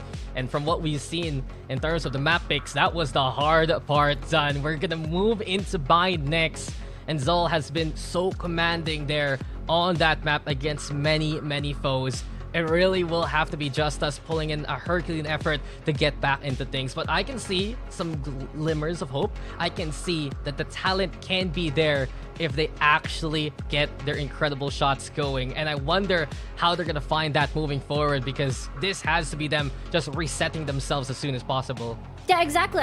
We've seen moments when Lloyd Dream is online, when Parscofield is online. They always get these first bloods. They always make some of these, even the top teams have a hard time. So I think they have it in them. They just, you know, gotta do it. Yeah, well, we gotta go for a break, and we will be back when we get back.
first map, so clinical we had to get some doctor notes. But we are back here, ladies and gentlemen. Second map is upon us, and we are gonna get into bind with ZOL Esports and JustUs still doing battle. I'm Daxter with Riku still, and Riku, I think we just need to go back to that first map a little bit. From what I remember, right? Yeah. It was such a strong showing from ZOL Esports. A minimum of 5 flawless rounds in a single game. I gotta ask you right now, what can JustUs do to get back into the thick of things? Because that was such a strong showing from ZOL. I do think there's going to be a lot of pressure on Lloyd Dream and Par Schofield. I think, again, there are some times where you pick Reyna on Vine is extremely viable, but at the same time, maybe a Raze Jet instead of a combination of a double duelist might be a better fit for them, but instead, it is going to be a single duelist onto Par Schofield and Lloyd Dream that's going to be helping facilitate with all the flashes and with all the initiating things to do. Yeah, I like this a lot actually from JustUs. It's a big adjustment from their previous outing on this map. They used to play Raze and Reyna together and even shifted Psycho out of that initiator role. But here we go again. Lloyd Dream, Psycho. Keep an eye out on how they're gonna play that front line with Par Schofield. I think that's a big consideration though. Second Love is the one who plays that Cypher here instead of what we see usually when they play Cypher. It's Lloyd Dream bringing that up. But on the other hand, I think you can tackle ZOL here, Riku, because they're still playing the tried and tested Raze in the front line. Yeah, it's honestly very standard, right? Double controller, you've got the Viper, you've got a lot of lineups basically with the Brimstone, a lot of stall, especially once you get the plant down. So it's all about ZOL getting that plant and then just post-plant positioning and then extending the life of the Viper and as well as that Brimstone. On the other hand, I feel like JustUs, it fits the JustUs identity very well. Going fast, going swift, being very aggressive, double initiator instead of a double controller for this. So I'm really expecting them to basically again, try to outgun ZOL, but I think that's definitely what the problem is and what we've seen that JustUs really struggled hard on Ascent. Yeah, I mean, that's a mindset of JustUs, to outgun their opponents and show their strength. With the Sky as well as the Breach together, then they have advantage in those kind of fights. But it begs the question, coming into the post-plant, how will they deal with the ZOL post-plant utility from the Viper, from the Brimstone, who can play afar instead? We'll answer those questions when we get into those latter rounds. We start things off though. Tripwire broken. Pain Shell's gonna be the answer immediately. And ZOL Esports aggressive yet again. Micro and Kakarot already flush out anyone playing into the showers. And JustUs, they're sent packing from A. They need to move into B here. Gotta love the way that they played that out. Teleport and Pain Shells definitely are forced out of this. Par Schofield, unable to find a kill on to Kevzi just yet. Yeah, Par Schofield searching around, moving into the backside even, and Second Love with a double up. They finally removed the anchor from the equation, but the flash is immediately the way for ZOL to understand the lay of the land. You also have Kakarot playing into the hooker right now. JustUs, they're forced to play into B, but they're still very much so in danger from Patman especially. The single controller is gone. Last player Maybe a bit There you difficult. go. Even the rest of JustUs have fallen. ZOL Esports have a handle on things. And from that point on, it is just all them all day. Another pistol in this series goes to ZOL. Two things happened there. The reason why ZOL won that flawlessly is that this play on the showers. Paint Shells forced them out of bats and then boom, jump into the loving arms of the one that teleported at the door. Secondly, even though JustUs got control over the site of B, there wasn't any... The spike was still having to walk very far away to get through that. And having to lose your controller means that there's a lot of open spaces, there's a lot of open angles that you have to worry about, which made the retake much, much easier for ZOL to take. Yeah, not only that, right? Instantaneous hookah control from Kakarot, true, that. forcing that spike to go the long way around there, Riku. Exactly. And again, the adjustments, the on-the-fly decision-making of ZOL is the reason why, on top of their gun skills, is the reason why they're incredibly scary on this split. I do feel like for veterans like ZOL, when they know that they can out-muscle some newer faces on the block, they will do so and immediately do it from round number 1. We get now into the anti-eco. 2 Bulldogs into play, especially to watch out for. They know those short is being taken here by JustUs. Keep an eye out. Patman swinging out with the Judge. Satchel's out. Here he comes flying on by. Patman even in the smog. He finds a second. and Repulsive and Second Love are just trying to find any kind of pick here. Not gonna happen. ZOL with another flawless to tally. Exactly, with a jumping judge from Lamps all the way to the bathroom. That's so weird to say. The jumping judge to the bathroom. What did he eat? I wouldn't know. Exactly. I just... Nice one, yes. I don't know what to say about that. Can't believe I said that. You talked about feet with Black and Blue a while ago. Now you're talking about bathrooms. Riku, I gotta calm stop. down. I gotta stop. I gotta reel it in a little bit, Dax. But yes, here comes the bonus now. JustUs. Very important for them to win this. Yeah, ZOL, they have some firepower to fight back as JustUs are on their buy round. The Trailblazer, though, scouting out this hooker position, allowing them to take that after the flames are gone. And with smokes into play too, it's ZOL just biding their time on the opposite end. Here comes the burst though. Micro, as soon as he gets his sightlines back, he gets a kill. Psycho too late to save his teammate, but Psycho's good for the trades instead. 3 for Psycho now, and he's becoming a maniac on the site. Lloyd Dream also pitching on in. 2 HP though, Psycho. Oh, the snake bite. I was waiting for it. The lineup was there. The 1v1 now here, Riku. A tap though. He doesn't actually stick it. Sin. He's gonna check that initial default, and they just miss each other barely. Still a minute remaining, but Sin with a beautiful wraparound from the heavens. He brought out the snake bite, and on the ground, he brings in the clutch. And we talked about how that, again, bonus is so important. I thought it was going to be a bit dicier because I think Micro waited for an extra second there. Unfortunately, couldn't get the double kill, but nonetheless, Zin with his important lineup, the snake bite. We talked about how important those two controllers are going to be when it comes to either post plant or on this defense, and we're seeing the effects now. And we're also seeing the flexibility of Xin. Usually in the front line with a duelist, when they want to play the single raise, Patman takes duelist honors, and he's the one on something like the Viper instead. Well done by Xin yet again. The cheater really showing that this is potentially his series, but Kakarot also wants to be in the same conversation. Patman pitching in, and JustUs are just lambs to the slaughter as they peek out from these angles. Repulsive, can he get one? Oh, misses wildly, and unfortunate for him, it's just all ZOL right now. And after like maybe a split second, it was -3 members already from JustUs, which is again understandable that was their eco, but ZOL, even in the bonus of JustUs, it felt like they had full control. Again, Bind, they're a scary map to face. They're scary team to face on Bind, definitely. Yeah, I dare say they're probably the best team right now who plays on Bind here in VCTPH. It's something we were talking about a while ago, Rico, as we get into a quick little tactical pause, I believe, that there are teams that really define their run with picks that basically say, if you don't ban this out right now, we are gonna pick it and we are gonna beat you at it. Usually it's for Oasis, it's Lotus. Usually for NAOS, it's Icebox, and ZOL is making that case that Bind is gonna be that same kind of stuff. And that's the thing, right? Like, the more that you basically, you know, broadcast that, the more that you show a lot of these maps to the opponent, there are two ways to look at it, right? They're the best, and also like, maybe we can study it. Maybe we can VOD review and check what they're doing and do something differently, try to counter it. But that's the thing, right? You get to see this this breach try to fault line bats, but Kakarot, despite that, gets 2 kills. So now I guess it boils down to they have the answer, but executing that answer feels like a big problem for JustUs. Yeah, it's just difficult for JustUs. They want to rely on the flash potential that they have to make their way into the site. But then again, the smokes are such a big problem. 2 controllers with the Brim and the Viper, breaking sight lines and keeping corners unchecked. It just goes to show here for ZOL. They have a good plan right now, and control for Belong is what Micro's gonna vie for, as a Trailblazer is sent out to keep Kevs away. They're gonna get flashed and pushed out of this. Fault line still available. It might be a rush with the Steam Beacon actually unleashed. Seekers out. Bar Schofield looking for the moment to actually dash in there. These Clovers, though, finding a few more targets onto the site, and just because of that initial assessment, JustUs will back away for the time being and play it a bit more patiently. It could be a teleport here. Might be a fake. Never mind. As they're moving back in from hookah.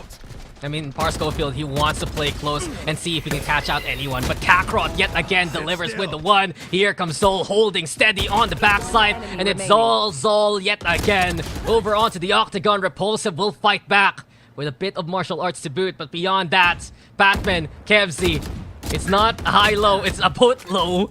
And Repulsive is very low right now. No escape with the snake bite. The swing comes on in, and Patmet is perfection at the end. 5-0. That's the score we see here from ZOL. Yeah, this is the expected outcome. ZOL, again, we keep reiterating how they're like the kings of bind at the moment.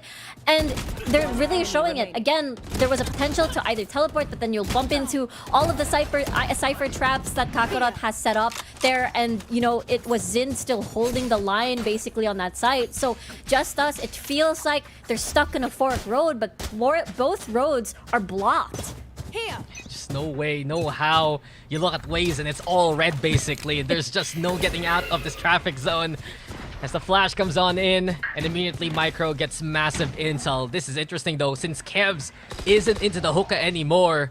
He does play over onto the corner of the teleporter. Does he get out though in time? That's the question. Doesn't need it as he finds two before he's found. Bar Schofield now with a pinch. Micro still alive and kicking with 1 HP. But eventually, it's JustUs who make their way into B. Snakebite though, yet again, so dangerous to deal with. Can't put that spike down earlier. Yeah, Psycho and Patman are incredibly low at the moment. They can't plant just yet. They need to know where everybody is at and whittle down the numbers to make it a winnable position. Oh, dangerous, but Patman! Patman! That was just picturesque. Take a picture, it'll last longer. With 5 HP, he still played an aggressive angle like that. And he delivers with a double kill to keep ZOL in a, I dare say, Riku, a flawless record so far. Oh yeah, this is just full domination coming from ZOL here.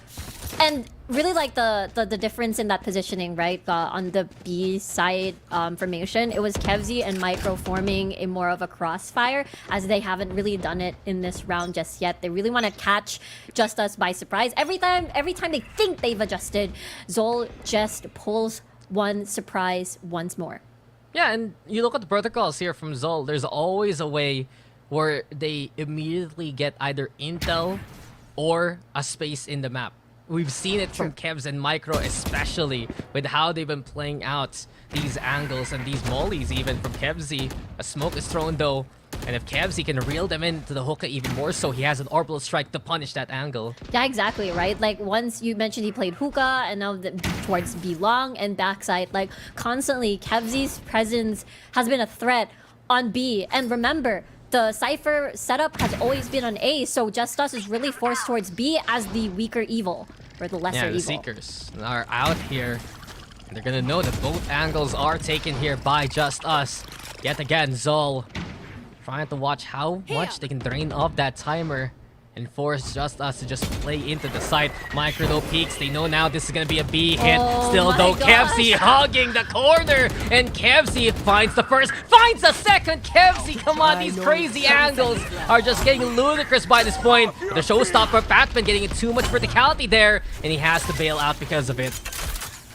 Zin's still alive. There's going to be a lot of lineups, so this plant is forced to be out in the open. Good thing the controllers are still there and the flashes are still there. Oh, but they line up for Lloyd Dream, and that is just a beautiful sight to behold for JustUs. Kakarot knows he has the clutches, gets the intel, gets the shot, and that could have been it, but Psycho will seal it.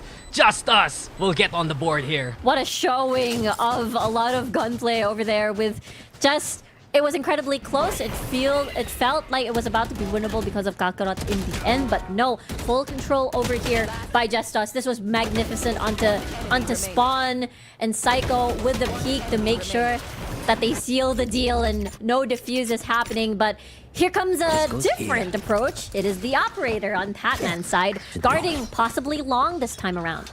And I missed A site, Rico. I haven't seen this site in so long. It's just B. It's just been B mostly, besides that Showers take earlier on.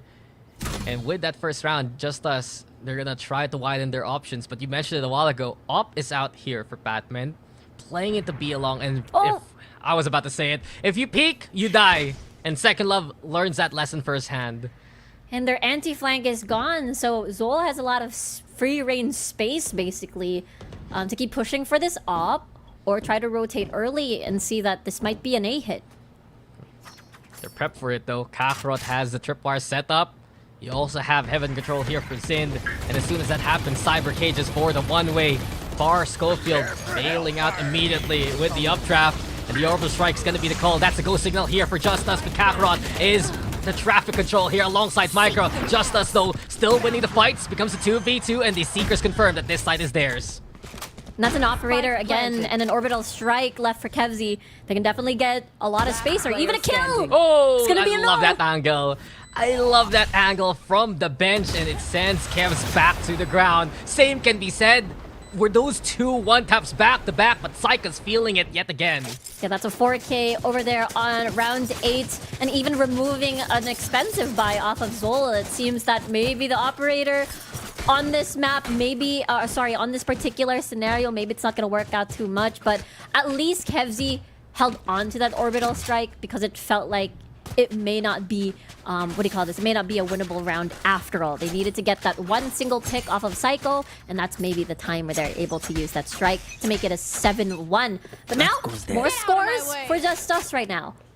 More scores. This is, what is it? One of those old plays. 4-7 years ago. Hear ye. Par Schofield delivers the blades over onto Belong. But all jokes aside, it's time now to see ZOL Esports still stabilize. They sent out the Trailblazer actually over onto the fountain. The shorty on the... You don't need to do that to the Trailblazer, man. The 4 Trailblazers.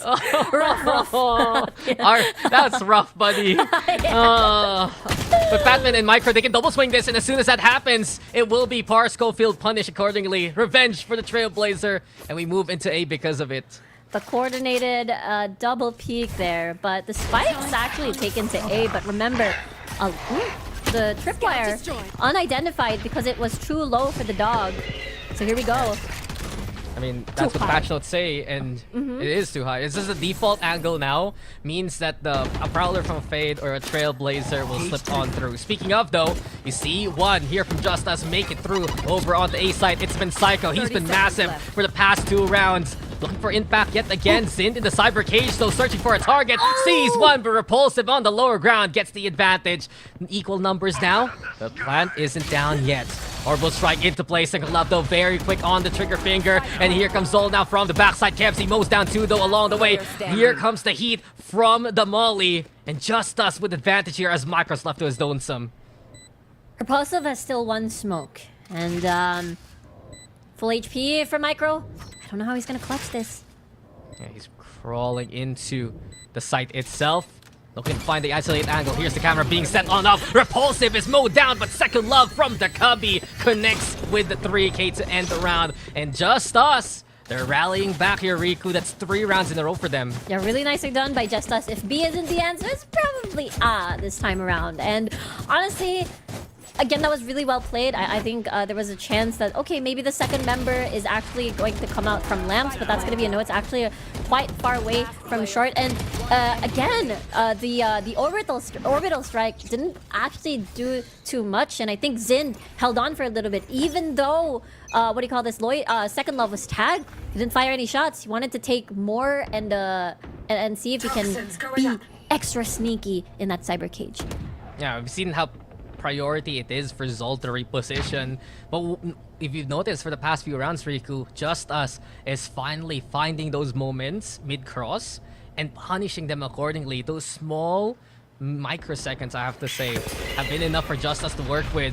But now, with Intel again, confirming Belong has presence, it's ZOL who are anchored down onto the site. Also, a double stack there into the hook to watch out for with the judge in hand. Exactly. They have JustUs has to be careful here before they push. Oh, it's no. a judge. It's everything.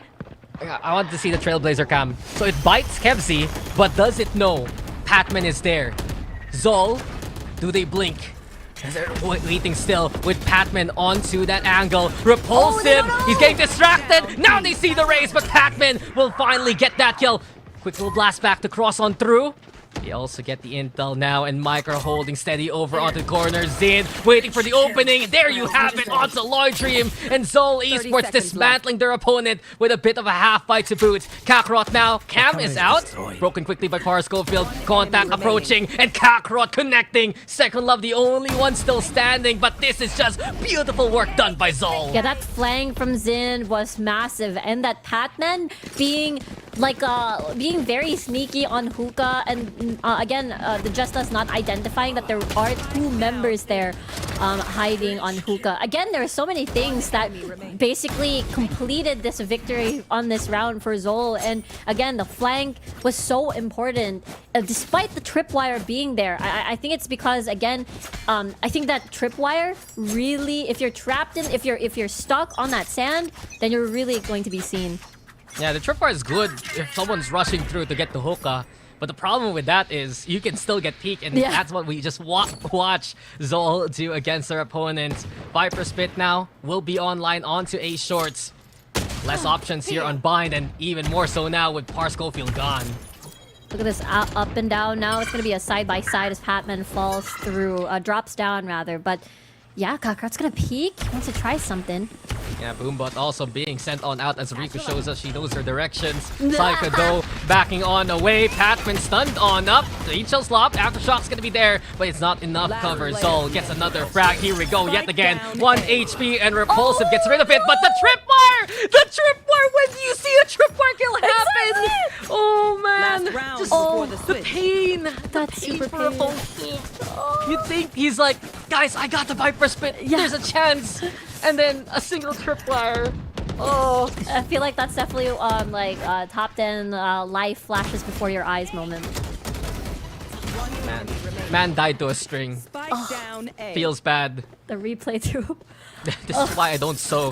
This is why I hate sewing kids, Riku. Yeah. Same, dude. Same. Oh no. Oh. Okay. Repulsive has Orbital Strike Yeah. after that. But he still has mental pain like me. True. But in any case, Par Schofield, he will mush on forward alongside Trailblazer. KFC yet again. KFC is just such a big distraction. They see the Brimstone. They're like, we need to kill him. We need to kill him now. And KFC eventually taken on down. But ZOL Esports hold off their opponent so far. And this is interesting too, because I think this is the first time I'm seeing JustUs in this first half to like really speed up the process. Like, let's get into the side, let's be in a hurry, even though they don't have pure, like, complete information where everybody's at. And as soon as they got stalled, they lost so much momentum into the immediate push. They have the Rolling Thunder, but Lloyd Dream feels that this is a very awkward scenario to utilize it. They're setting up though with the flash, and now we get the Rolling Thunder into play. Batman though repositioning over onto the elbow. Showstopper out, 2 are hit by the Firework Frenzy, and ZOL will make it another one. 9-3 to end the half. ZOL again showing their mastery off of this defense on one of their best maps, and again, you really, I thought A was going to be the complete answer, but they went back to B to sort of mix things up a little bit, but JustUs, or rather ZOL, was just so ready for that. And now we're at this, half, and I'm very curious to see how they're going to stop this, because it feels like a very similar setup. I do think though the area with the breach might be a harder site to take, so perhaps this is why this is the setup. They're ready to 1v1 or 2v2 the ones that's going to be staying at bats. Oh, for sure. You look at Bilong, you can't play there. Yeah. If the Breach and the Sky are both there, you peek, you die. That is it. That's the call. And I like this from ZOL. Showers, as you mentioned, potentially somewhere they can play from. They set up the camera. They don't know that short is wide open right now beyond that tripwire, but they're contesting it heavily. So a default for the first time here for ZOL. They're gonna play it slow to see what other kind of setup JustUs have here. Yeah, it does feel like lamp control feels, well, not there on the side of JustUs, but of course ZOL doesn't know this. They still have to gather information, but I like this from JustUs. They're not peeking, they're just holding their ground, denying information away from ZOL. They're strong at lanes, that's for sure. With all the utility that they have here, I guess the problem for JustUs, they're not gonna have as many smokes as they would like. And ZOL can control how things are gonna be played out in terms of sightlines. Speaking of, they're playing now into the Viper wall itself over at the short. Checking out as much utility as they can. Camera also to spot things over at these corners. And ZOL are just waiting for the moment to execute. Breaks down the spy cam right now. They're spotted. And JustUs won't budge. They're still holding on to Showers for now. Yeah, they haven't seen the spike just yet, and that's the reason why B isn't moving. They're scared for a lurk. They're scared for a switch up, but as soon as the spike gets planted, they're gonna move. Yeah, the tap is there. And they're trying to pull the attention away from that lurk from Spike Kakarot. planted. Repulsive though, still watching out for it. Spike finally gonna go on down. And everyone from B side moving on back from CT. But this is just a single wall separating these two players. Repulsive, does he dare peek? He gets the kill with the Frenzy. 10 HP is all he has left. But Psycho in the front line now. JustUs doing a good job so far on this retake. But ZOL still with the damage from afar. Micro and Kevs being such a bother. Here comes Micro waiting for the perfect time to strike. And yet again, ZOL with the outmaneuver. 1v1 though, 10 HP versus 100. A single tap is all Micro needs. Second Love tried to bait things out. Can't play the guessing game right. Time's running out. And Micro waiting for the right moment to swing. There you go, a 3K for him. Double digits for ZOL. Gotta love the mind games there, using the footsteps to fake exiting around lamps instead of the one towards short. And almost, Second Love didn't take the bait at first, but at that time where it's not halved yet, you are already on the losing end of things. But it looked as if JustUs was able to recover, but that lamps, they didn't expect there's gonna be a second person by that corner. I think that's definitely what took back those chances for ZOL to secure that pistol round. There. Yeah, ZOL Esports, when they can play the bait and switch, they will do so as much as they can. JustUs on their eco. They brought up the sheriffs though, so there's a bit of firepower right now. And this is why you can't rush in through these lanes. Perfect timing from both Psycho and Lloyd Dream. Beautiful flashes also to add on to it. But Kevsey tries to hold off the line. Psycho has a Bulldog now in hand. And ZOL doesn't see this coming whatsoever. They gotta be wary of the flank now, but Psycho decides to pull back, pull away, and not be greedy. I like this from JustUs. They know that they have the advantage. Why not just watch out for any sort of rotations? ZOL Esports taken aback after everything that's happened so far. But still a chance with the firepower they have in hand. Repulsive though, 12 HP up close with the judge. No fear whatsoever. Micro has to back on away. The only one still standing. And you can see Psycho is out for blood. Micro though prepared for it.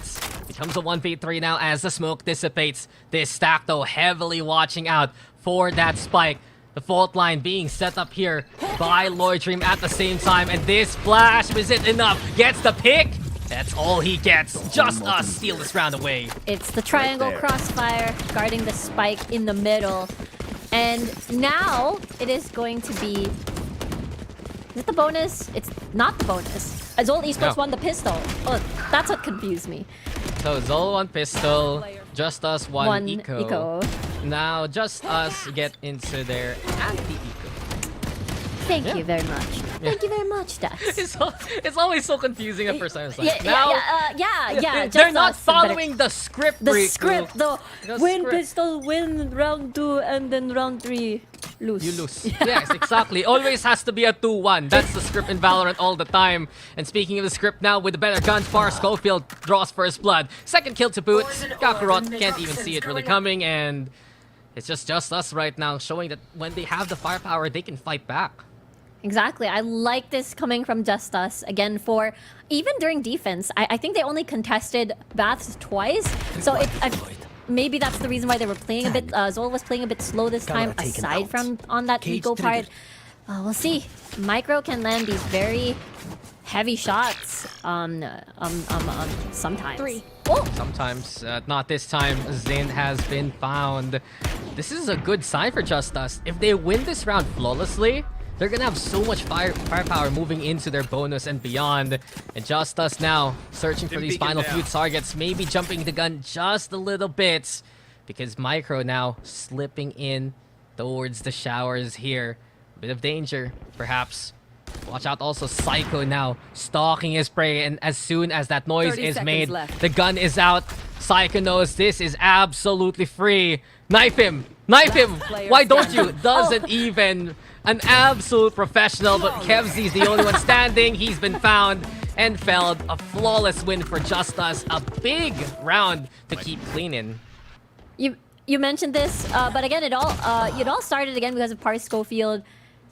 Without any information, without any flashes, it's just pretty straightforward. Again, I don't think ZOL was ready for this at all, and the numbers dwindling, and then bam. Yo, PowerPoint presentation. Exhibit A on why they lost.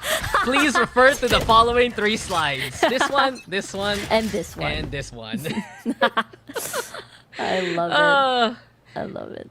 In any case, Just Us, they have a good chance right now to keep on going with a streak, and exactly that. Over onto A short, Par Schofield and the rest of the crew have taken advantage of potential aggression.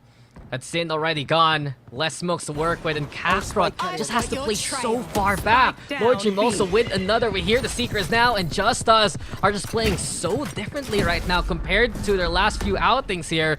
It's time though to play the TP. Aggression yet again to try and go for the push. Batman though finding Lord Dream. Far Schofield might be stuck here, and ZOL Esports, they understand that they can punish this push immediately. Psycho now standing against 2. Here comes the TP, an absolute sandwich made. And Just Us, impatience might be the biggest enemy right now. That was looking good at the start. Now they have to burn the Seekers.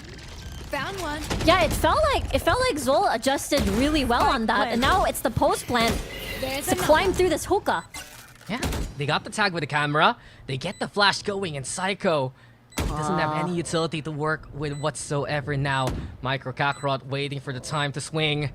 And Micro's the one playing on the backside. Kakarot drawing all that tension away. There's the 1v1 though. Micro couldn't get the right timing, and Psycho with a chance. Psycho will still do it! And Just Us, when things could have collapsed, Psycho will stand tall and stabilize. We get another round for Just Us here. And that's a 4-round gap now, ZOL. I can't tell if that's gonna be sweaty because all of them had proper guns. It felt like very doable, but just as you said earlier, Dax, Just Us is playing a very different game now. It almost felt like the mind conditioning was built up since the beginning of Ascent. And now Just Us is reaping the rewards. You think we're not going to be aggressive? You think just because we're only on a single duelist this time, we're not going to be aggressive? No. Par Schofield, I think we've been definitely, there's a lot of pressure onto him since Ascent carried over to, again, this bind. And it does feel like he is slowly picking up, getting a lot of these important kills and enabling what we expected of Just Us here against ZOL. Yeah, but on the other hand, an absolute MVP performance here from Psycho over the past 2 maps. Even on Ascent, where Just Us struggled, he was that shining light, that hope really for Just Us, and it happens yet again here on Bind. How many clutch rounds has he gotten here for Just Us? He's the one who just stabilizes the team. And really, even though it's ZOL Esports taking this time out to reassess what's going on, I feel like for Just Us, this is a good time for also them to reset themselves. They overheated playing that teleporter to go into hookah. And they're like, guys, that was good at the start, but we can't keep going holding W across the map here. That's true. And now it feels like that timeout is kind of like a change in mindset. Okay, like maybe if they're starting to do this, maybe we should do something differently. Maybe we can do the thing that we did on Ascent and be a bit extra, like keep up the pace. Like this. Oh! Whoa. Patman, he was trained for it. And now the flash also still confirming one nearby. Psycho, he's gonna have to give up that angle after hearing that Trailblazer. And not only that, because of Patman's pick, he gets the showstopper and he adds one more to the tally. Showers now wide open, pulling a lot of the rotation away from B to go towards A. And Second Love is on it. Tower, though, has been flashed on out immediately. A Brim Smoke is the response here from ZOL Esports over at backside. There's one player, but Patman, he knows he's found another target to burn. Another one perhaps for Patman. He's good for 3, that's all he gets. Sindo holding close. Rifle now in hand, picking up the Poison Cloud. And immediately a safe call here from Just Us. Understandable. It is the operator. You don't want to lose that, especially on ZOL with the double digits already. And to 11, Par Schofield doesn't get the kill. That's big. That's the operator gone. And Just Us, as everything was trying to be built. Now you can see the shambles forming. Second Love, though, good for another set of kills. They're hunting down this rifle. They want to get it right here, right now. And ZOL with the Thrifty to take it all back. Exactly. All the Guardian shots coming from Patman.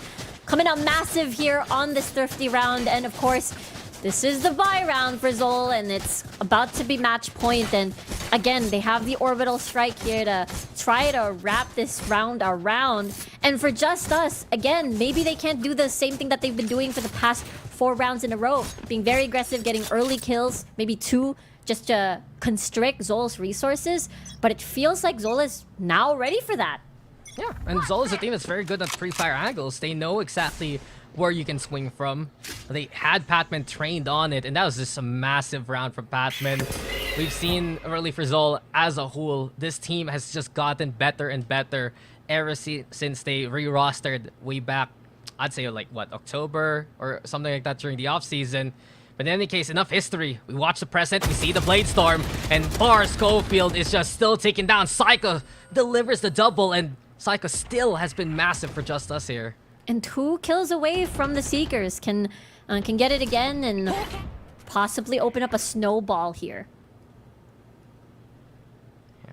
Within the smoke though, Kakarot deciding to play the danger and move forward. Psycho spots him immediately, swinging in and out of those blocks.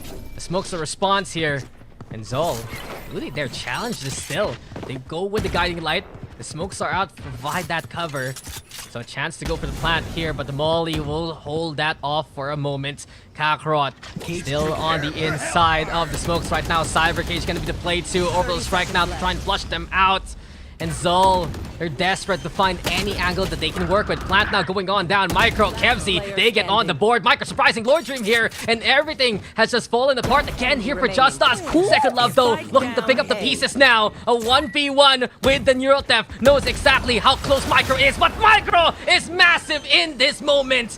He gets the round, brings ZOL Esports to match points. It looked super dicey for ZOL there. The fact that the Neural Theft and the plant wasn't initiated just yet, and the fact that they didn't have a lot of time to work with, it was so close. But because of Micro's heroics here, knowing the timing, knowing when to push, knowing where he came from, the communication, and they're able to make things work. He has a Seekers of his own, and of course JustUs presses the panic button. ZOL is now on match point. Yeah, ZOL Esports. We've seen swing arounds be apparent in these series in the group stage, but ever since Patman hit those Guardian shots, everything has changed here for ZOL. And this time out from JustUs, you gotta wonder who else can help out Psycho in the pinch. Psycho has done everything he can really for this team, but still ZOL, through their wily ways, with their swing timings also, you notice there, Riku, JustUs had some angles to work with, but ZOL would always just find them in the off timing. Yeah, that's true. The fact that ZOL didn't have a lot of space. It was only the default plant and into A short. The rest, lamps, the rest of the entirety of A, they still had full control, but everything was just falling to pieces. The constant trades of ZOL becoming in their favor until boiling down to a 1v1. It was incredibly close, but it was just Micro that landed on top, landing all these important shots. And ZOL aiming to end this series now with a lot of the pings. They're excited, they're feeling it. They want to go. They want to just rush in towards short, especially the Micro for a support player, top fracking it right now. He's had such a good game so far. Seekers though gonna be out. Kakarot also trying to wade through B Long here. Patman though flying on by Bar Schofield, winning that fight over B Long. Somewhere to work with here for JustUs, but as soon as that happens, Kevzi will deny any kind of hope. It's already a 4v2, and into the smoke we go with Second Love. He's spraying down, but he's just mowed down instead. Repulsive, the only one still standing. The Trailblazer with the bite. Repulsive trying to back on the way. Micro burned to a crisp. Here comes Repulsive, but he cannot find anything. ZOL will do such a clean job in this series. Take it 2-0. And that's another day in the job for ZOL Esports. Again, very clean ascent, and then showing us why they're one of the best teams on Bind on this split. It just so clean. Unexpected 2-0 once more. There were a couple of shining moments, or like glimmer of hope for the side of JustUs when they were winning 3 rounds in a row after the swap, but at the same time it was very difficult after ZOL, pretty much after the timeout. They switched up, they picked up the pace, they decided to match that aggressiveness, and then boom, they won. Yeah, it's just that game where ZOL Esports outmaneuvered the opposition from the get-go. And we look at the stats, of course, that really prove how much of an effort ZOL put in. Patman, though, understandable why he gets MVP, even with Micro getting more kills than him. It's just the impact of how Patman played out that whole map. And overall, it's been a series defined by so many stellar moments from the whole ZOL team. I remember still Patman from the KO map in map number 1. Kevzi also being such a big bother, always having this big warning sign that says, I'm here, shoot me, to distract the opposition and catch them in the act. Kakarot also having some massive moments in the clutch. And it's just extra bits of refinement from ZOL that we're seeing this week. It started with NAOS yesterday. It continues on versus JustUs here today. Exactly. I think ZOL Esports, every single member extended like their value. All the utilities, they made sure that they're alive and being able to use all the utilities before it expires or something like that. I think every angle has been covered. Every single plan has been executed to its full potential. And I think, again, that's the reason why JustUs just had a very hard time against ZOL. Yeah, JustUs, they wanted to win this out with firepower, but couldn't deliver in the front line. Again, big props to Psycho for having a good series there for JustUs, but everything else is just all ZOL Esports. And you can see how they always put this pressure on Riku, not only through potential flags, but the speed of which how they utilize the teleporters, the way that even in the pinch they can reassess what they have and how to execute. One of the best moments I saw from ZOL was the moment they played from short, still got the smokes going, and then Micro with the 3K to end it all. That was just when I said, oh, this is done, with ZOL proving how superior they can be. Yeah, that's true. It does feel like when it comes to conversion in these rounds, when it comes to getting a lot of these early kills, you know that they're going to be securing these rounds. There is a couple of close calls because of some multi-frags coming from Psycho and making it into a much even round. But at the end of the day, ZOL just knows how to play with their advantage. They're just a much cleaner team. Yeah, it just shows now ZOL is playing at a different standard. And they're gonna keep getting better. They're gonna keep going from this point on and try to really take the top spots away from the usual suspects. They've already knocked down NAOS a peg. They know that their sights are set on anyone else in their way, and ZOL Esports are rallying to the top of the leaderboards right now. It is a great showing from ZOL. We'll see you guys though over onto the panel to break down what just happened. Alright, so nakikinig ako sa sinabi ni Taylor. Ayaw daw na ng breaking down. So eto na, we're gonna be happy, alive, alert, awake. Si Wolf, tinanggal yung coat, parang medyo nainitan sa larong yon. Ako nga pala si Juicy Juicy, kasama ko si Wolf, tsaka si Black and Blue. And before anything else, Wolf, ano po yan? May special na payment po yan. Special, may dagdag TF pala yun. Sorry, hindi ko alam eh. Hindi nyo afford yung tahol ni Wolf. Hindi ko afford yung tahol ni Wolf, man. Yung tahol ni Wolf, dapat ano yan eh, mga 15 years ko yung pagtatrabahuan bago ko yan ma-afford. Pero speaking of 15 years, it took ZOL Esports just 2 years or two games para matanggal yung JustUs into this series. But anyway, ZOL Esports, what a very convincing performance from them. Anyway, your thoughts on the series, Wolf? Siguro natin sa'yo. I think sobrang clear yung gap nung parang pagiging stable ng mga plays coming out from ZOL Esports. Parang very natural tignan yung mga plays na ginagawa na with the set of the cross when they go in for yung ma-execute sila. It's all well timed. Parang when you look at that game, ang clear na merong difference between like how you parang pinaplano yung mga rotations dito ng ZOL. Alright, sige. Wolf, there you have it. BNB, eto naman, bago ako pumunta sa'yo, papakita ko sana muna yung MVP gamit si Spider-Man. So, Miles Morales, akyat! Eto na, yung MVP natin, I see Micro! I was expecting it was si Patman, pero actually it's Micro. BNB Micro being the MVP for this series, what is up?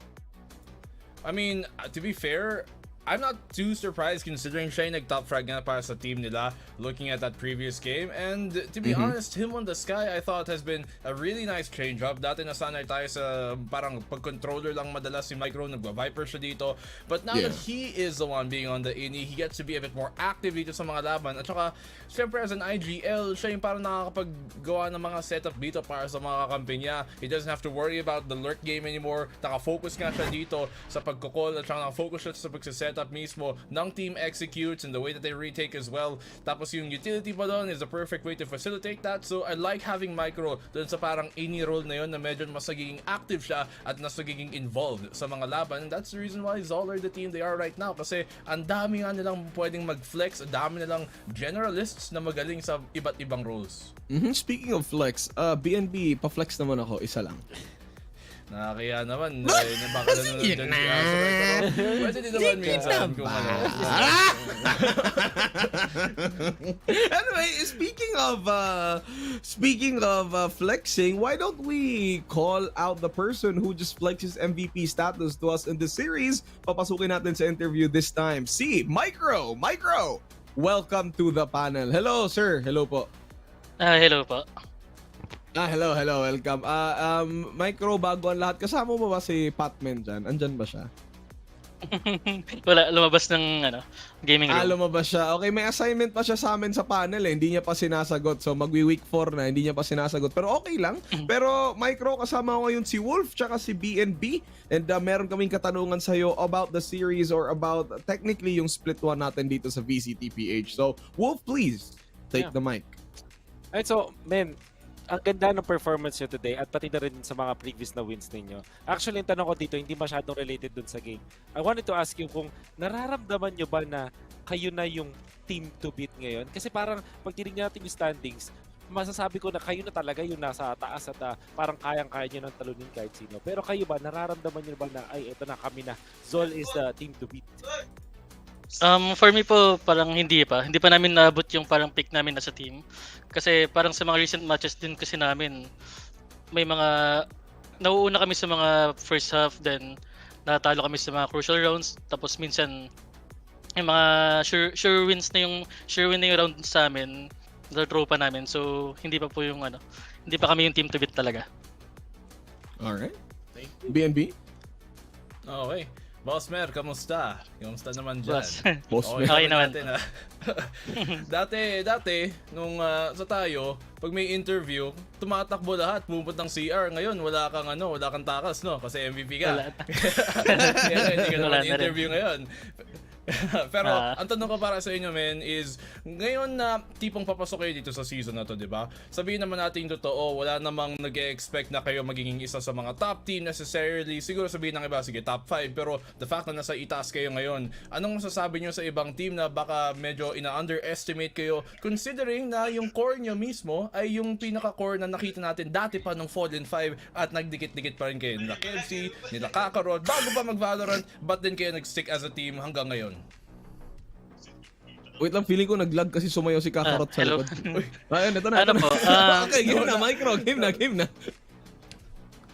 Wala, parang bahala silang mag-isip kung anong mag-prepare para sa amin. Basta kami, focus lang kami sa ginagawa namin. Ayun, Anong tingin nyo para sa core dito? Hindi ata umabot yung pangalawang tanong ko yun. Parang, ba't kayo nag-stick together as a core galing dun sa bago pa nga mag-Valorant eh? Di ba yung Fallen 5 kayo yung tatlo nila Kevzi, nila Kakarot. Anong meron talaga sa trio na to talagang parang besties kayo na hindi kayo makahiwalay sa isa't isa? Siguro po yung yung chemistry namin, since matagal na kami magkakakilala, magkakasama. So alam na namin lahat ng mga parang attitude or ugali ng bawat isa. Mas madali pong makipag-usap sa kanila kapag kunwari may problema kami, may kailangan kaming i-fix. Nagkakaintindihan kagad kami. Yun. Okay, congrats, boss. Alright, congratulations, Thank you, Micro. boss. Ito na lang, simplihan na lang yung tanong ko. Kung sa laro, ikaw ay loyal, sa pag-ibig din ba? Ba, syempre. Aba, syempre! Kaso wala eh. Kaso wala, ay huwag ka mag-alala.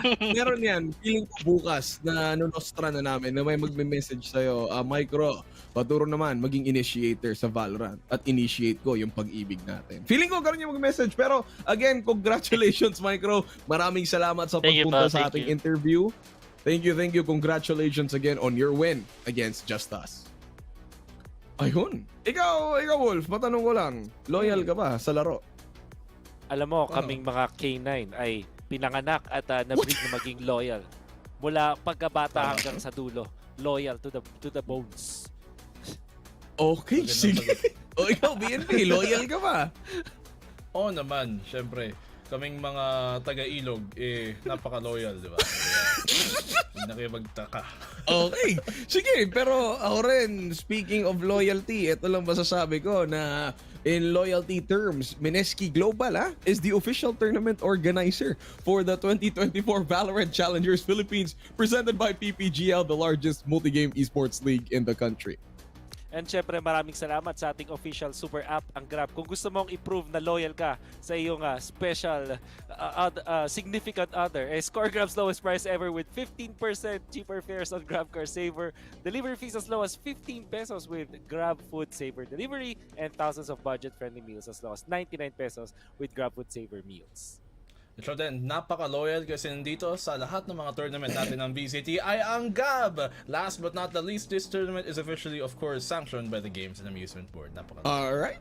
Maraming salamat sa inyong dalawa at sa mga nanonood dyan, kung tunay na loyal kayo, ay dito pa rin kayo para sa Series 3 ng Week 3, Day number 2 ng VCT PH. Wag aalis! Coming up next is NAOS versus First MegaSaver.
friends look, grab food saver.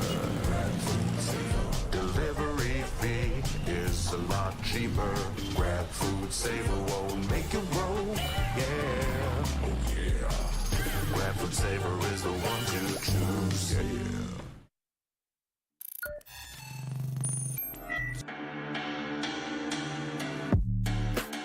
Wing will gain his death instead. Toy Dream, alam niya na may magagaling towards tunnels, pero alam niya rin na meron pang galing sa kanan. Masyadong maraming kalaban, pero buti na lang, trip war yan, and that's gonna be it. Napipitas, pero the hop out is definitely there towards the smoke. Shock dart, hindi nag-connect. That's gonna be a 2v1 scenario. Winnable pa. Sobrang low nila parehas. Ito na yung double swing, and it's Do they have enough? Mojer, it's his time to turn up. Ooh. We have a showstopper on hand. Everyone who actually looks at him is gonna be taken down. Good gun, but Second Love is able to connect. The double for him with the Bulldog. Gabok cleans up house 1v1. Gabok versus Second Love. Up to safe to make sure that this plant is safe. Both of them are incredibly low health, 1 HP for everybody, and just that spray down is gonna be enough. Safe has to make sure he doesn't get one tapped, and that's a 1v2. Dubstep's the one watching out for this mark. It's a graveyard here already towards A main. And Second Love, it's his birthday today, I saw on Facebook. Right now, it will be a present of a bonus. The clutch comes for Second Love. Just crosses through both players of Oasis to his left and right. And now Oasis, they control the site. Here comes the Disney, but Savvy AK is an absolute savage. And here he comes barreling down onto the side. Catches out Hydra Kid, but Hydra Kid has already taken one down with him. It's 2v1, and they're playing by the spike. Senor Carl moving forward. Beautiful isolation made, and Senor Carl, hats off to you. Have the cam though. Try and gather that up close, but the spray down is just way too much of a problem. The ace for Second Love against the Eco. Picture. That's gonna be bad for the squad here. Look at the push coming in, and this is gonna be a Chad's already inside, and he gets the kill on Dubstep. Here we go. Ja, again, many times has this man made his mark.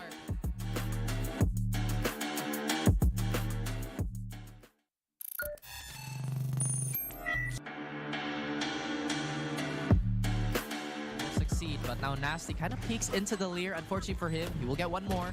Ja, the ball is rolling, and of course, he gets swung. How is that?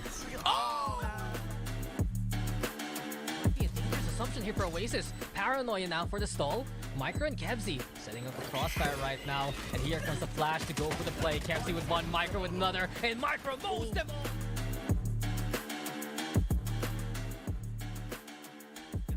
He knows Senior Carl is in the area, was able to swing out. The Insanity also falls. That's gonna be 4K. This might be the ace. Shing needs to stop his onslaught, and that is gonna be huge in Nas getting an ace here. Senior Carl with the operator, but the lockdown being dropped by Dubstep at this point. He got to be careful there as Senior Carl gets that kill. He's just gonna give his life. No satchels to boot. But they don't have any vision on that spike. It's gonna be hard. Great swing. She Insanity has the operator. It's gonna be hard. He moved forward. The confidence from this guy takes it in the end. I don't know, man. This is one of those games where it really just is. Strong arm approach from a Jix, who pulls out a hat trick.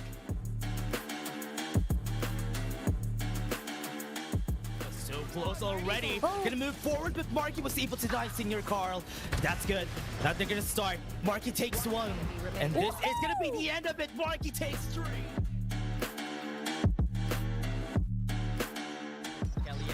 Flash 2, and immediately Marky cannot cross. He's suppressed, and he's getting hit by the fragment right now. Eventually, he's weighed his way into the side, but Patman will punish him accordingly. Eventually, Patman protecting his teammate. Kempsey given a chance to fight on back, and Patman mows them all down. A quad for Patman as ZOL Esports makes it 5-3 to end the half.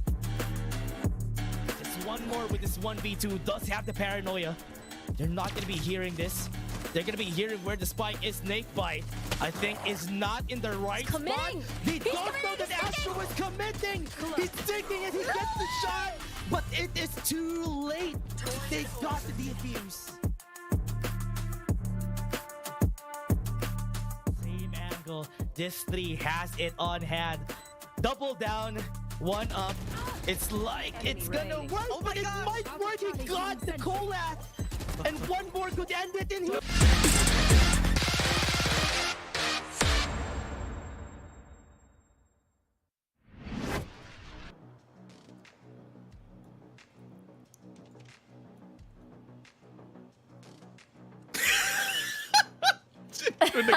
Hello, welcome back to the show. It is 7:30 on my clock. It is now series number 3 of week 3, day number 2 of Valorant PH regular season or the group stages. Name's Juicy Brucey, kasama ko si Honey Glaze with a double E, and si Rico na isa lang yung letter U. Hello guys, what's up?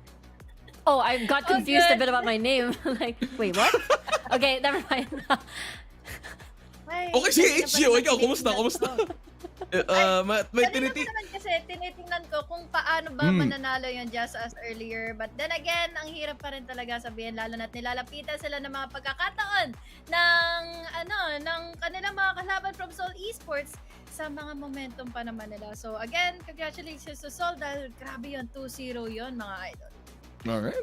Kaya Rico, nga your thoughts? Honest, yung kasi, sobrang experience na si ZOL, sobrang nakailang LAN na rin sila, tapos sobrang consistent nila dito sa split. Parang lagi mga miyembro nila or even yung team nila bago sila nag-rebrand, na-acquire ng isang org, parang yun, dun sila lagi nagko-qualify papuntang playoff. So, hindi ako nasa-surprise sa result na yun. Alright, not surprised. Well, actually, same for us. Yung panel nag-predict ZOL Esports. Finally, tugma rin kami. Pero going into and approaching our last series for today, we're looking at NAOS versus first MegaSaver. Kumbaga, 2 titans pa rin. Although MegaSaver on a losing streak, they still are a powerhouse throughout this tournament. Pero tingnan natin yung first team and their lineup. First, we have NAOS Esports.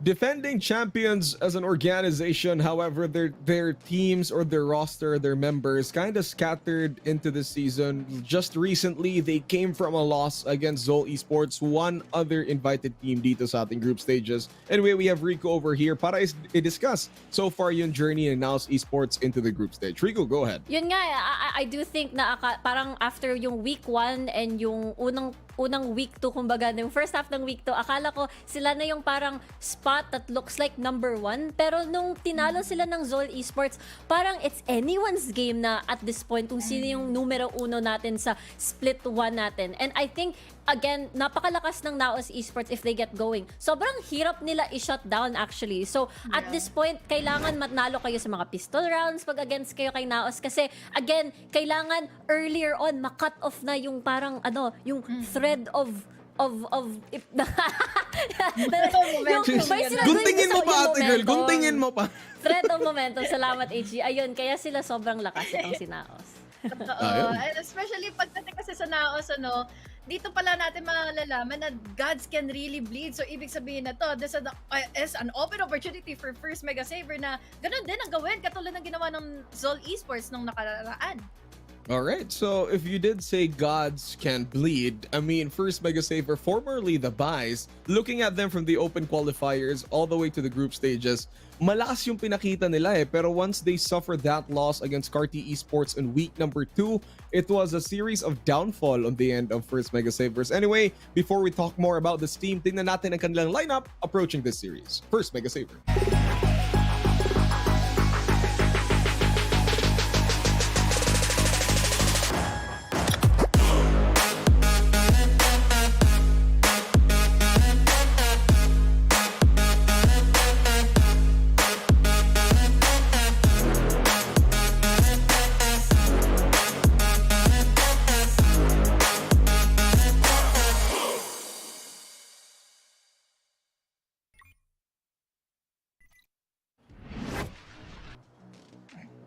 First, MegaSaver, appliance, gadgets, and furniture. Yun yung nakasulat sa kanilang pangalan below. But again, when it comes to appliances, kaya ba nilang i-apply ang kanilang learnings from their 2 losses into this match against NAOS? HG over here from our panel.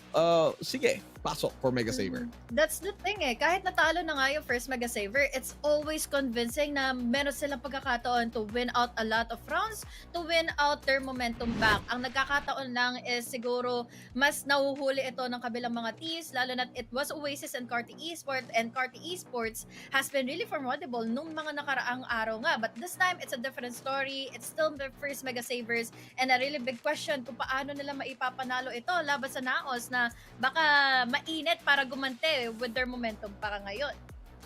Kaya Alright, nga so, Rico? kasi I do think parang ito yung team, 'di ba, na when they look good, they look really good. Pero pag they look lost, parang tulad ng isang malaking Everybody, example nito. Kaya nga parang they're trying to pick up the pieces kumbaga dito nung kinalaban nila yung Carti Esports, mataas yung expectations natin sa kanila pero hindi nila na-meet yon. So itong scenario naman na to, isa tong malaking test kasi NAOS to.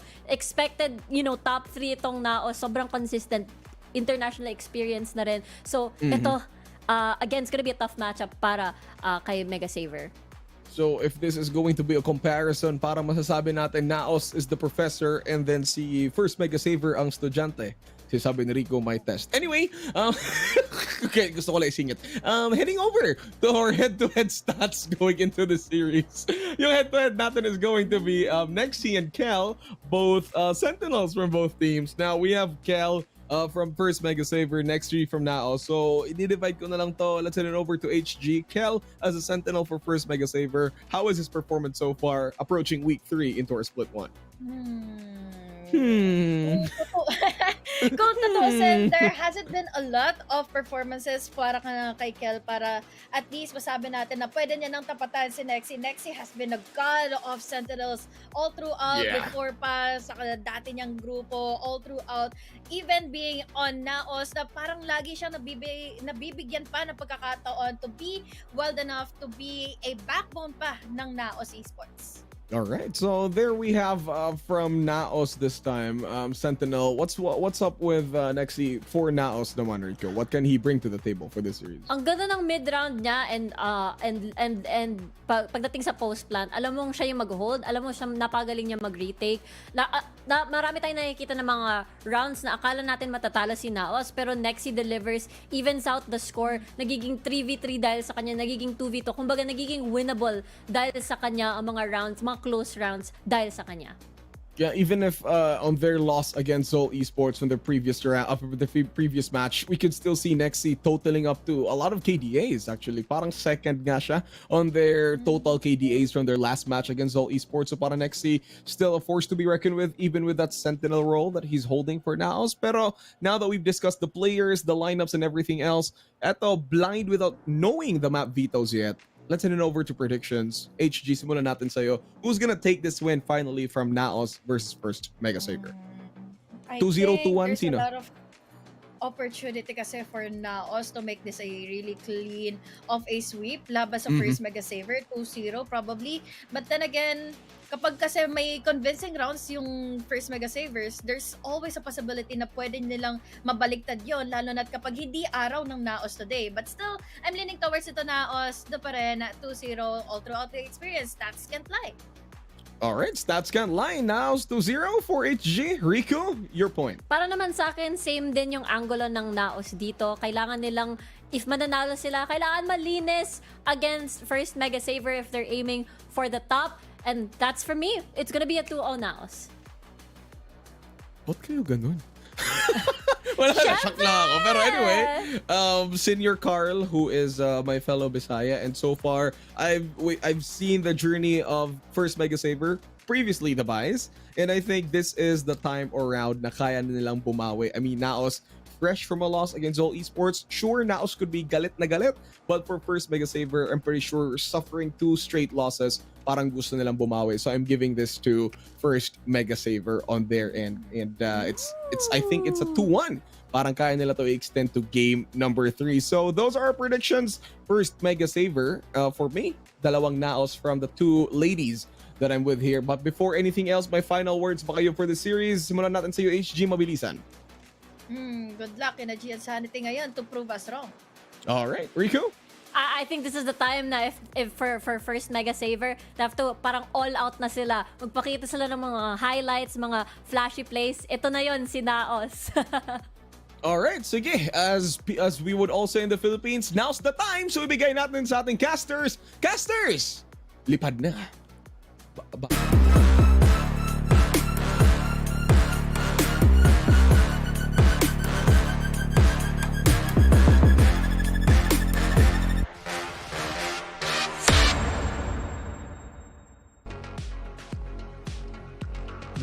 Lipad, where does Bruce want us to go?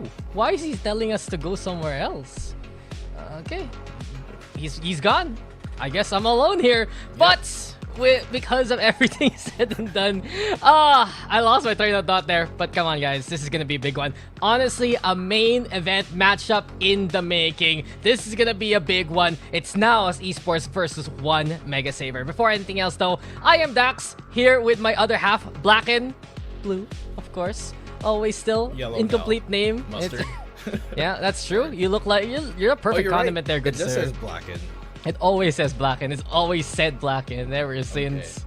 Yeah, I'm sorry your name doesn't fit, but you know what's gonna fit into the rest of our program, of course, is this incredible matchup. Initial thoughts though, NAOS, MegaSaver, what you got for me?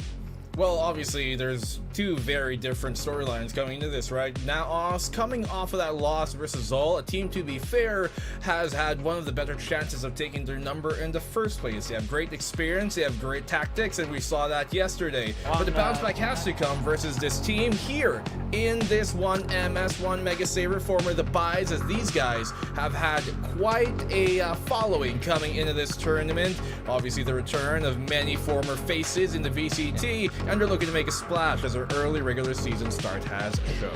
Yeah, first things first though, Icebox can get banned on now. My question to deposit into this map draft is both teams ban Ascent. It's their perma-ban basically. And since 1MS knows that NAOS is gonna get rid of that Ascent, they're expecting it rather, they remove Icebox from the equation, pretty much the perfect map of NAOS. But NAOS actually removing Bind right now, and Ascent is still on the table here, Black and Blue.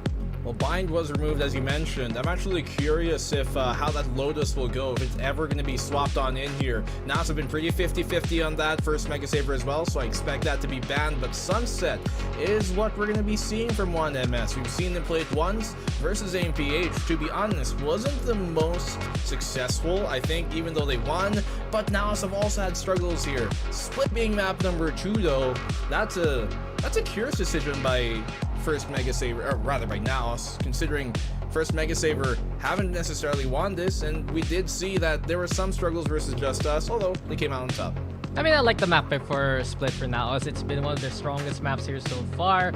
From what we've seen, it's been 2 wins over JustUs and Oasis Gaming. Sunset, though, on the other hand, has been pretty much the bread and butter of 1MS back when they were the Buys. They only lost against Oasis there. Ascent, though, eventually banned on out. I was thinking, is NAOS going to throw a curveball and try to bluff against 1MS and force that Ascent out? Seems like the answer is, though, and we end up on Breeze at the very end. Exciting ending here, Black and Blue, for this map draft, because you're gonna get some of the best aim duels you can get there on Breeze. I think Breeze is quite curious considering what we saw yesterday on Breeze here versus ZOL. Them kind of trying to pull out that Yoru, you know, for that map was interesting, but it didn't necessarily work out in their best case versus ZOL. I do think there are some lessons to be learned in that, and for that to be our decider here, well, if I was NAOS, I would try to end it in map 2, but obviously that's not up to them. Icebox being the opening ban was a smart decision by all means here from first MegaSaver. It's one that we've seen them play, and I thought it wasn't too shabby from them, to be honest, either, but it's the home court right now of NAOS, so might as well, right, get it done with. Yeah, absolute perfection from NAOS, and I feel, for me, that this has been a map draft that 1MS was able to manipulate, being that first ban pick. Just because they knew that both teams wanted to remove Ascent, they were able to choose which maps to remove as soon as possible. That's why we got that Icebox map, that's why we got that Lotus ban along the way. And truthfully, now 1MS is in a good position coming into the latter half of the series especially. But on the other hand, NAOS, if they can get back to their winning ways, if they can stabilize and learn the mistakes from ZOL Esports matchup, then I'd feel like NAOS can go for the sweep like the panel has predicted. I do have to say the black and blue before anything else. What is up with the Yoru for NAOS? Because it didn't really work too well versus ZOL last time. Do you think they're gonna bring it out again? I don't know if they're gonna do that, considering it didn't work both times they tried it. To be fair, I thought it looked a lot better when it was in Mojer's hands over Ja being that Yoru on bind, and for Mojer, it seemed a bit more comfortable for him, but yet it still ultimately did not pan on out. So I'm expecting something entirely different here. Maybe the KO, maybe hell, put Ja in the chamber. Who knows? I think they can make it work. I think teams need to stop kind of aligning themselves with what compositions they think is the meta, and instead play with what compositions fit them. But I want to look over to that map number 2, Split. We've only seen Split once here coming from the buys. It has been one of the better maps by now, so okay, to be fair, but we did see them lose against Oasis. But then again, to be fair, Oasis have been pretty sharp on that map, I do think, lately, and so I wouldn't call that loss necessarily here versus Oasis a bad one, considering Oasis have been pretty dominant on that map, almost against any other team aside from NAOS, obviously. I mean, they also lost against Geek Fam there 9-13 back in week number 1 when they were still the buys. So it's going to be very interesting how 1MS will look to clean up their act in their second map. But we go over to Sunset instead, and we see immediately Gian Sanity is on the Gecko. You can understand though why this is the configuration though of 1MS, because Ching is gone, Channy Boy into the roster, and someone else needs to play that Gecko. I'm not too sure that's true. I might be capping here. Ching is, well, his name's there in the site. Or rather, you're right. Who's missing here? It's a honest mistake. Because considering a while ago the introduction, right? The thing said Ching wasn't there, right? So we're gonna have to actually find out when we get into it. It's Kel. For the meantime, it's Kel. So Kel's out. Okay, yeah. So it's Kel who's out this time around. So yeah, they swapped things on over. Senior Carl being that duelist over Gian Sanity. To be fair, we have seen Senior Carl when he was on NAOS of all things play that Inni as well. So I'm half surprised, but also half understand why they swap on in. Senior Carl has played the duelist before in other teams, but in this case, him taking over Gian Sanity, curious decision. I mean, he's had so much experience now playing the Raze yet again. They played double duelist with the Jet Raze, and it seems like for 1MS that they're confident enough to allow Senior Carl that single duelist duty. On the other hand though, double smokes here for NAOS. You got the Viper, you got the Omen, many modicums of control. Mojer also going to be usually into that front line, and I'm very excited to see how NAOS is going to go for this one. That's a curious case though, Raze versus Raze, and it's a different frontline configuration we see from both teams. I do think, though, that for a team like NAOS there, having Mojer being at that front line, being at that Raze is going to give them a lot more capabilities to have a player like Ja trying to really play behind that. I feel like his best play is when he's got someone else to take that first contact. Yeah, and let's not forget the shifter for NAOS. Ja, who played the Reyna and dropped, what, a 40 bomb versus APH. He's on the Omen now. 1-for-1 pick, though, as we begin the action over at middle. And 1MS looking to vie for this mid control, but NAOS just happy to play from the top side instead. Bit more of a old school decision we used to see from Ja when he was perennially a bit more on the controller class. In this case, surprising that he went into the Reyna, considering he, as you mentioned, dropped 40 kills last time around, but perhaps respecting here that he might not be able to run and gun down 1MS the same way. I got the spike. In any case, though, already we go towards B main here for 1MS. Keep an eye out on how Gian Sanity especially is going to play that post plant. And that's the interesting thing here for 1MS. Those small shifts with Ching now being that sentinel with Kel not in the roster right here. Channy Boy looking to make a splash as well on that Sova. Senior Carl has to be the one to play the entry onto the site. We go 1MS seeing it empty. Spike planted. 4v4 on either side. You can see the flanker coming from NAOS actually. Looking to try and break that apart, break the setup apart, but coming in from the flank. But Nexi has a good angle here. Yeah, Camera got the spot, and Nexi from above. Papi Chulo looking to get that attention as the smoke dissipates. Senior Carl with a fadeaway. It's a 1-for-1 here now. Here we go again, though, with the wingman. And Gian Sanity looking to clear the corner. Channy Boy takes advantage of that distraction. Ja on site, priming the paranoia, but 1MS has some beautiful angles on the site itself, and they'll take the opening pistol. A bit of timing there. Misfortune in NAOS's side, but hey, 1MS, they're gonna take that one. It's interesting, the fact that Gian Sandy was still able to get that one over there. Well, he was pretty deep, rather Senior Carl. And even though there was kind of like this double hold from Poppy Chulo and I believe it was Moder right up top, they still were not able to really punish that CT push as adequately as you might have assumed. Shiny Boy obviously helping on out there to really clear things out was really, I think, perfectly placed, because without that, it could have been more disastrous. Yeah, immediately from the first round, the adjustments of 1MS, picking some wiser angles, it seems to be the answer for their woes last time around. You have to go back to that match versus Oasis. Gian Sanity was on the race, Senior Carl was playing the breach, and it was a little bit awkward for them to find the right places to play from. They get intel now, though, scanned on out, and perfect timing for Channy Boy for Senior Carl to strike. Nexy, though, with a refrag now, making that trade happen. Gian Sanity catching one more, and onto the side we go with Wingman. Senior Carl, very dangerous. Ja able to find him there. Gian still on site, ready, wanting to fight, wanting to push. The beauty of that Gecko is to allow you to get that space, but Astro blocked from actually leaping back into the fray. And Mojer will collect that kill. A 2v1 for now, but with the classic, it's difficult for Mojer to manage. Hey, that's adequate damage done here by Mojer, though.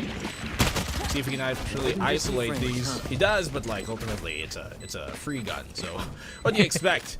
A triple for Gian Sandy, and that gets him within a point of his ult.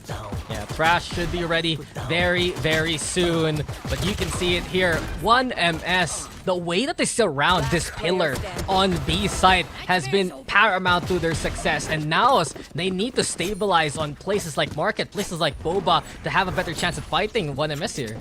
This goes here. Oh, this is a nice spot. Well, 1MS in this case. A bonus like this, still convertible. The fact that they have these two Vandals in hand could really change things up. And NAOS have to be prepared for that. You can see them fighting for early contact here towards that B main. It should shift the attack to kind of really focus in on this mid, which NAOS also have to be extra careful here because there isn't really much to stop them from going towards Market 1MS. Yeah, Senior Carl holding on to elbow. Mid, though, still contested here, and Gian Sanity will get tagged on up. Ching prepared over onto the entrance towards the theater itself. Tripwire, keeping Poppy Chulo and Mojer at bay. Where's the swing? Ching considering for the time being. Dizzy broken. And Mojer blast backing away in time. Second blast back now to try and dissuade that aim. Gian Sanity instead comes to collect that kill. And 1MS yet again, multiple directions of pressure. Oh yeah! This B main fight obviously not turning out too well for NAOS, as the opening pick was found here by 1MS. And one has to wonder if this kind of requisition by Ja as he finds Ching was a calculated decision specifically for 1MS, or is this the new direction they're looking to go, as now the A side seems to be where they want to commit? Oh, Dizzy's not gonna make it, but Gian Sanity has an inkling because of that lack of intel, though. Ja will swing it, and the timing is perfect for NAOS all throughout this A site. Nexy with another one from the alley. There's the TP play as well. Nexy holding steady. Dart now broken. They confirm still CT's gonna be a danger, but Poppy Chulo from the main angle. Double up right now. They want to push the Cypher of Nexy right here, right now. There's the pressure, though, and Nexy holds off one, but the rest of the reinforcements come to capitalize on the off angle, and NAOS get on the board. Alright, good mitigation here by NAOS. Almost kind of seemed dicey at the start, but ultimately enough. The fact that NAOS are much more, I guess, accustomed to knowing how to recenter themselves, calm themselves down. And obviously the timing on Ja kind of working out there towards the tiles really benefited them in the end, but it was a bonus by 1MS.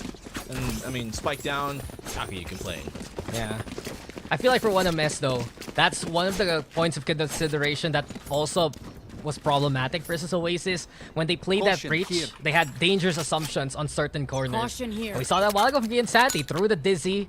They didn't reach Ja in time. He's gonna be able to get that swing instead. And 1MS need to be very careful of more corners moving forward. Astro now facing off against the one-way. And 1MS, they start things off with mid yet again.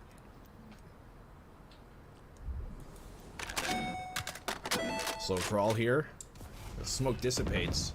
You see 1MS toying with the idea if they do pivot towards B.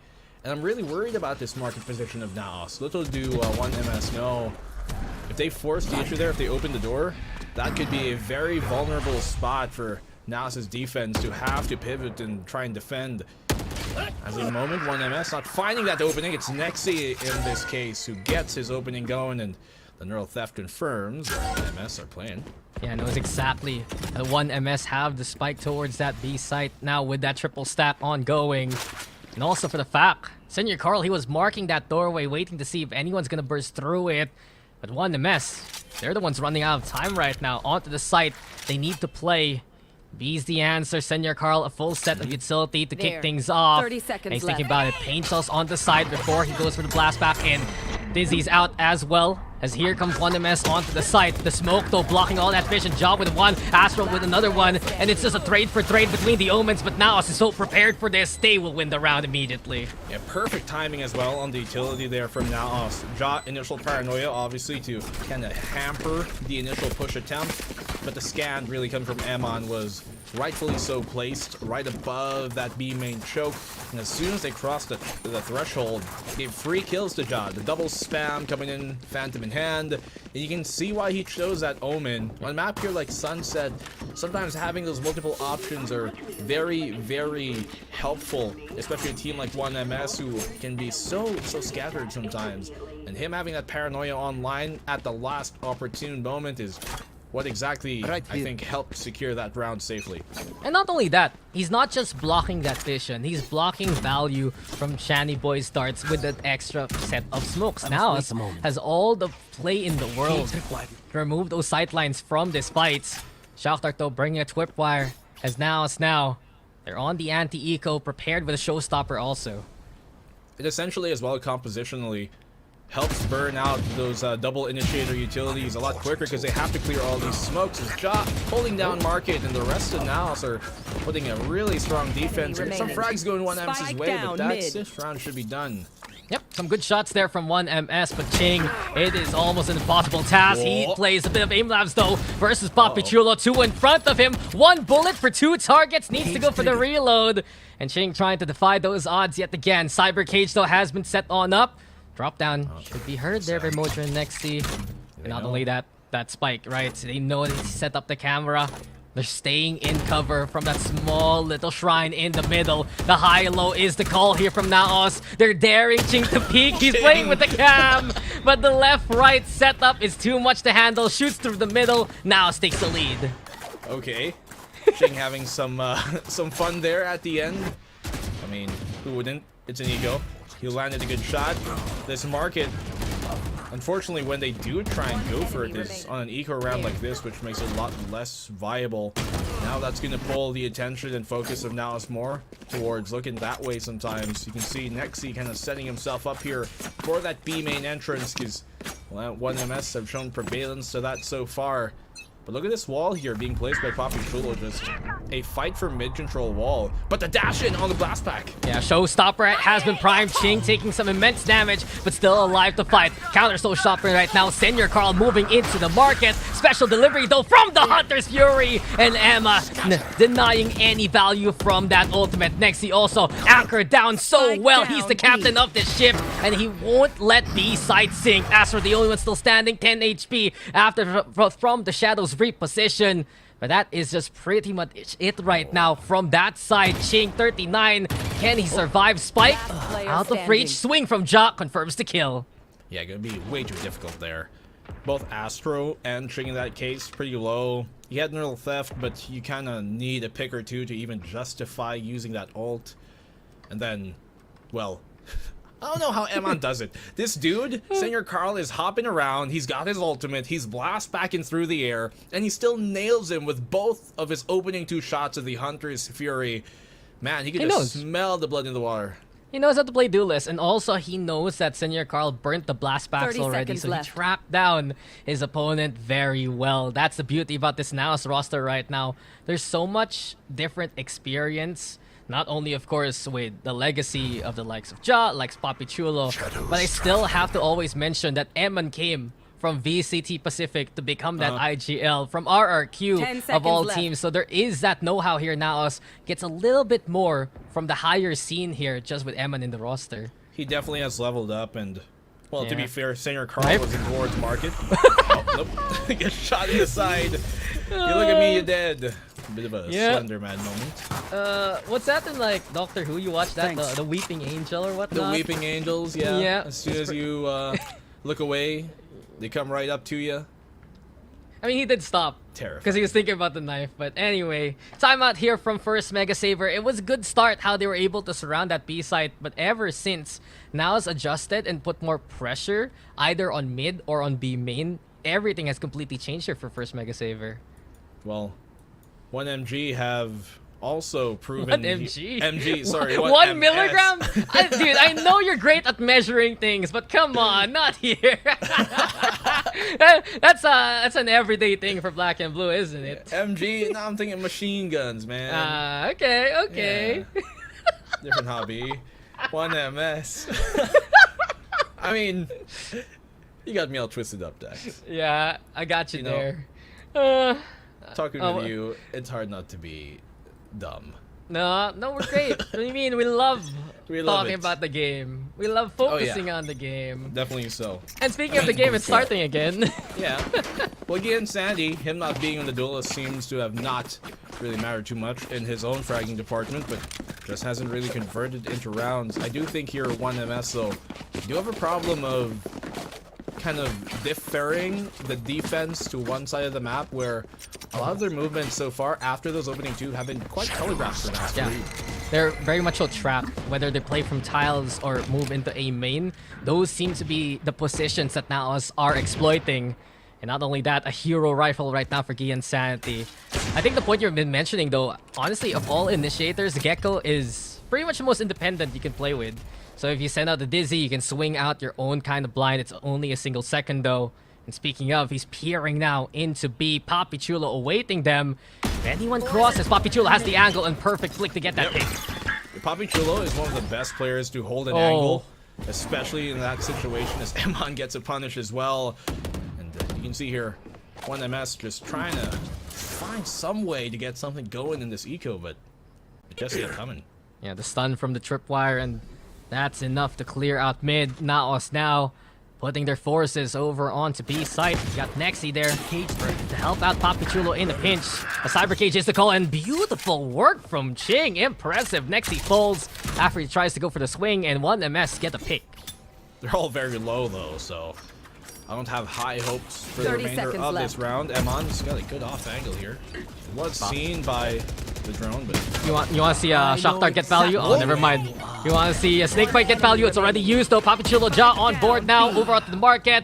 Ja will cash out those 2 kills at the end, and now let's get a handful here. they actually ulted for that. Like, I don't know about that one, Chief. On an eco, both of your remaining teammates on the sliver of health. We don't have real weapons.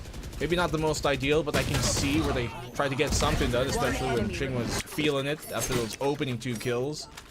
But now, this defensive side of theirs has been pretty good so far, and to be fair, on Sunset, you need to start getting those defensive rounds, because once you swap on over to the attack, it's brutal right now. Yeah, especially with the Cypher still into play. What Nexi's doing to 1MS, Ching can do to NAOS later on. Dizzy sent on out though. The Viper mid one more time. And an interesting setup here for NAOS. Nexi is the one playing into the market. The doorway is closed. And he's the one waiting to see if he'll hear any contact towards mid as 1MS pivot to A. Look at the setup though here towards A. If they do go at this loudly, the paranoia is expected to come. But that's actually a good thing if he throws it early here, Josh, because that'll allow them to burn that piece of util out, and now they're safe after this commit. Yeah, nice Dizzy though from Gin Sanity. Confirms Senior Carlos over onto the elbow.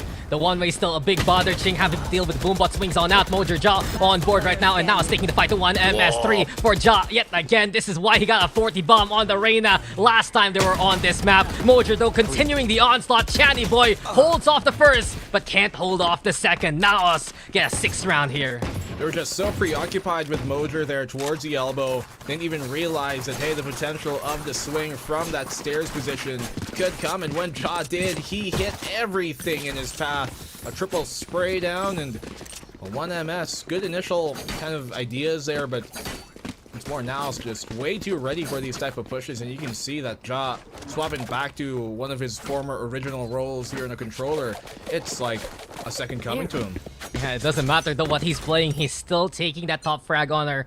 12 kills within 9 rounds, continuing on here. NAOS putting a bit pressure towards mid. Smokes out though, Senior Carl alongside Shani Boy.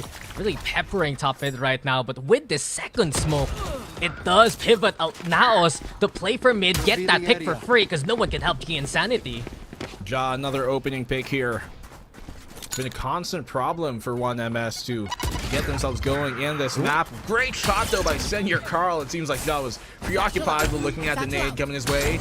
He should be able to take this, even though there's a trip in his face. Sight is clear anyways. Now Mojo though finding Astro here. And Senior Carl trying to swing against his former team. Don't forget, he used to be part of NAOS, especially back in Ascension. Ching though finding Mojo. A beautiful shot, and those are the kind of moments that really get value with Ching here. A quick little spam, a little find rather with the camera. The darts. Still confirming Senior Carl's position. At the same time, Papi Chulo swings on out. Next, he piling pressure from the alleyway. But Papi Chulo, this is what he's good at. 2 for Papi. Everything left to Ching in the 1v3. Defuse duty. Thy name is Papi Chulo. Ching though with the 1. But Eman plays Protector. And NAOS will make it a 5-round gap. Very nice pre-fire there by Eman. You can see that he knew exactly when to peek and spam that corner, as he can tell that Ching was coming his way. Valiant effort by Ching. I've been very impressed so far with his run here on this first MegaSaver squad. He has been very, very active, and I think there was a moment after kind of like his peak run early on in the first year of VCT where he kept on ending up on teams that didn't necessarily get the same results as you would have expected. But yet, when he's playing here now, he seems to have been revitalized, like refreshed. And those type of plays there, he almost won them that eco. Unfortunately, obviously, Chani Boy not in the best spot for the Hunter's Ultimate there. Yeah, he's had a great backstory, honestly. He's a player that can will a team through the open qualifiers. If you remember RNG from last time around, you see 1MS right now. He's a pivotal piece of the puzzle. But we talk about NAOS instead, because not only do they have the lead here, Black and Blue, they have 4 ultimates waiting for 1MS to come their way. That's a lot. That's a lot to deal with, to say the least. Really now? Yeah, you don't say. Okay. 80% of them online? Good math, quick math. And Eman's almost close to getting his up online as well. But look at NAOS, they pivot for a mid push here. Yeah. They're gonna run into each other. They're gonna happen. It's gonna happen. And Ja, again, the single smoke over onto B main. Suddenly, 1MS is the one caught in the crossfire. And 1MS, the only place of safety is their spawn. Rarely do you see a Marketor wide open. No one peeking Eman whatsoever. And Discipline, unfortunately, not really panning out for 1MS right now. They tried to chase, but Mojer is easily gonna get that pick. Eman dipping for another one. And like a rabbit in a hat, it's magical for NAOS. A 3v1 though, as Chani Boy gets a bit of value. He's running out of time. He's looking to play into mid, has to go for B instead. I'm loving how they're playing this kind of bait and switch over and over. They think it's going to be Ja, but suddenly here's Eman, and Eman backs away, but suddenly here's Mojer. So many rats coming out of so many moles nests. left. You'd never think there's these tunnels on this map, but somehow NAOS, they've made it very, very difficult for 1MS to get going, and it's all on Shani Boy now. It's been a brilliant bait and switch, but now they have to go for the retake. They have the numbers, but Chani Boy, is this his moment to strike? Answers no. Ja finds him quickly, and NAOS, another round as the defense is just looking labyrinthian right now. Amazed that 1MS cannot get through. This Sunset map has proven to be one of the best so far for NAOS, and that's saying something considering we thought that, okay, when they absolutely smashed AMPH for a majority of that half until AMPH started coming back when he was on the Reyna, 40 kills. We thought that could have been it. That could have been their height. But now going to something else here and them looking even better against an arguably much better team in 1MS. It's very impressive so far what they've been able to pull off, and with relatively quick ease. Like, there hasn't been much struggle to get these rounds for now. I mean, we always tout NAOS to be a strong team on Icebox, but even in the Suns of Sunset, they can deliver. Papi Chulo, though, overextending himself a little bit too much. Mojer misses shot there with the operator. Hunter's Fury meets Hunter's Fury, and Evan's the one in danger. Ja also hit by the feet. Suddenly, 1MS hears the praises about NAOS and say, not today, it's time for the sights. Ja wasn't even the primary target there. Just trying to go for Eman, who was using his ult, but he's the one who gets caught in the blind fire. Singer Carl as well finding a kill, and this is finally going right for 1MS. Trapped in the corner, and Eman's down. As soon as we talk about NAOS setting things up so well, 1MS dismantles it in a blink of an eye. And this is a little bit strange for NAOS, just overextensions perhaps there for Papi Chulo, caught so quickly by the numbers, and that's one thing 1MS is so good at, piling pressure on a single point. Well, the way that 1MS finally gained that round really was due to just simply outnumbering the opposition on the opening peak. Papi Chulo trying to see what he could find. Obviously, a bullet to the face wasn't ideal, but ultimately enough. 1MS, I don't know if they're going to be able to continuously replicate that, now considering that we've got these traps here in A. They have momentum, and it's the last round of their attack.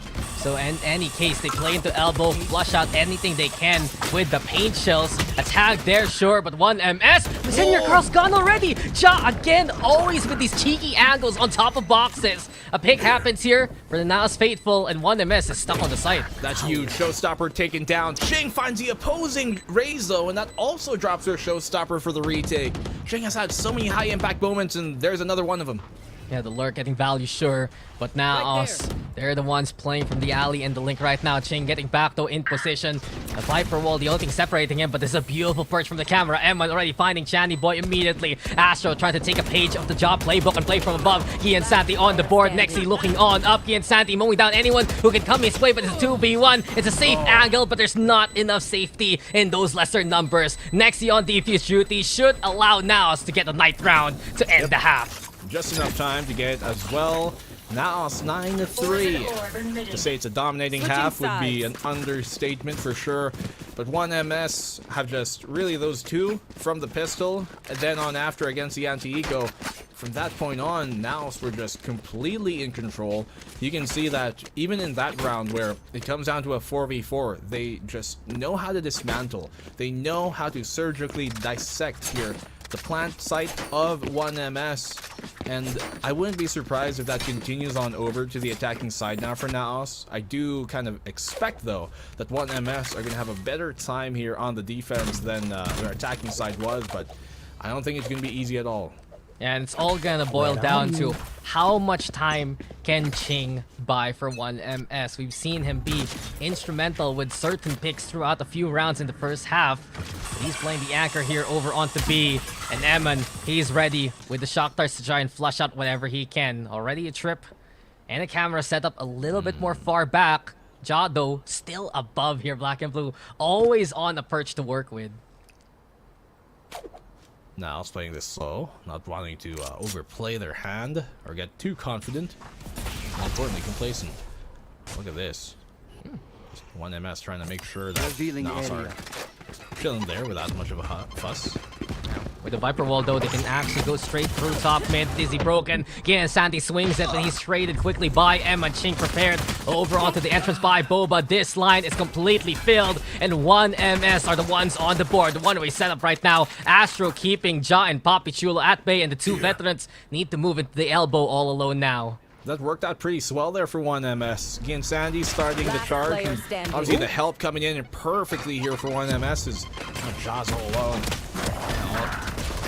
A single man who has to stand against an army, and 1MS take his head. The pistol goes 1MS's way this time around. A chance for them to rally back on the scoreline.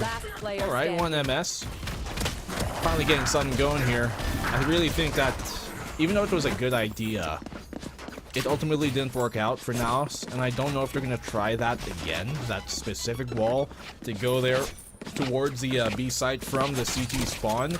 I don't think you're going to replicate that, but I don't necessarily think it's a bad idea just in that case. 1MS had the right tools to stop it from continuing forward. And this is their second pistol win into the game alone. So at least we've seen 1MS good at taking momentum early. They have a stack though, prepped here by B and NAOS. They tried to make some noise, pull a bit of that rotation. 1MS prepared for it no matter what. Yeah, they'll keep the defense there.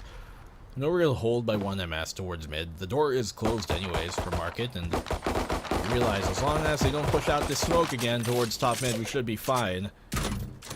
Obviously, the majority and brunt of the forces now by NAOS have been given away here towards mid, and 1MS, they expect that rotate to potentially come. You can see the defense kind of shifting a bit towards mid and A now. Yeah, screen set yet again, and we've seen NAOS play off this wall and move into safer pastures. They go into elbow though, and immediately Astro setting up a smoke in the way. Next season 1 on single link duty to try and play the lurk. Keeps an eye out on the camera towards mid, but watch out. Senior Carl as well as Shani Boy are trying to hunt you down. They see the Cypher. Nexi is immediately dead. Paranoias are primed. Astro trying to get the hell out of dodge, but Mojer brings the classic to a gunfight. Astro falls sure. Senior Carl, he's on the side. NAOS have the numbers. NAOS with the overrun, and they can get the 5-figure discount on a few guns here and now. Watch out though, Kian Santi. Firepower with the Bulldog, safe plant here. Mojer gets confirmation, and here comes the swing from Ja, protected though by Ching. Well done from above. Ching with another one, and 1MS rallying back. 2v2, and it's Ching with the ding-a-ling-a-ling. The jackpot for Ching to save the day, and 1MS still take this one. Cash it in, cha-ching! You might as well call it here for 1 MegaSaver. What a way to do it too. I mean, it was against Nico. Now it's looking pretty good, to be honest, there in that round. I like the fact that they were able to really consolidate their forces towards one specific threat at a time. Deal with CT, deal with elbow, and then we deal with that stairs, and kind of isolating and really planning out which problems to deal with. But they didn't plan for Ching to have a 4K like that, and while Ja had good timing, to be fair, to maybe get the punish, Ching was there better to keep his teammate alive. Now we hyped up Ching for good reason, and he delivers yet again for 1MS. Not bad from a guy who came from retirement, but in any case, camera's broken, and now they're putting the forces and their guns towards B here. Now, strong start, but we saw that ultimately lead to their demise. Yesterday it was a ZOL. This game potentially could follow same suit if 1MS here take a very curious bonus round where they actually do have something to work with. Look at this A wall. That keeps the defense there for a bit, but they're catching on now that mid might be their bigger problem. Yeah, it's been the case here for NAOS. They set up the wall early, keep those forces there, but in any case, they move away from the middle itself, try to play into tiles, and look to find the members of 1MS. Not the best bonus here for 1MS though, but at least they have some Bulldogs to work with alongside that single main rifle. Hammond, he's watching steady towards B, and this might be the execute. 30 seconds left now. They need to go right here, right now. Nexi also on the lurk towards mid. Paint Shell's gonna get lobbed. Mojer crossing through. The Paint Shell's there. The cluster's not enough to keep him at bay. And send your Carl through the smokes. Even showstopper right now. Giansanti's gonna push it. Giansanti gets the kill. This is where 1MS can thrive in. Just pushing the limits and fighting for their lives. 2 already with the advantage. Ching with another one. Giansanti continues chipping in and pitching in. 2v2 though, attack quickly at the taps there. Giansanti is just good for 4, and 1MS, an incredible bonus. The momentum have shifted completely in their favor. You put right on the money. What a bonus here coming from 1MS. I really thought for a second there that NAOS were going to be able to do it in that 2v2, considering how low Giansanti and Ching were respectively. Mojer finding the opening pick here, but really, Giansanti was absolutely huge in his utility play in that round.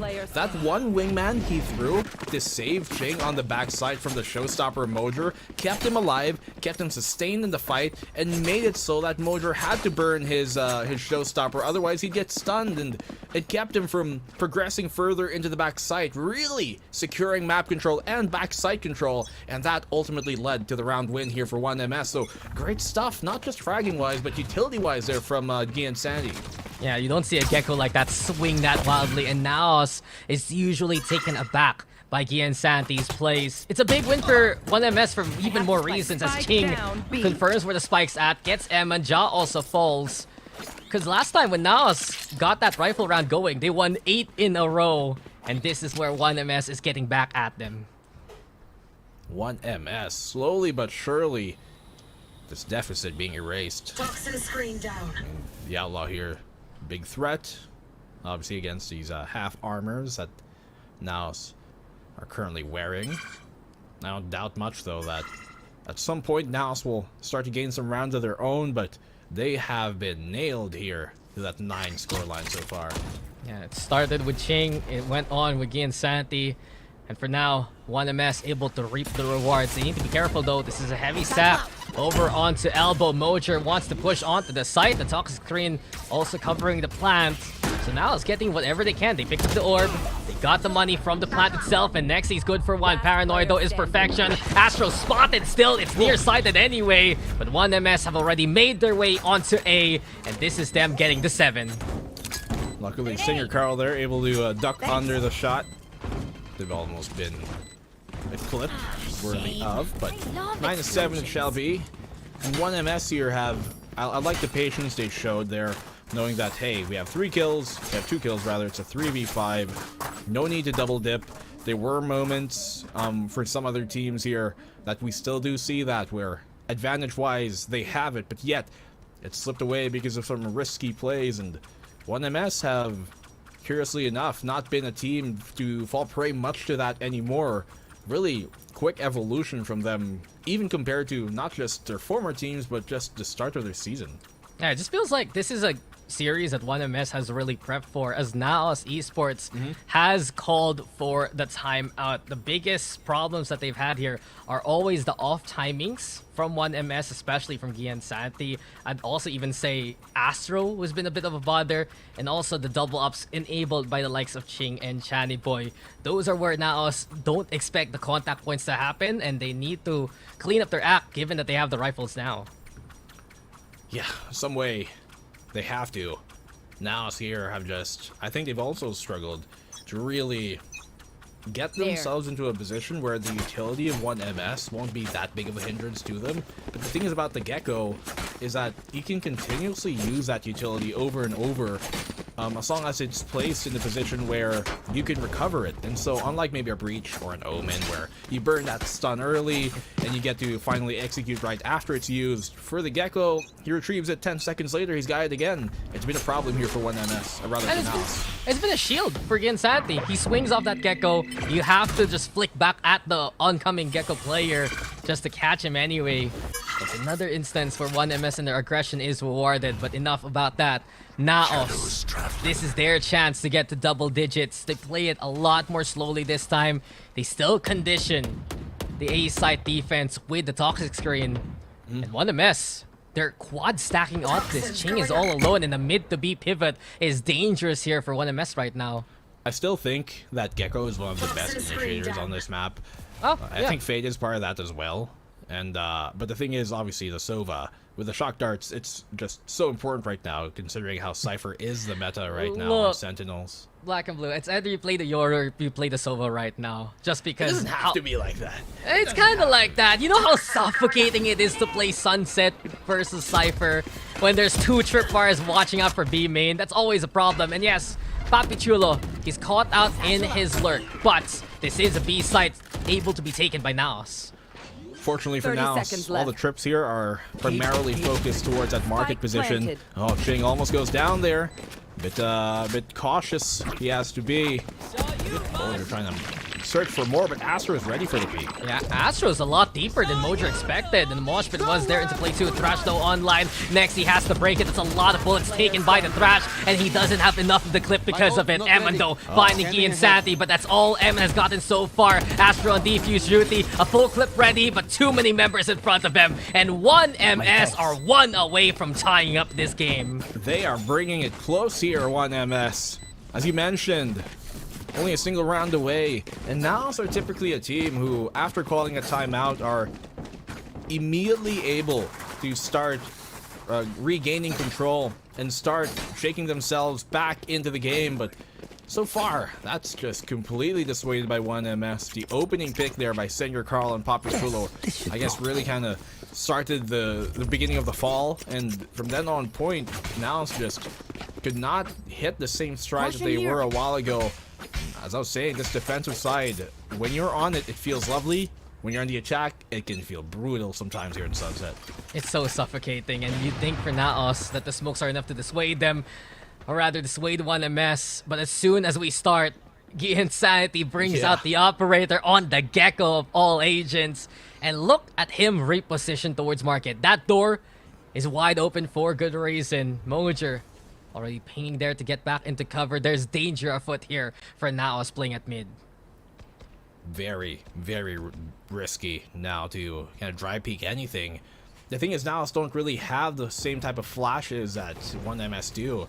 They don't have that Dizzy. They don't have the wingman for the clear. All they have is a boombot and maybe a cam to throw out, potentially the dart and that drone, but that ain't nearly as efficient as 1MS has. Yeah, they have so much utility for the corner. Channing Gordo holding steady, but these fights can be dangerous for NAOS. 1MS with another one. Showstopper from Mojer. In response, package is sent back to one who delivers it. And Mojer's on site here at 2v2 as Evans on plant duty. Astro is going to get found, and Mojer's maximizing what he can into the round. Insanity alone here with the operator. This is doable. Perhaps if he picks up a rifle, has all his utility though.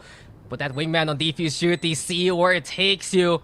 Crawls on over onto main. Double stack from NAOS. He can throw the Dizzy up above to potentially clear out the entirety of the site. Didn't need to use a wingman there. Yeah, it's curious. He uses the wingman to clear out Link. He can't use it for the defuse anymore. And NAOS, they're just holding steady. Dizzy's not gonna get any intel. Moshpit gonna get lobbed over onto safe. Insanity peeks over alley, but here we go. Two waiting, saves the operator instead.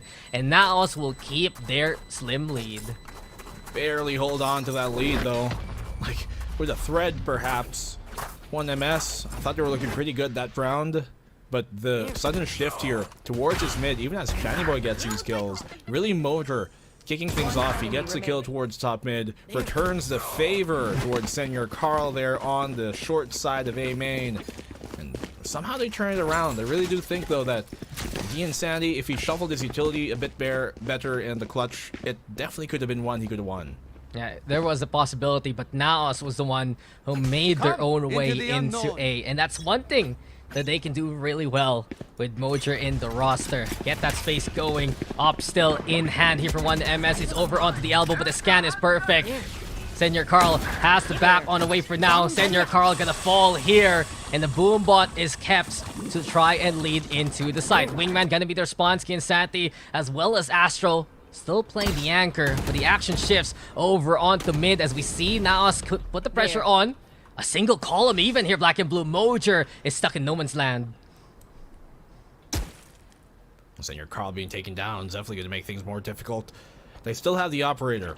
That could be the equalizer they have now, especially as NAOS are looking to commit here towards his A site for the most part, but that mid presence could also shake things up. If they make enough noise to pull the defense away, NAOS might have an opportunity here towards A. And look at that in the map already. Mojer waiting patiently for the kill onto Astro.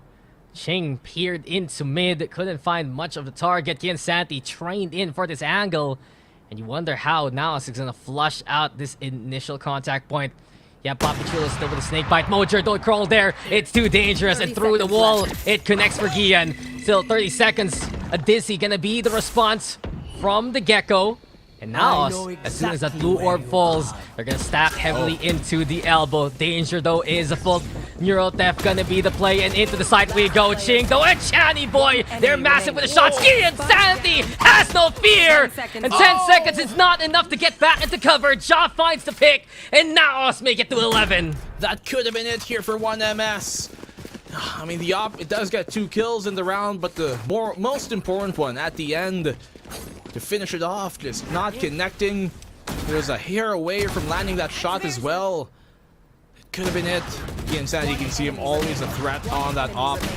they almost made that happen. Even with the neural theft, Shani Boy just kind of playing with the pings, making them think he was outside of the site, and then just gets back in the nick of time to just be such a mole, to be such a nuisance, and a really big, I guess, wrench in their spokes. Yeah, and you can see NAOS, they're so strong in those critical moments. They're happy to still play against a small timer just because they're calm, collected, and they know how to carve a path into a site. We saw that a while ago with Mojer, with the showstopper and everything else. We saw that in that last round. It got down to the wire, and Ja was still able to deliver. That's the consistency NAOS loves to have as a roster. And it took them a little bit of a while. They're black and blue. Usually you see timeout and then straight up NAOS win. But now, NAOS is pulling away from 1MS yet again. 11-8. I thought this was going to go the other way, to be honest, once 1MS were slowly coming back. But NAOS, the biggest thing that, even when talking to other players that make them great, at least today and throughout the previous season, was the fact that they know how to recover from this type of situations. Even when they're down, player count down, scoreboard, they just know what to do to be able to clutch things out and are a bit more composed, which, to be fair, 1MS have also shown, but somehow NAOS are bringing these rounds back, which almost seem unwinnable. Yeah, quick decisions are always key. But here we go again into round 20. NAOS, they play into mid here with Tiles being controlled by Mojer. Position like this really allows NAOS to get all the mid control that they want. 1MS has to play from top mid instead because of that initial presence. And instead, peer into how A main's set up. You have one Astro on the one side, Chani Boy on the other. And NAOS is the one playing defaults to just find a weak point along the way. Not the best buy for sure by 1MS, but one that's definitely convertible anyways.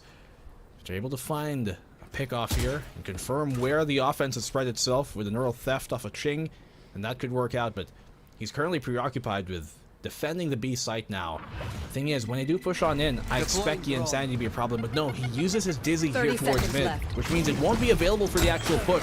He's still got other util, but let's see if it works. Yeah, Mosh Pit and Wingman both utilize Insanity, though finding Ja along the way. And 1MS gets the numbers advantage. Insanity has the clear angle, and Thrash is the play from the corner. But he's found by Mojer as the smoke dissipates. A little too ambitious there for 1MS. And from the middle, next he comes barreling on down into Boba. Now I'll still take the site. That was looking so good for the moment there, 1MS. It was a 5v3. Only 2 remaining members of NAOS on the site, as you did see Papichulo kind of on the lurk, but I mean, Insanity taking them down dry, it just ultimately led to his demise once he popped that Thrash, smoke dissipates, his teammate and Ching on the backside goes down as well.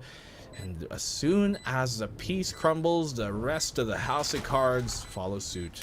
Yeah, Shannon Boy's the only one holding this deck now. A quick dart. Doesn't find anyone onto the site now, as I've already positioned themselves into B main. Save. And it's another instance where Black and Blue, you're just absolutely right. The recovery from NAOS. They don't even need health insurance by this point because these guys get well so quickly, so fast into these rounds, and that's why they're rewarded with map points. Match point. Party's over. 12-8.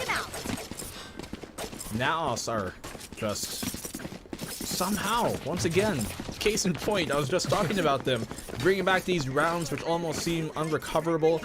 There are only 2 players remaining there on the site. I think it was like Amon and Mojer and then Papichulo off the lurk, and yet they somehow are able to land these shots. Maybe a bit of fortune, I guess, with, as you said, the kind of overplay coming from 1MS, the Insanity on his Thrash, but those type of things are few and far between, and yet now just keep on finding them going their way.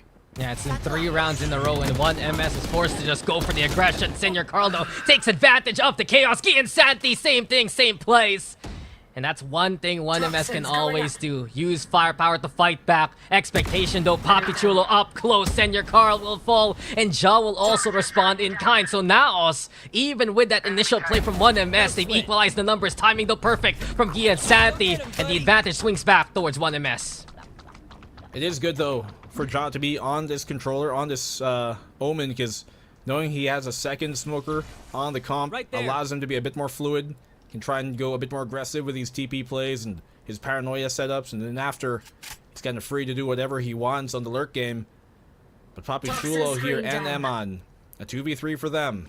There's an ult available for Ching, but no bodies to play off of it. And I do think here once Gian makes contact, if he doesn't find the one, then NAOS, they do have a chance, but... Angle. Oh, but it's even better! It's even better from Eman FPS, and into the B site we go with the pit. A 2v2 here, black and blue, and NAOS again. They're just making miracles happen. Spike planted. Somehow they get the plant down. This is the ult they needed. But, I mean, they know they're there anyways. It's the Toxic Cloud, rather the Viper's Pit, that's going to be a problem. Especially if Papi can get himself back in. Is he going to get in time? No, he's not. But Hunter's Fury is available, and NAOS can play a game of keep away. Papi Chulo needs to play guard duty now. Emando's gonna swing at it, gets the peek, sees the two in front of him. Papi Chulo sees them all lined up, and NAOS are just honed in those last few rounds. They take Sunset 13-8. Sprays him down. I'm actually surprised that Eman in that case did not play for his ultimate there. He did have a shock dart to throw on out to kind of dissuade the spike defuse. He also had the Hunter's Fury. I was surprised that he was the guy up front and Papi Chulo back behind, but I mean, who wouldn't leave it to one of the best clutchers we have seen in the nation? And Papi Chulo once more provides when you ask of him. Look, I completely agree with your sentiment there. I was thinking too, why is Eman playing here when he has Hunter's Fury? But then, thinking about it, it's just another bait and switch. He plays so close to the wall, they have to swing that way, lines up for Papi Chulo, and that's it. That's the end. The mechanics of NAOS is one thing, but the way that they're able to influence the map and the opponents is a completely different outlook. And it's a big reason why they had that streak at the very end to take the map 13-8. What a show of force there from NAOS. But good moments also from 1MS. Ching was an absolute highlight. Key and Sanity still fragging out even though he was on the Gecko rather than the Lulus. So some bright spots here and there, but NAOS just looks to be the more complete package overall. And I think part of that is the fact that they are just so good at one specific thing. NAOS might not be the best team when it comes to their in-depth strats. They might not be the best team when it comes to necessarily the aim per se, not that they're bad at it, but they're one of the best teams, if not the best, at playing off of each other. And we see that throughout this map, those bait and switches on mid, and then at the final point of it as well, we see it. But look at Ja. He's not even a duelist, and yet he's there. Yeah, I'd say the same for Key and Sanity. Either way, these players who do flex on over to duelists can still do what they do best by taking top frag honors with 21 apiece. Even both of them with 4 first kills. That's just crazy to think. I do feel though for 1MS, a few low points here and there. Some struggles from Astro, where we usually see him be a lot more consistent. Senior Carl also not as impactful as they would like into the front line. But in any case, it was NAOS with the ways that they recovered. Whether it be Eman, whether it be Mojer, they were just able to bail them out of sticky situations, and the scoreline says it all. Even with MegaSaver getting a few more first kills in these rounds, it was still NAOS who would find a way in and find a way to put that spike down.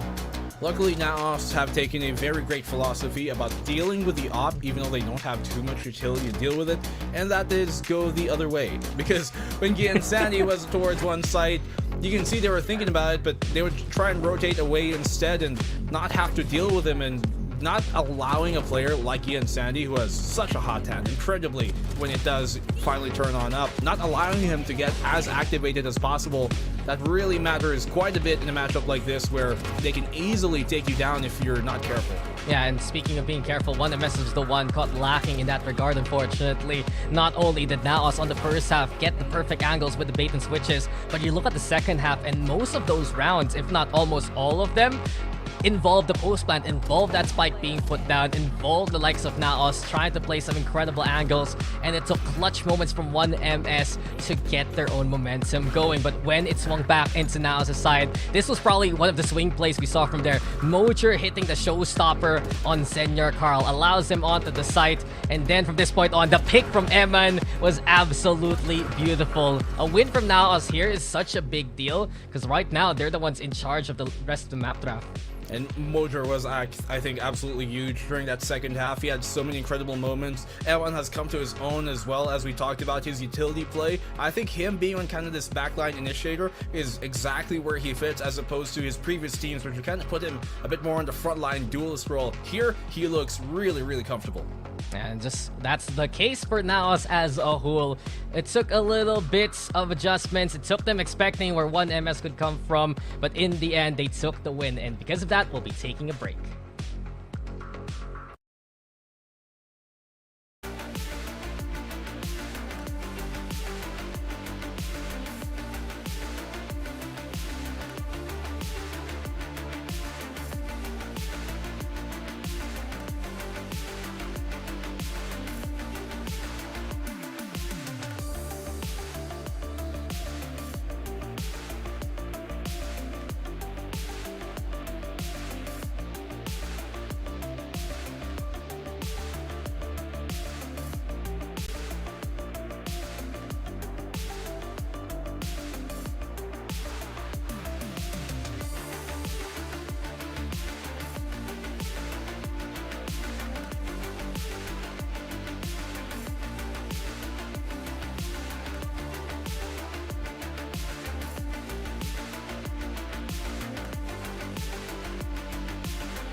Look, we know what happened in map number 1 with NAOS taking it.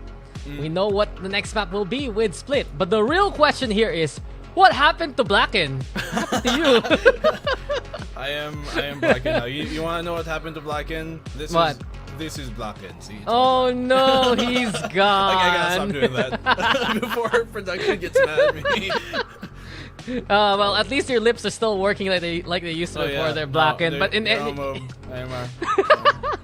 But in any case, let's talk about the game rather than my co-caster. We're moving into Split, and I'm very excited for this one, really, Black and Blue, just because this is a map where NAOS is willing to play the double duelist. This is a map that 1MS is willing to play the double duelist. And does this mean, do we get the proper Ja versus Key Insanity matchup head-to-head? I'm excited for it. I want to see it because, you know, that kind of is the selling point of this whole point, right? You got like 2 crack guys on this side, 2 crack guys on that side, and then 3 other insane people right behind them. It seems like a fun time. Now, our first game was arguably pretty intense anyways, even if that's not necessarily what we got, but you know what we all came for, you know what this main show was about, and that's what we want to see. Key Insanity at the helm here, leading the charge, maybe Ja trying to take the same thing away as well, because if not, then I think we would be disappointed. I'm kidding, because I think it's just what we want to see.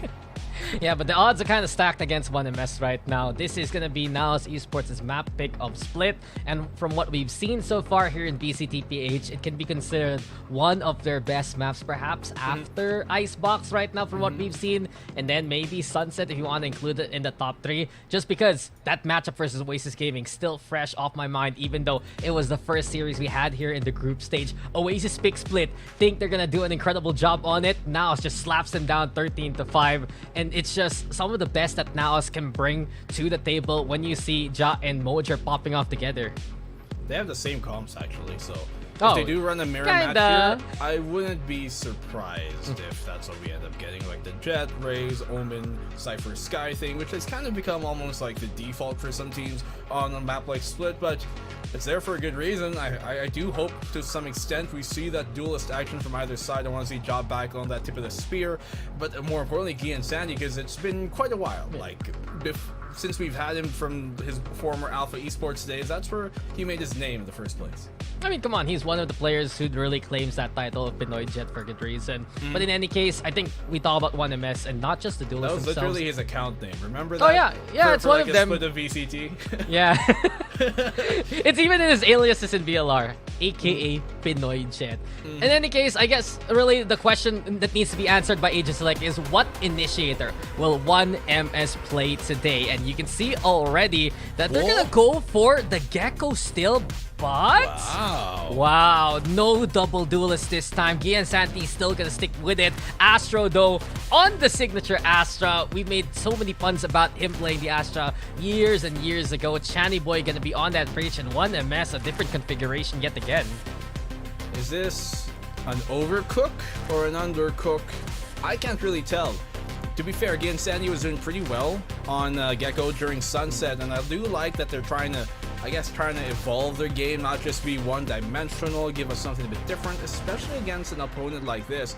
And you can tell it's something that isn't just willy-nilly them trying to, you know, change things up last minute, not a knee-jerk reaction, because the way that they were playing their Sunset a while ago did seem pretty effective against NAOS, and it did seem like something that they have obviously pre-planned. We were seeing that in multiple moments, but here on Split, is it necessarily something that they've also kind of shot out for specifically against NAOS? Time will tell.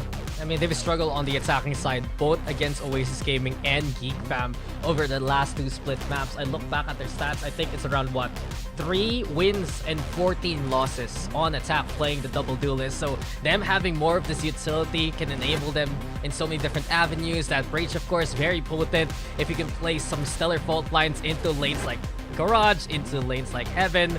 And I wonder if that's enough for 1MS to get rid of some of their woes once they get on the attack, because NAOS, they've tried, they've tested, and they've really built this composition to make themselves even better. Well, we're gonna have to find out if their new evolution has been exactly what we wanted. Are there any Pokemon decks that become weaker after they evolve? Not really. Nope. No. We're gonna find out if this one's gonna be one of those, because There's always a first time for everything. I do think, though, that what they did establish earlier on in the season is not something that they can continuously run with all the way to the playoffs and expect to win this stage with it. Because at some points, teams adjust, they understand, they figure out, and they really deconstruct the way that you play.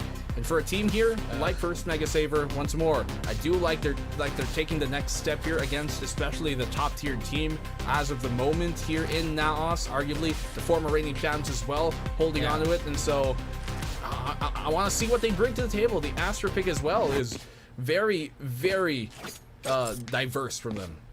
I hate that you asked me that Pokemon question because I do have an answer. And it's very complicated to explain. And it will take too much time. It will take too much time. EV or something? No, it's because... I'm not gonna start. I'm not gonna start. Okay, I'm not gonna start. I can explain it to you after the cast. But in any case, I'll go back to something Valorant related. You said the Astra on Astro. That's something to really consider because 1MS, yes, they're gonna have more utility with the gravity wells and the stuns from the Nova Pulse. I guess my concern here for 1MS is, will they be outsped by a double duelist with those smokes not there in time? Well, let's not forget Astro at some point in time during the Astra meta was one of the, if not the, most highly touted controllers we have here in the scene. A few really reach those heights as well. In this case, he's going to go back to that signature agent of his, and we're going to find out if it really still is his true calling. Yeah, sets up the Nebula on top of the crate to create a sort of pseudo one-way in a way. But in any case, 1MS right now, they're waiting on the opposite end. Already, Ja has actually gotten in there. Mojer, same could be said. And this is what I'm concerned about when you're playing the Astra itself. Ja with flying onto the Insanity. Now has gotten 3 here. Make that 4 as Nexi chips in. And the Flood is just unreal. The Trailblazers there. Stunts perfect. Ching with a beautiful shot to get 4 at the very least. But Eman keeps everything calm. And the pistol goes NAOS' way. That was looking so good for NAOS, and then it suddenly wasn't because Ching just had something else to say about it, and luckily at the end, Emon coming in big. I think his opening guiding light there, his flash, also really helped them shut down the Flood because how many was that? Like 3 or 4 players here from 1MS, all coming from that short side of the pillar. It almost could have been disastrous here for NAOS, but just great utility timing at the end. It worked out. And the fact that NAOS were able to take the backside here off of Ja and Mojer quickly without much of a problem helped out in the end. Yeah, and that's my concern here for 1MS right now. Do they have enough speed to catch out these 2 duelists? Yes, Astro can do it. Yes, Chani Boy can do it. Yes, Kian Sandy can do it. But there's a bit of wind-up time. And Ja, he's going to be taking the front line yet again. Now he's going to back away into the garage. A lot of attention made here towards B, and NAOS has a lurk ready over onto A, and Ching's the one who sees it coming. NAOS gotta be a bit more wary here than should be. You see the Dizzy on out. Mojer is trapped, absolutely, but he still gets kills, and the support by NAOS is right on time and right on the money to keep the mitigation, at least to keep the damage mitigated. I mean, they have the firepower, and that's why they just wait so patiently, knowing 1MS wants to go at them. So immediately a 4v2. Basically, a big chance for NAOS to just rotate towards A. And they know Ching is around the site. These trip wards can be a bit of a bother, yes. But NAOS has enough of these players to clear that out anyway. 30 seconds left. 2v4, obviously, 1MS. Not a round they're expected to win. Some damage should be done here by Ching, and he does actually find Emon. Oh, Ching standing a chance here. Time's running out here for NAOS. Camera gonna get broken quickly. Nexi's still trained on it. And Ching is being such a big bother. He's like a mosquito right now, looking to just suck NAOS says blood dry. Ching also with another one. And John Papichulo on site at the ready. Ja from heaven rather with the 3K. And there you go, 2-0, but Ching making it even more difficult again. That's 2 rounds now in a row where Ching has just been such a nuisance, a big thorn in their sides, and almost spoiling their plans, ruining the party here for NAOS. Doing good work on that. He actually took down Nexi there too at the end. And luckily for, well, NAOS, Ja was right there to play Guardian Angel for his longtime teammate. Yeah, but another good showing from Ching. Cypher still so amazing, honestly, in his hands. And that's the beauty of having Ching in the roster, just the flexibility of him as a player himself. But in any case, Now is on the bonus. Not the best buy for them. A Bucky, 2 Bulldogs. Senior Carl, first contact. Pain Shells now ready to receive over onto Mojer. Quick little blast back though. This can be in killing distance, but he misses the shots. And the security guard will not get his shift back. 1MS holding off everyone so far. That should have been a kill. Senior Carl was 5 HP there and not even a single pellet tags him. Yeah. Unfortunate for him, but well, next he gets a pick. It's just Bucky things, honestly. Not the best gun, really. Papi Chulo watching out for the vents. Finds key insanity. Pressure's on, though, because of the gravity well, and this forces NAOS to advance a little bit further than they would like. They watch over onto the ropes, make some noise with the gun itself. But you mentioned it, Senior Carl, 5 HP. Next, he just needs to breathe on his opponent to get the kill and move into B site. This is good for NAOS, actually. Oh no, Senior Carl! Never mind. Senior Carl, God spot is just gonna get those 2 more. And 4 kills to his name. Showstopper's ready for the next round. I'm honestly surprised that worked out. I thought it was going to work out for NAOS because they had Senior Carl isolated. It wasn't off angle, but he was very low there. He sprayed Mojer's body too at the end just to tell him, no, sir. I guess next he thought he was within the smoke, but could have turned out differently. Still just a bonus for NAOS anyway, so I don't think they mind too much. Yeah, 1MS though, proving they can still fight back, and now they're the ones with ultimates before NAOS Esports here, actually. I'm watching out though, can they use the From the Shadows or the Neural Theft moving into this round? Next, yet again, playing the lurk, allowing any kind of rotation for NAOS to happen later on. Slow burn for NAOS early on, but they finally do make that contact towards mid. And B main especially. You can see here 1MS just trying to make sure that they keep their heads up on the situation. The smoke here towards mid confirms that, hey, the push might be coming, and you see 1MS posturing to try and defend it. Yeah, their default here for NAOS has been basically a 3-1-1 that shifts to a mid take when they have the opportunity for it. And 1MS, they respond in kind with those numbers up on heaven. 4 of them stacking up towards B, actually, leaving the Cyphers to have their own kind of game towards A. But in any case, NAOS now still the slow play. Shani Boy waiting for any contact here from Garage. Yeah, they haven't done much to pull that defense away too. And so they're going to be executing into the full force of 1MS's defense. This does not look good. Danger, sure, but at least Ja able to avoid the fault line. Has to deal with Shani Boy though onto the side. The Dizzy's also there for support. Astro on the board. And 1MS, they're set up here, but Papi Chulo mows down any form of resistance. Next, he also with a big win onto Senior Carl. It's Ching now all alone in a 1v3. Trying to find anywhere else to play from, but Eman has his number, and NAOS again, immediate recovery in the face of adversity. Man, with Ja going in there and him being taken on down, I thought that was such a good stop here from Shani Boy. The Ja missing, obviously the updraft dash onto the top of the backside there box that screens. And yet, ultimately, a player like Papi Chulo just holds down the line. Eman starts things off there towards the rafter, but Papi Chulo finding 2 from the choke of B main, and then the flank from Nexi, just a wild spray. I do think NAOS they're actually quite fortunate that Senior Carl wasn't actually towards the site, because a showstopper could have ended it all. Yeah, this is where you gotta ask for 1MS. What is going wrong in the middle of those firefights? They're so good at setting up well with the utility and winning those duels in that first contact point, but maybe an overstep past using the fault line, past using the Dizzy. That's when NAOS really punishes them, not just in this map, but also in Sunset a while ago. Not the best by 1MS. Looking to try and aggress here towards this Ramen. Well, let's take a sip out of Ja and takes him down for the round. So good aggressive play that goes unpunished here from 1MS. And this is what I'm talking about. They're so good at those plays. Utility setup, get the pick like that, and get out. But Ching has been overrun. Eman finds the frag. And NAOS Esports now, they're thinking about advancing a bit deeper, but with the numbers, they stay away from the screens. Instead, the Rays. Look at Mojer. He's up top here by the window. The Seeker's gonna find one playing into the fence. And as of right now, NAOS already priming the paint shells. Smoke dissipates. Kian Santi spotted. Hit by the wall bang. Astro, though, gets his gun back out in time. A 3v3. Nexi holding on to the ramps. Astro doesn't know what's going to happen here. Showstopper going to get hurt, though. Sent flying onto the main angle. Nexi with 1. And Ammon finishes off the job with the 3K of his own. NAOS now build the lead to 3. That was a great supporting paranoia from Papi Chulo. That was called out there by Nexi, letting him know that, hey, there's one coming towards my way from the ramps.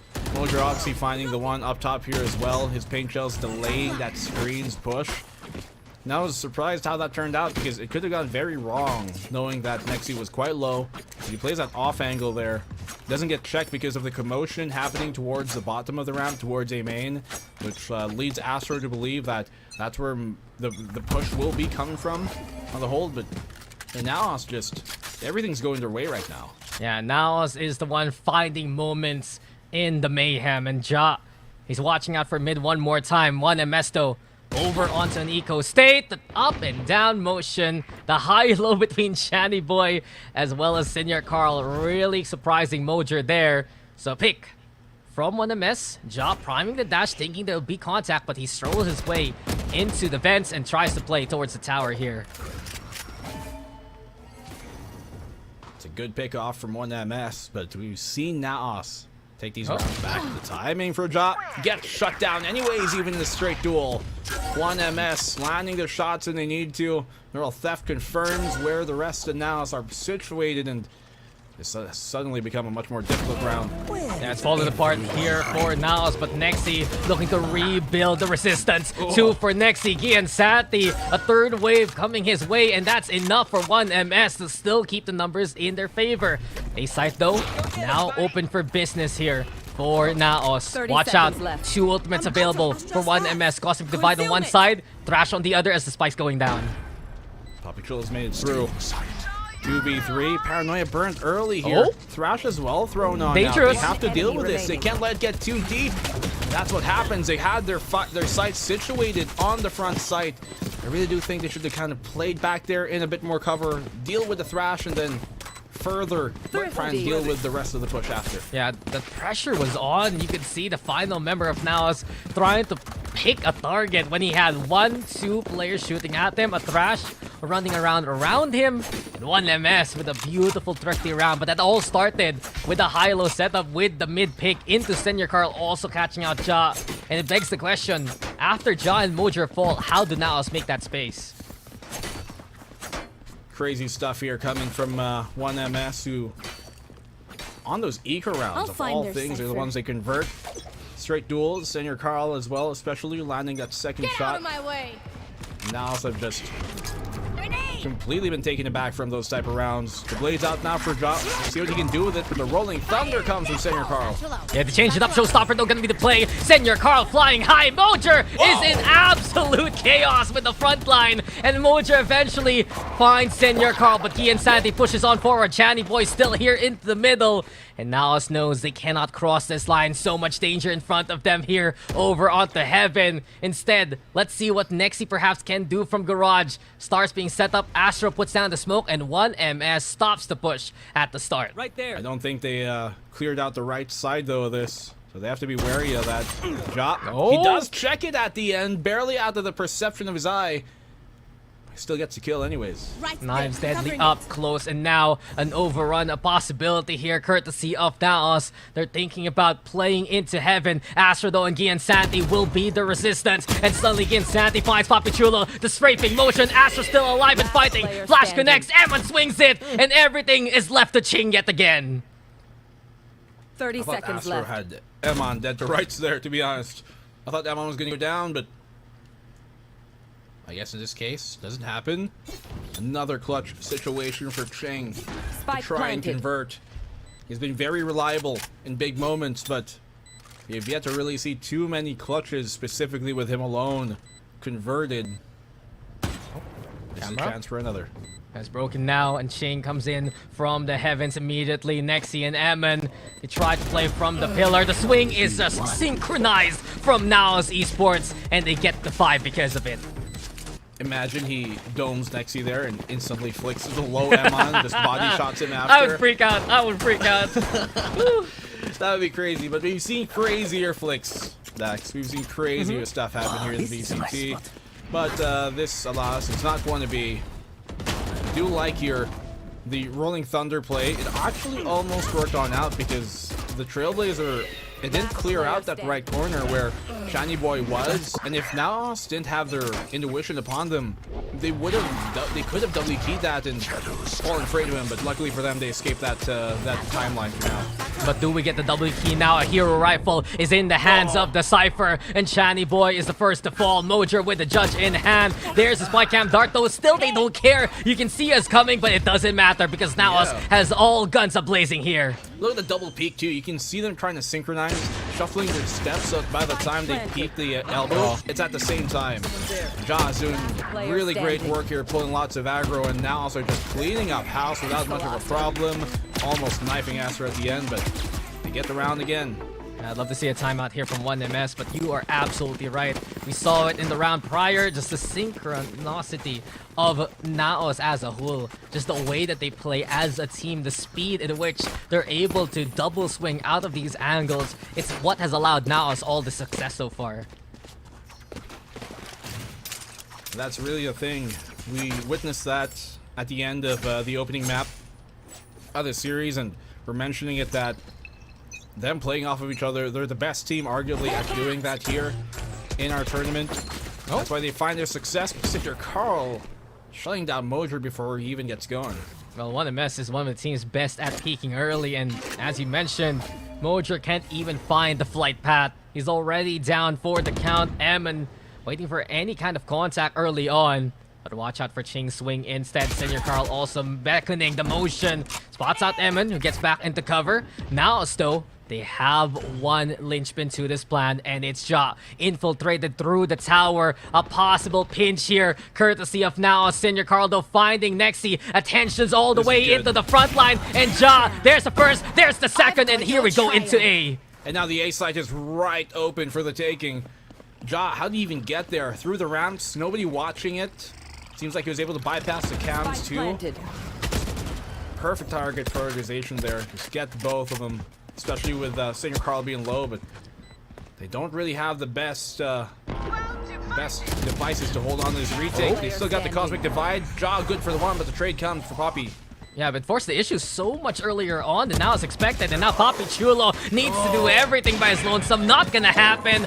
Well timed there from Astro and Insanity. If they were even half a second later to that play, that could have been now set up so well for them, and 1MS still takes it because of it. Yeah, unfortunately, the rest of NAOS did not follow Ja's lead. He did so much. He gave them the sight off of this flank as well. But in the end there, Emon and Poppy just did not connect their shots too. They did have that Cosmic Divide, but literally it didn't really matter too much, to be fair, at the end, as came up to a straight gunfight that ultimately took the round here for 1MS. But they need to start getting rounds fast, Dax. 6 already for NAOS on the attacking side, and we're closing in on the second half soon. Yeah, as much as we make it a meme sometimes, split is still where you want to get rounds on the defense. And 1MS, there's still a chance to make it a 6-6 half if they get the rally from this point on. Showstopper available for Senior Carl. He's done magical work playing in the front lines with Carnage at mid. But you mentioned it, Ja yet again. I looked at him, I watched him die. 1MS draws first blood here.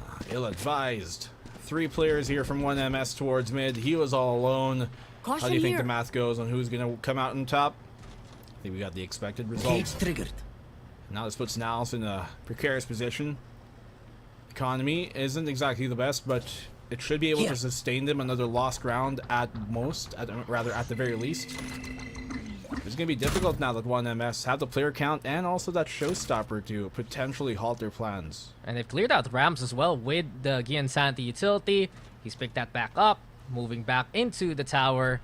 And NAOS, for now, the only real way is to play into A. Tripwires, though, are on site, as Ching has already abandoned his post, so everything will rely on those wires getting that initial contact. Silence here from NAOS. 30 seconds realize the ropes are in the way. Cam's broken. Second tripwire has been triggered. Gian Santi still awaiting for the rest of his team to follow suit, as NAOS will get the plant down. At the very least there, because they trigger those trips really late, well, that meant Ching wasn't in position to get the spam off of the tripwire ping. Senior Carl, his showstopper, it could destroy this entire screen's hold. They're going to come his way. He gets a shutdown on Nexi Ching. Yeah, the retake begins with the breach. What happened to those paint shells? Papi Chulo, though, finding Senior Carl. Ching from afar. Beautiful work onto the Omen. And Mojer's the one who has to manage on the site. Not going to happen. 1 MS with a clean retake from that point on. And they get their 4th round because of it. A good neural theft just to secure the round. The flank there could have gone disastrous if it gone unchecked. Especially up top from Emon, but at the very least, at 1 MS, able to keep this game relatively close now that we're kind of honing in on the end of the first half. I do want to see if NAOS are going to change their pace now. They've been consistently playing a bit slower at the start of the rounds. I guess kind of anticipate 1 MS going active, but where's the counteracting force from NAOS? Where is their own just simply dominating and suffocating Execute? Man just wants to watch the W key.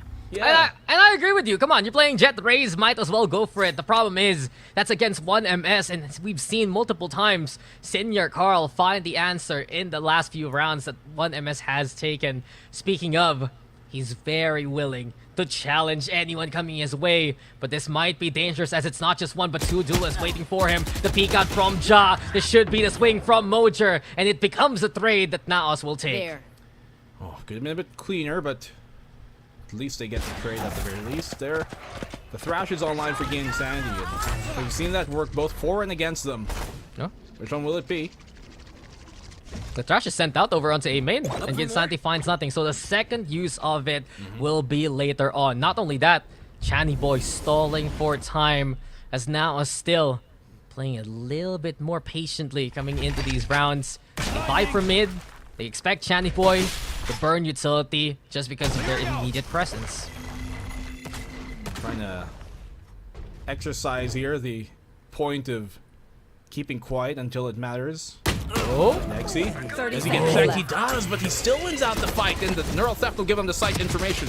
He got the flick, and here we go on to B instead. Emon finding Astro, despite the stars in the way. Gia and Santi, though, at the heart of the enemy. Papi Chulo found in the TP. He's watching out for Heaven. Ching also with a helping hand, but NAOS have the advantage. NAOS has the sight lines, and from this point on, it's Ching who has to fight on back. 1v1. Emon has the spike, and Emon has the shots. NAOS will take another one here, but it got down to the wire there. He was moving too there, and yet he stopped on a dime.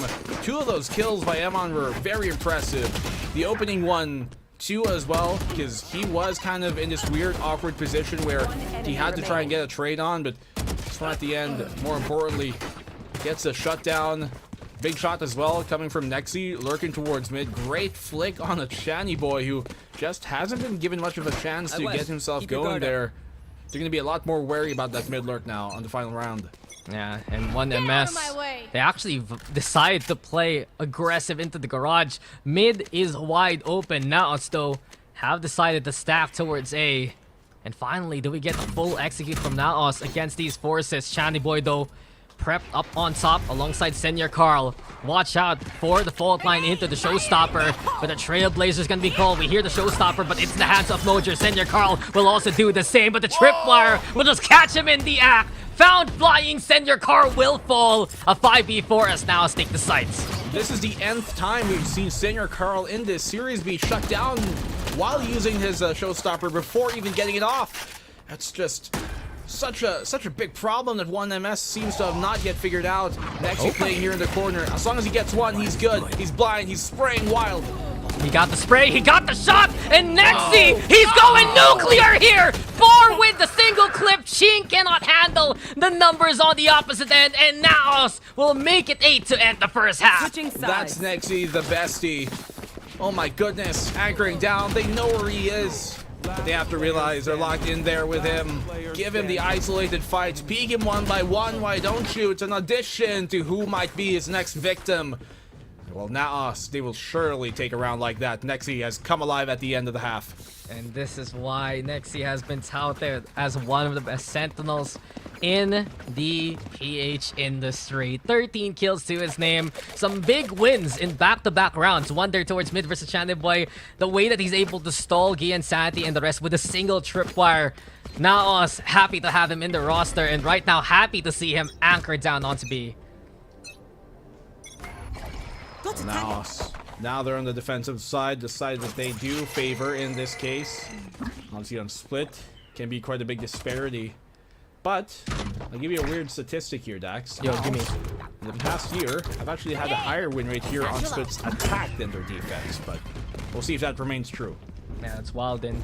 But in any case, the stats right now have been in favor of 1MS coming into the pistol. And with the site being taken, it's a bigger chance for them to get it done yet again. Stars though set up it. The smoke's in the way, and Channy Boy has found Mojer. So a good start here for 1MS as they play all onto the site. No real flanks though from NAOS as Nexi will respond versus Senior Carl. Astro though bitten by the Trailblazer, has to drop on down. Ching with one, and he's holding steady. Channy Boy though has found the 3, and that's gonna be it. 1MS with a much needed pistol. Looking good here so far. 1MS. I will add to that stat that part of the reason for NAOS having that stat is because they, more often than not, like large majority, start on the attacking side and with a bunch of rounds there, so that's how things go.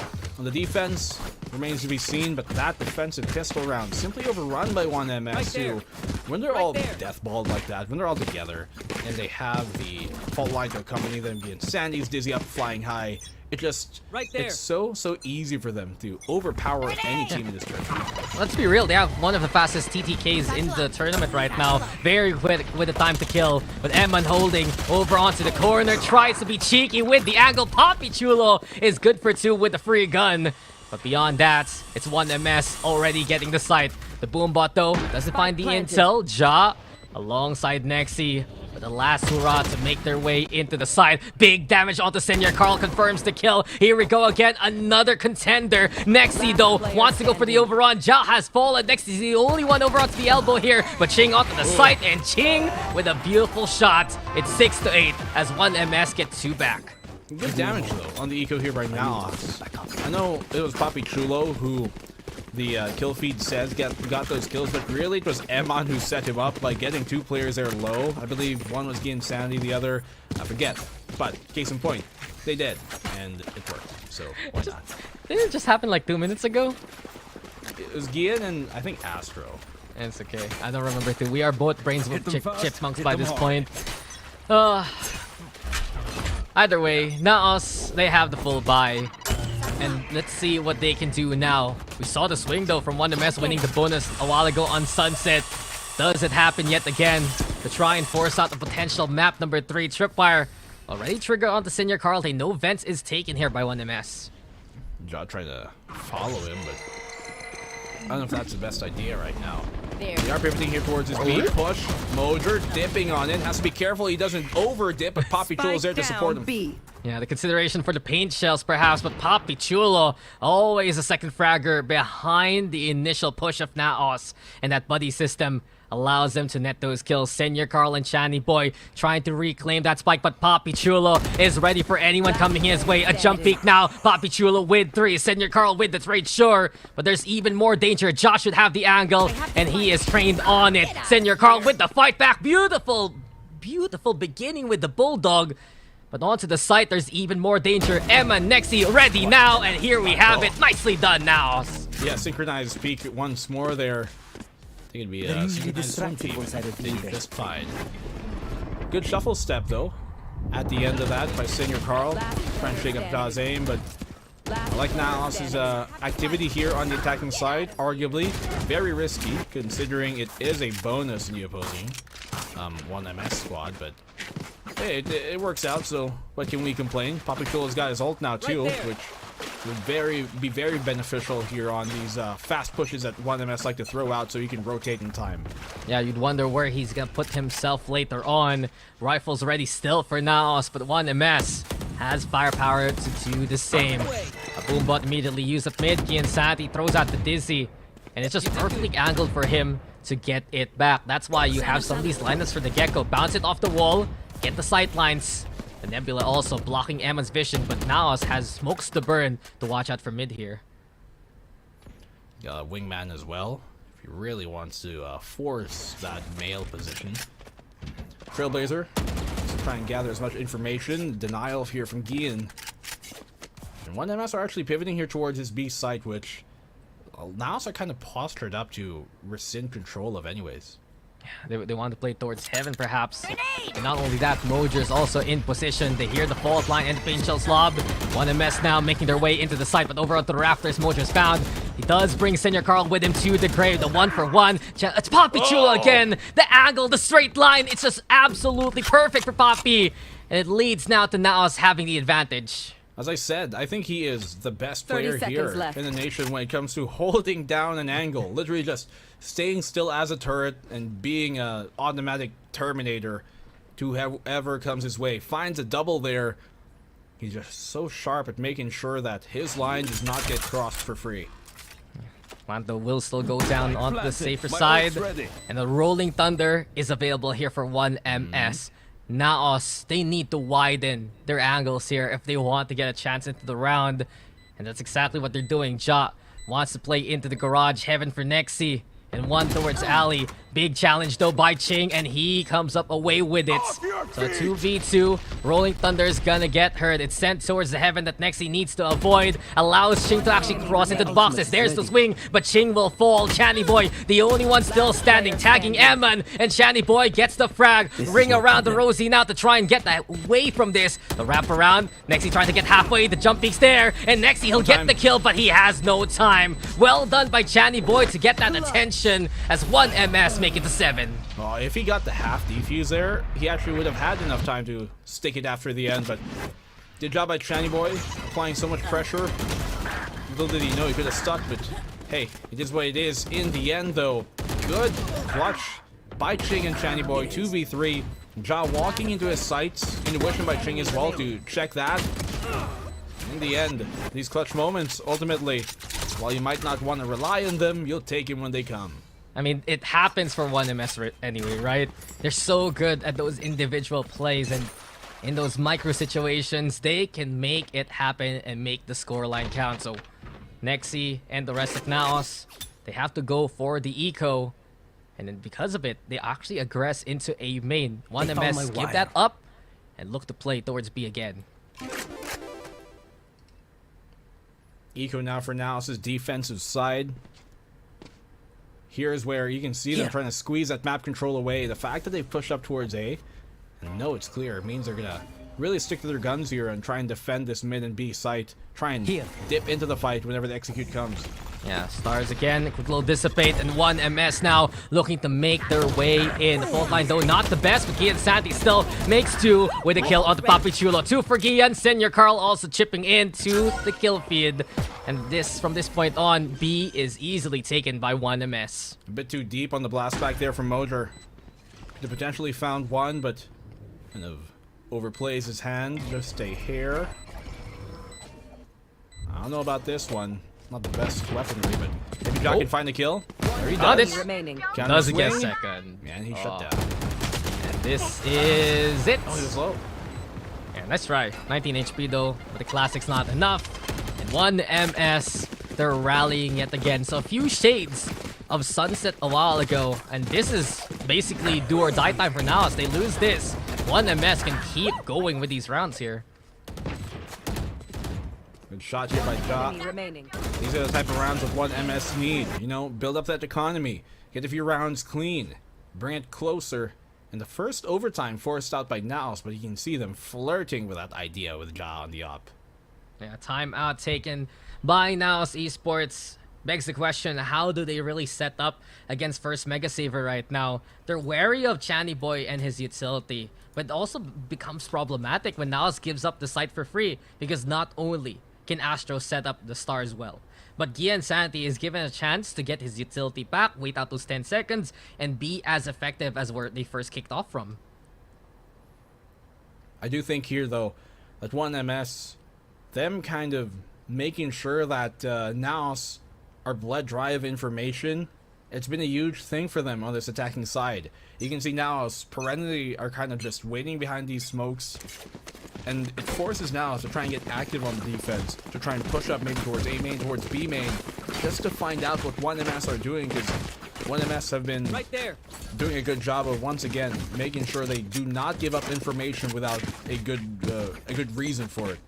Yeah, it's the core of the problem of NAOS's composition. Back then, you could play solo Initiator Sky, no problem, because those flashes regenerate. Now, if you use a Sky Flash just for soft intel, then you might be wasting it down the line. Thrash, though, at the ready, and it's utilized here by 1MS. Showstopper hurt as well, the Paranoia, keeping Senior Carl away. And because of it, he lobs it towards the staircase here. So Senior Carl, Judge in hand, Mojer just jiggling around the Trailblazer that gets the bite, and Senior Carl will get one before he's found. Good trade-off there by Papichulo at the very least, but he finds Senior Carl, which is a big target. Those paint shells could have been useful for trying to clearing out that back site. Here comes out the Neural Theft. The operator is online for Ja, but the Cosmic Divide is going to hamper that from being effective. Yeah, perfection on the timing, not only against the op, but also because of that Neural Theft being played on out. Thrash at the ready again, being utilized here to search for a target. Ja has the back on the way. Nexi, his hands are up because he's detained, and Gian Santi wants to swing on through, but patience instead from 1MS. Emon finding Channy Boy. Gian Santi is found. Same can be said for Ching, but you're mentioning it. Time running out for NAOS. Everyone else has to evacuate. Emon tries to go for the defuse. It's not gonna happen as 1MS tie things up. Great hold and stall here by 1MS. They're really trying to bait it out there. Now wait out the Cosmic Divide, but it's just simply not going to be enough time if that's what they do. And to be fair, as soon as the Cosmic Divide went down, they got all the kills they needed immediately, and they still didn't have enough time. So at that point, kind of misjudging how much time they actually had and how much those sands were dripping down.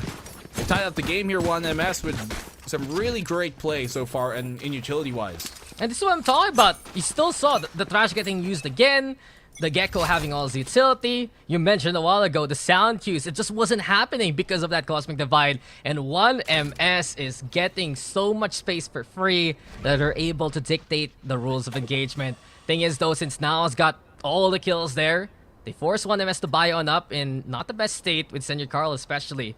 But more importantly, the op still in the hands of Ja, and he's watching out for mid here alongside Mojer. He's completely far removed from the action. Most of it's coming towards A. Dizzy thrown into the A site as a commit. Tripwire up in front. Let's see if Ja's able to get fine pick off here. Yeah, Senior Carl flies on high. Ja finding Astro, delivers as you mentioned. Nexi though holding everyone off from the screens. Ja's in danger, but he doesn't care. Shrugs off the bullets. Ching will fall instead. Senior Carl's even found, and immediately when 1MS had the chance to take the lead, NAOS answers with a flawless. That could have been it, but obviously Senior Carl with a Spectre there, a bit more wary of peeking out the smoke once he made it into the rafters. Could have shut down Ja before Ja found his second kill. And there was no cage. I thought they would have thrown a cage there by Ching to kind of cut off the ramp, seemingly looking at how they didn't have any immediate plans of pushing ramps anyways. But it allowed here now Ja to peek, take down Astro, allowing that operator to get active. And you know Ja, when he's got an op in his hands, that's when he's the deadliest he's ever been. It's insane to think though, NAOS refusing to give up this lead out of a bit of spite. They have that one round advantage. Gian Sanity throwing out the Dizzy, but it's Astro the one seeing stars instead. Ja on the board. The flash is the play to allow Mojer to come on out. And now NAOS taking the fight towards 1MS. It's an eco for 1MS anyway. They have sheriffs to try and work with, but NAOS has done some immense damage already, and they continue on. Channy Boy gets a frag to his own name. Thinking about the fault line, Senior Carl and Channy Boy, they swing at it, but Emon's the next challenger. Someone peek the operator, I dare you. Senior Carl gonna be the victim, and NAOS just annihilate all opposition. Good job there by Emon. He did take some damage, but really, he was swinging there to try and keep Ja alive, make sure that nobody pushes up close towards that male position. He's just such an exemplary team player. It's part of the reason, I think, why NAOS chose to pick him up out of all the free agents that we got. Just hog in the machine, and you know who's been a machine in the round? It's Jatsu. Three That's with so the operator. Like, as Channy Boy, you're like, he's there Already? I rotated How? already, and he's there. How is he quicker than me, man? Well, a timeout immediately called should be for first MegaSaver. And what was an incredible rally here, Black and Blue, has been the same kind of story like we saw on Sunset. NAOS pulling away near the finish line one more time. Let's not count them out just yet. 1MS. This is a pretty good look for them so far. They weren't necessarily a team expected to be able to beat NAOS at the start of their season, but yet the fact that they're in the conversation of even beating them, I think has already been a good hallmark of their play so far, considering how young this team is in terms of being together. So already looking pretty good so far. And if they're able to somehow extend this in overtime or whatnot, or even take them out, then they've got a real plan on their shoulders that what any other team should be afraid of. Yeah, this is where I tried to remember the backstory of 1MS, and if I'm not mistaken, one of the teams formed almost before the open qualifiers. Yes, these are familiar names. Yes, these are big names in the PH scene, but as a unit, they're still a lot more raw compared to NAOS, and it's a bit unfortunate. They won their games as the buys. They haven't found the win as first MegaSaver as of yet. And if this keeps up, it's going to be another L in the column. Can NAOS just continue on and put a death sentence towards 1MS already? Or will 1MS rally? They throw the Dizzy over onto the ramps and they're vying for heaven now. The op here towards mid. If he finds a flick off on the Ching, doesn't even need to. Good connection. You can see them, as I said, because Ching has established that mid lurk early on in the half. NAOS are going to be continuously aware of that moving forward, and that's why they check him. Yeah, from conditioning to expectation, basically. Trailblazer utilized. Again, though, Senior Carl gonna get spotted, and he can't continue with the blast back that he lobbed early on. A flash now into heaven. Nexi just holding steady on the side, and Nexi again with another one. Mojer sends it towards Key Insanity. Barrel seen, and Ja decapitates Senior Carl. NAOS, not just on match point, series point it is. An absolute slaughter there by NAOS.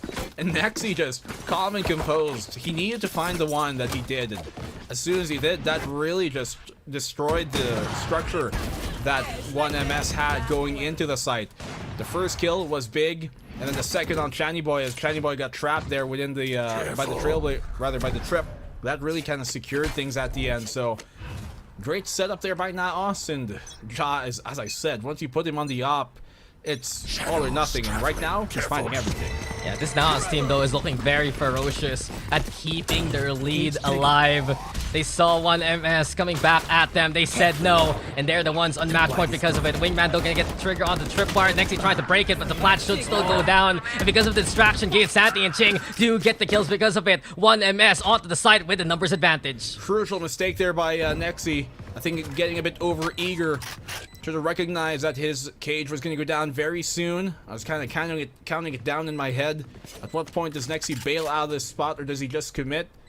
He chooses to bail, but those half measures obviously catching him off guard. They still got the thrashing on Gian Sandy too to hold on to the site. Oh, I think that connects onto two. Moshpit, though, is a problem. Channy Boy as well down in hell. And now Channy Boy swings out just to die. Senior Carl, though, holds off the initial outing. Poppy Chulo's the only one still standing. And Poppy! It's maniacal, it's magnificent, but there's just not enough time. Oh, my Poppy, another moment, but 1MS stay alive here. Well, yeah, at the end there, obviously, Mojer and Poppy were obviously kind of playing just for exits, trying to do economic damage, seeing as how we're getting to the final stretch. And it works, because look at the buy now here from 1MS. A Bulldog, a Guardian, and a few rifles to accompany that. But what did I say, Dax? When there's one man you want to hold an angle, who is it? It's Poppy Chulo. It's Poppy Chulo.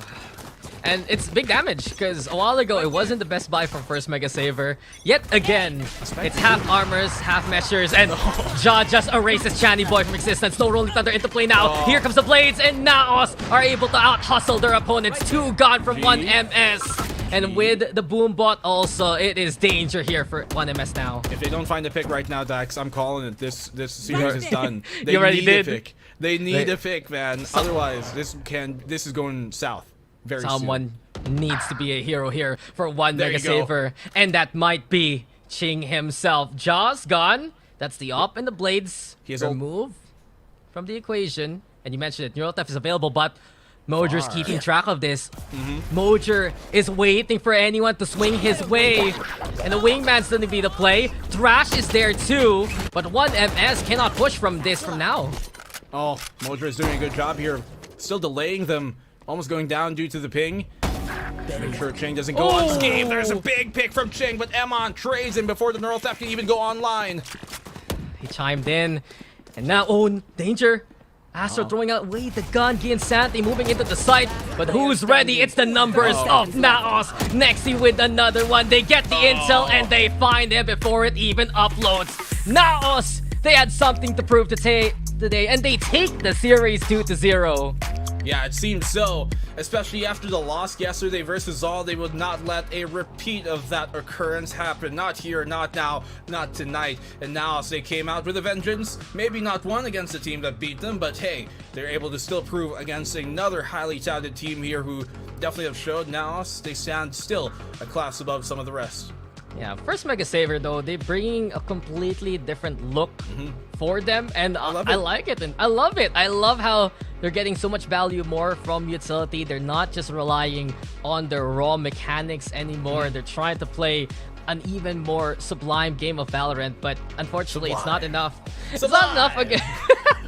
You're always distracted when I use that word just because of the Barbie movie, but I love it. My point here is NAOS is just a machine. NAOS is really a system that knows how to keep these leads, and if they see the scoreline get tied up, they just take it to the next level and make you feel that you worked so hard for absolutely nothing. My goodness, Nexi came in huge. I think it's hard to put it on a single player because I do think NAOS as a whole really were quintessential. Every single piece of this puzzle. Emon had huge moments. Mojer, it might not look like it on the scoreboard, but he had some incredible moments as well to really get themselves going, especially during map number 1. Ja, it's easy to see that on with the op and Papi Chulo too, but I really do think Ching here is a hero, which even though he might have the MVP, I still think it's still unsung how much he does for this team. Yeah, Ching was just above and beyond all the performances as 1MS as a whole. But beyond that, it was now still holding steadfast against so much pressure. And I dare say many other teams would falter from how 1MS was able to carve a path into the site and take the site away. But more and more, you can see NAOS adjust. And more, I go back to Nexi being so pesky. He was a little bit of a non-factor earlier on, but when it got down to the defense in the latter few rounds, A looked so impenetrable with him on site. And there are so many moments too here where Papi Chulo, not just in the defense, but a while ago on the attack, where he would somehow, after both of his duelists go down, he would somehow maybe get 2 kills, and then Emon would find 2 right on after the rest of their team dies, and somehow bring back like a 3v5 or 2v4 even. It's just these players, man, they hit some big time shots and they do it consecutively and consistently that it's just stunning for a team like 1MS where we had a lead. Where did it go? There's just no way to get away from NAOS, and NAOS is the one who just takes a step back, continues on with the lead, and moves on to get that victory. What's a way though for NAOS to show that they're back in action? And I do feel that there's less experimenting here for NAOS right now and more so relying on what they're best at.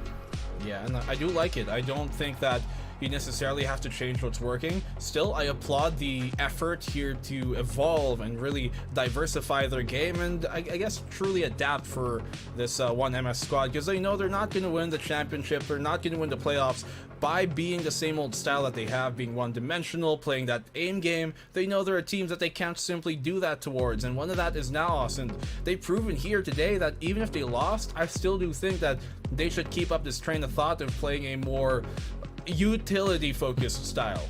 Yeah, is this the first series that we've seen Gian Santi not on the duelist at all? Maybe. I wonder if that's the case. But in any case, guys, that's it for us. We'll throw you guys over to the panel to break down all that happened. I think, di ko lang alam if kasi I got the duelist Sentinel tsaka and Duelist. Sentinel. Wow. Piling ko lang, wow! Amazing. Si Honey Glaze ay hindi natutuwa.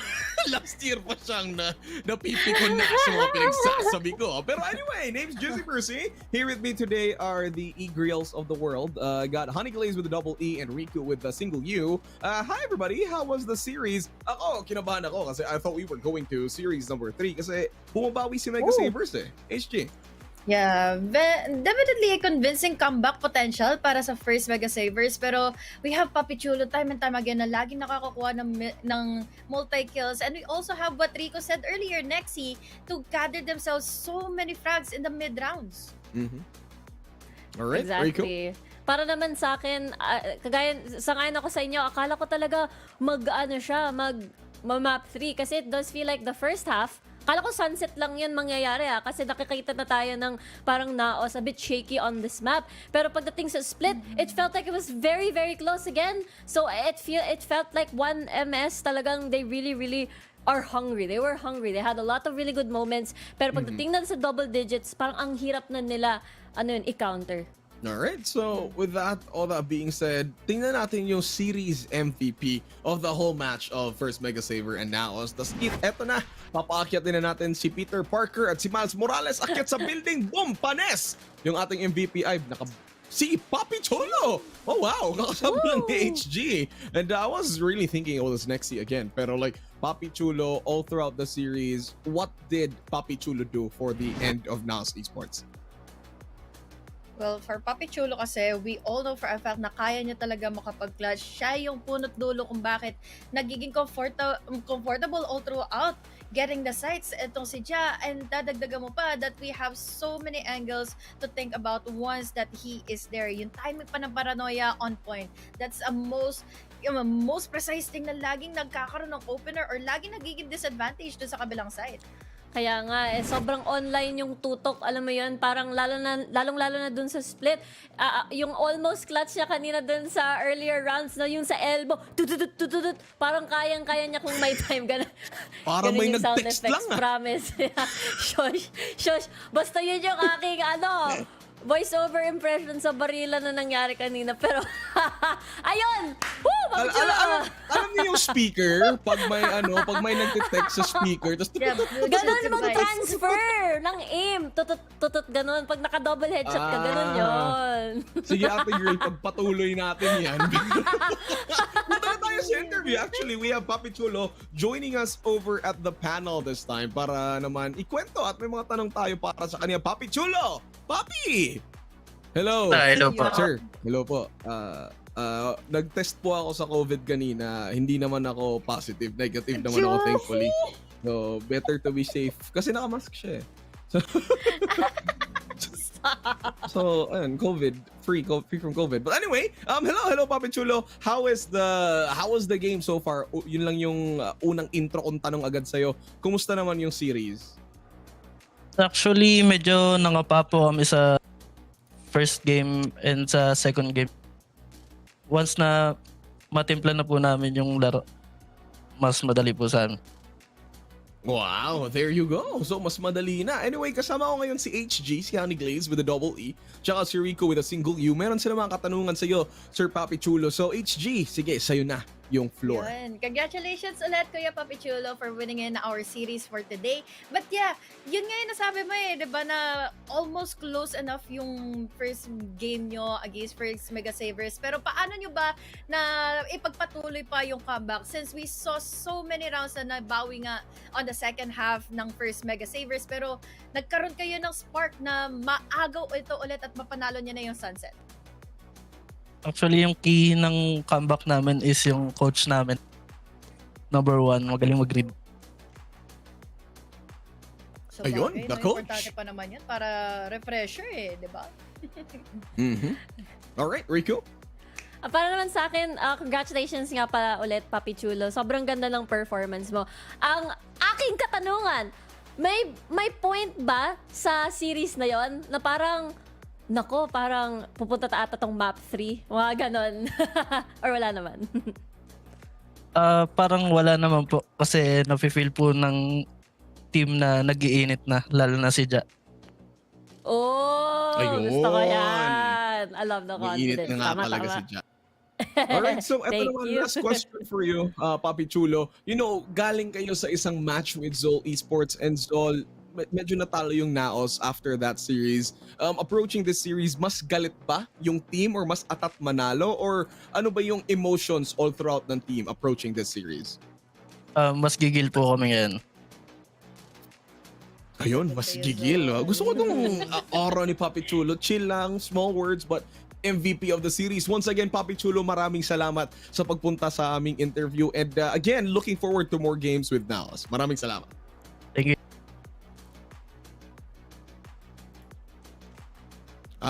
Gusto ko yung naka-mask siya, parang si Kakashi, no? Na parang mysterious guy but gets the job done. Ayun lang. Tagal ko nang di nakakita ng mask eh.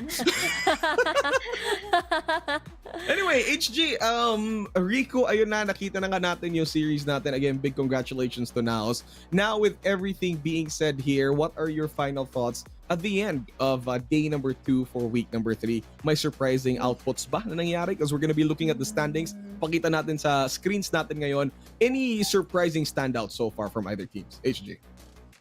Grabe, nakakapagod itong series na ito at hindi ko inakala na aabot tayo to another series, so another third game nga, or rather in a really quick of a match. Pero this time, grabe yung nakita nating mga setups, ano, lalo na't Old Sticky Cat na natili pa rin on top of our list with 4-0. Dadagdagan ba ito or mauunahan na nga ba sila ngayon ng NAOS kapag nagkatapat na sila? Well, para naman sa akin, tama yung tumpak yung predictions bago nagsimula yung split.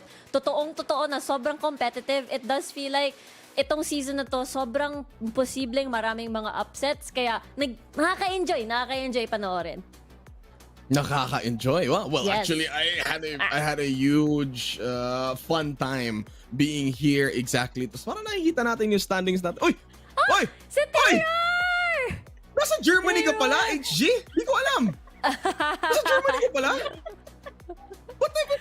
Surprise. Di ko alam, Germany Hindi ako ka rin pala. nakausad na maayos para makita siya kagad. Hindi naman kasi hitiro na kagana dyan. Surprise! And welcome to Germany sa inyong dalawa. Joke. Nagsasagitan lang talaga kami ng PC kapag gagamit, kunyari, magkakas, tapos magpapanel, ganyan. Quick swap pala kayo pag nag-transition. Iba na yung nakaupo. By the way, sa ganung bagay, parang, di ko alam eh, may iniisip akong anime pero nawala sa utak ko, so wag na. Baka Anyway, Jujutsu before we Kaisen end, yan. Ganon. feeling ko Detective Conan. Miniski Global is the official tournament organizer for the 2024 VALORANT Challengers Philippines, presented by PPGL, the largest multi-game esports league in the country. Also, maraming salamat din sa ating official super app na si Grab. Score Grab's lowest prices with ever, up to 15% cheaper fares on Grab Car Saver, delivery fees as low as 15 pesos with Grab Food Saver delivery, and thousands of budget-friendly meals as low as 99 pesos for Grab with Grab Food Saver meals. And syempre, ang ating tournament ay officially sanctioned by the Games and Amusement Board. Thank you po. Yay! Thank you sa inyong lahat. And again, thank you din to everybody behind the cameras, yung team natin from Mineski and everybody who made this possible. This has been week number 3, day number 2. Natapos na ang ating araw. Bukas, it's gonna be the final and for week number 3. At makita natin kung sinong teams ba ang gusto pang umakyat or will MPH finally secure a win. Hoping for that one by the end of week 4. But anyway, maraming salamat sa nanonood. We'll be back for tomorrow. Huwag kayong aalis. Joke, matulog kayo tapos balik kayo bukas para sa more Valorant action here at the PPGL page. We'll see you tomorrow.